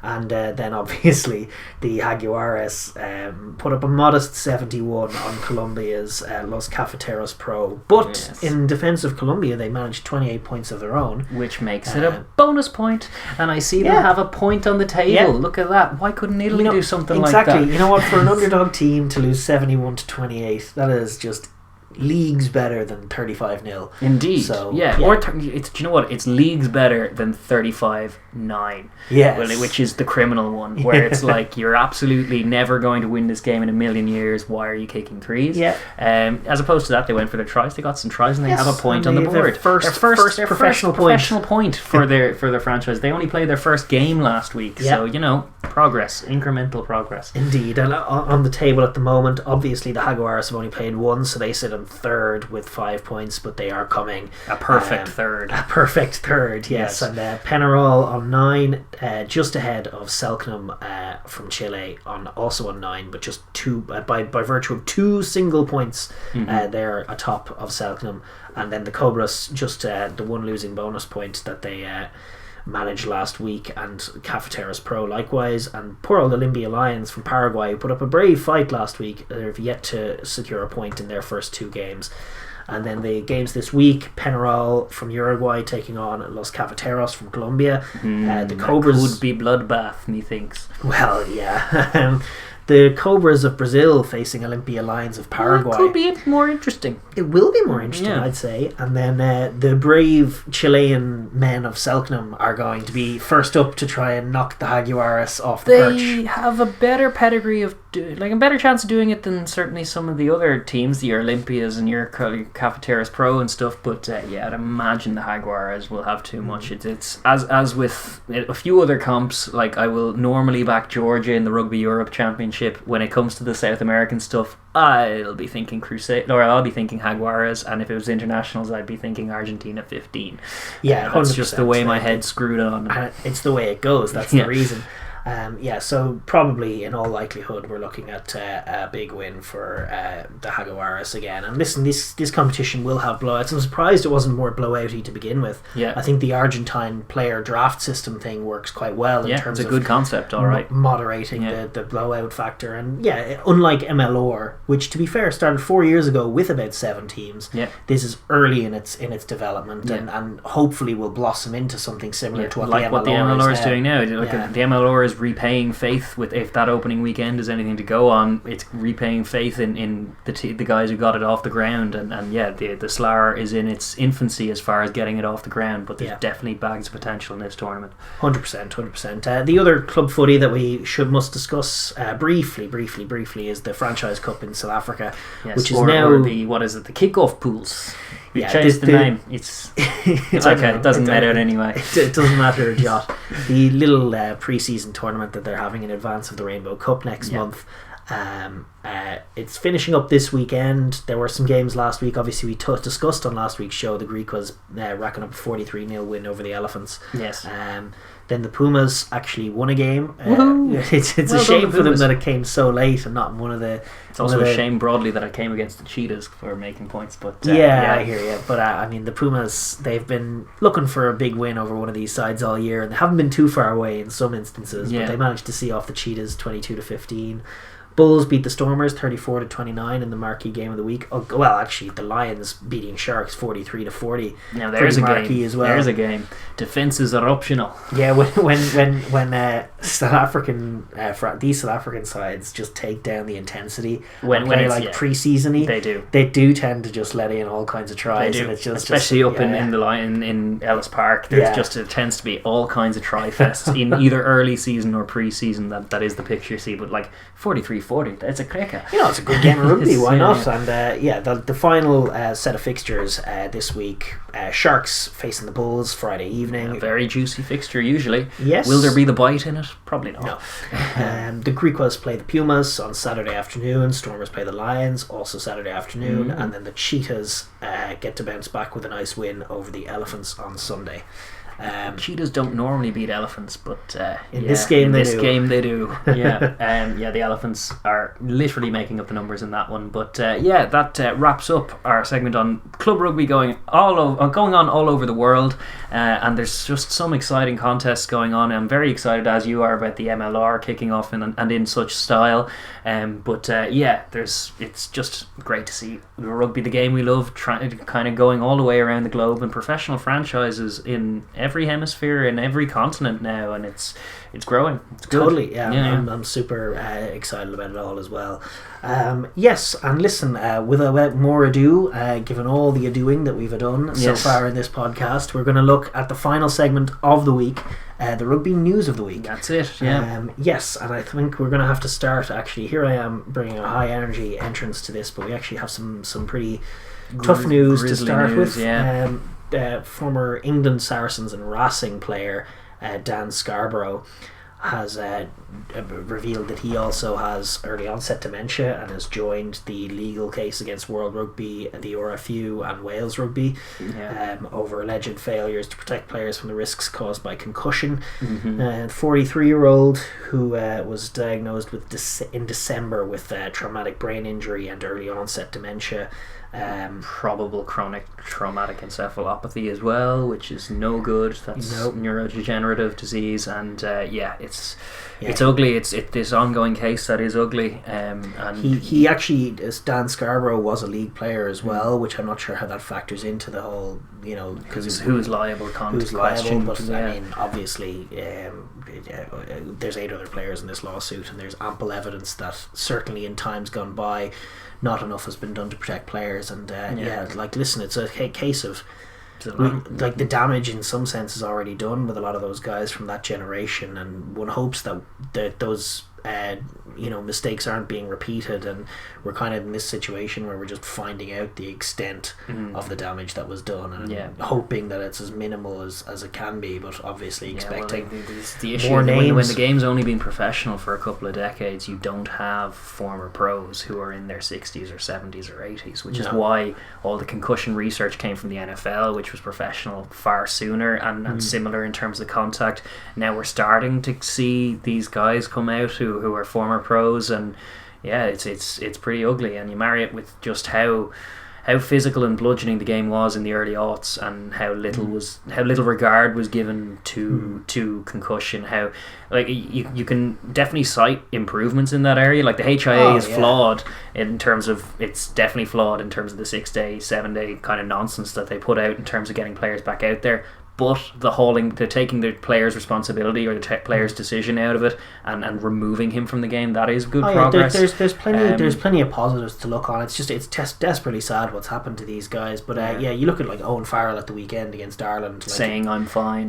10 years ago, there's just no way he would have left the field there. 100%. Sure, we saw Brian O'Driscoll do it very, very often for in an Ireland jersey. You just get concussive blows, clattered and levelled, and then just get up and keep playing. And that was the norm, and that was expected of you, and it's not anymore, and that's right. But it only comes with time, and it's sad that for guys like Scarborough who are just the wrong side of this, and we wish him all the best in terms of his, at the very least hope some form of justice is done at the end of this lawsuit, that doesn't end in the crippling of the game, but does end up in these guys being done right by, certainly looking after them certainly at the very least the game owes them is to try and look after them. And I think that's all reasonable. We kind of hope. Indeed.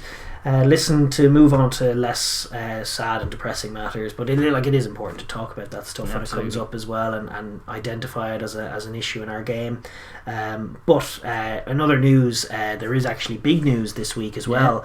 Positive news, which is that the British Irish Lions and South Africa Rugby have agreed that they're going to proceed with the Lions tour as planned in South Africa, as originally scheduled. It's not clear whether there'll be spectators permitted to attend the matches in South Africa. It's not clear even whether fans are going to be around. They have this pre-tour game against Japan, which is set to go ahead. That is going ahead. That's as scheduled. That's June 26th, as it was scheduled against Japan in Murrayfield. And according to the sources there, the decision will be made on crowd size. It'll be made on a later date in accordance with whatever the UK guidelines are. Which are at the moment set to open up from May. You're allowed to have partial spectators. So there's a good chance that come June 26th, there will be some fans in to see the Lions play a home game against Japan. Which would be great. Which is crazy exciting for all kinds of reasons. In no small part because we haven't even seen Japan since the World Cup either. That's true, and they were brilliant. There's that excitement, and then from the South African point of view, obviously the coronavirus rumbles on even, and it's very unclear as to whether there will be fans available by, I think the first game is against the Stormers on the 3rd of July in Cape Town, and it depends. So much depends. It's impossible to say. That, of course, in South Africa is midwinter as well, which is very different for the virus. Indeed, we had those second waves and things up here and all of that. So it just remains unclear was the quote, and it certainly does. But as it stands, with it being the original schedule, the first of the test matches is to go ahead on July 17th. Yeah, it's exciting though, isn't it? See, hopefully it goes on and we get to see a squad, and we get to see who Gatlin picks, and we get to see what that squad bring, and we get to see Jacques Nienbar's Springboks take to the field for the first time. I mean, it promises as of this moment to be a very, very exciting summer. One that I'm thoroughly looking forward to. The other bit of news that we had is just concerning the rumblings around Eddie Jones in recent times since the Ireland game. Obviously next week we're going to have a full review of all of the Six Nations teams and how they went, and we're going to look at England and Eddie in that context as well. But the news that's emerging this week is just that the RFU's investigation into the Six Nations campaign is going to continue, and he has a meeting with the RFU Chief Executive Bill Sweeney to discuss, pick apart the campaign and discuss Eddie's future and all of this stuff. And there's been, rumblings from English media types that Eddie Jones isn't the right guy. And Maro Toji actually come out. That's media types, and it's nonsense. Maro's backed him. Well, when I say media types, I mean former England coach Clive Woodward. But media types, I guess, is probably talking heads. Reasonable description of them now. It's a load of nonsense. They were champions this time last year. They're not that far off. There's a bit of realism that says that the 5 top tier nations in the Six Nations are pretty close to each other in terms of calibre, and England were a few degrees off here and missing Manu Tuilagi. There's still no evidence to suggest that Eddie Jones isn't doing a good job or can't fix this or hasn't. He took them to a World Cup final last year, so this is just the usual kind of overblown nonsense that comes from the English kind of sports camp when things go a little bit against them. But I'd expect him to bounce back. It's in a performance appraisal. I expect he will be bullish in it, and I think they won't sack him. I think cooler heads will prevail. He'll probably win the debate as well in that room with Bill Sweeney. If Bill Sweeney is trying to talk to him about rugby coaching. Nah, mate, you don't have a clue what you're talking about. You don't know what you're talking about, man. Why don't you just leave coaching to me and you just go back there and eat some prawn sandwiches or whatever it is you do for the other 364 days of the year when you're not doing anything, exactly. I can see it going that way. All right. I mean, he has a great case to make. His best case to make is what was my worst year in charge? 2018. What followed? World Cup final. Sit down. That would be, that's his case. It is his case, and it's a compelling one. This is just silly, and it does come out Itoji came out and defended. Rightly so. Itoji's grown so much under him, and he's a keeper. Eddie Jones is relatively safe in his job. I would wager, albeit he will have to bounce back, but he is under some pressure. But it's funny the way the scrutiny goes in the UK. They can be very reactionary. Yes, indeed. On the other bit of news, just from the Six Nations weekend as well, Willemse has been given a 2-game ban after his eye gouge on account of how it wasn't cynical or deliberate, apparently. That was an initial 4 weeks slashed in half to 2 for good behaviour. So the Great Bloke Rule. The Great Bloke Rule, of which Bundy Aki could not avail himself. He got a 4-week ban. Keep smashing folks in the face with your shoulder and get away with it. Yeah, so Bundy gets a 4-week ban for his shoulder to the head knockout blow. It wasn't good, so he probably deserves that, especially in light of all the concussion news. He can't really be tackling the way he tackles. Another bit of news, which is actually a bit of juicy signing news. Gail Fiku is leaving Stade Francais and going to join Racing next season, where he's going to link up with Vakatawa and Finn Russell and Teddy Thomas. It's bamboozling. How much do Racing want a Champions Cup? I mean, they very much do. And Fiku is exactly what they might need, because a little bit of clutch and a bit of control in that midfield, as well as all the razzle dazzle. That could be a recipe for success. I've never quite believed that Racing are the full article, and so it proved last year. But they're definitely building towards it, and they definitely want it. They want it like nobody's business. That's totally. Then there's just a bit of World Cup housekeeping to be done as well, which is that there's actually a bit of disappointing news from the US qualification stakes. Not no, US, I should say, American qualification stakes. Not like game-changing news, but it's just the usual way it works is that Rugby Americas North is a category that's represented by the US and Canada and Caribbean teams and Mexico as well. Yeah. And as it is, because of COVID reasons, none of the Caribbean teams or Mexico are going to engage in the qualification system. They're just basically sitting this They're one frozen out. out. Yeah, they're sitting this one out. And like, listen, it is always Rugby America's North is always either US or Canada, and Rugby there's like they're ranked 1 and 2, and then it's always the US and Canada in some such order. Just a reminder of how those qualifiers work. US and Canada will play a 2-legged game to decide who's Rugby America's North won, and then they'll play the winner of a South American competition, which is like obviously no Argentina, but your Uruguays and your Chiles, and then the winner of the US-Canada game will play the winner of the South American competition, and that winner will is America's won in the World Cup. The loser of that match plays the winner of a playoff between the two other losers, the second place in the South American competition and the loser of USA Canada, and then for that is America's two, and then the loser of that game goes into the repechage. So it's good, you know, with all this Rugby Europe stuff going on. It's just good to find. It always gets interesting. This time next year it'll be intriguing just how that battle goes. Do you know what's going to be good actually is the repechage with rugby spreading and getting a little better. Loads of little tier 2 sides like Chile. Getting just a little bit better. I think it makes for like a potentially juicy repechage. Like you could have a repechage featuring Spain and Chile and Portugal, maybe Zimbabwe, Zimbabwe, Hong Kong. Exactly. You could end up getting some great high stakes games for that final World Cup place, which I think is going to be a lot of fun going forward as well. But unfortunately, no place for the likes of Central America and the Caribbean in this year's qualifying campaign, apparently because of COVID. And also maybe they just decided they were kind of unimportant games. Just play 10s in Bermuda during the World Cup. You know, I guess they were going to make it anyway. But yes, bit of World Cup news. And that is us. That is it for us. That's all the news I have for you. I don't have any other to add. No speculation on anything. But that is the rugby news of the week, and therefore the show. It was another marathon one, but just sure when was it as a marathon? It might sound stupid, but how long did we go? It wasn't quite 4 hours. No, it's not quite the 4 hour mark, I hope. Anyway, but it's always a pleasure when you have all this lovely rugby to break down and watch. And still looking forward to the Six Nations denouement this weekend. That is obviously the headline of the show. France and Scotland duking it out one last time.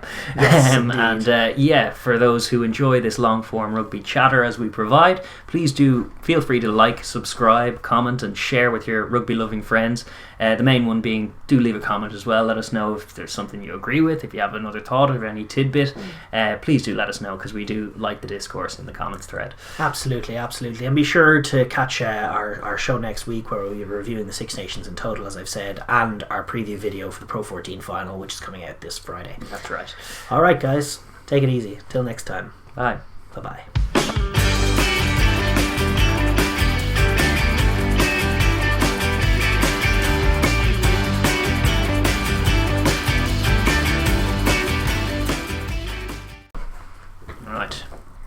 Get to do one of these again. Oh, and he nails it. Yes! And look how happy he is. Yes! That's how we do.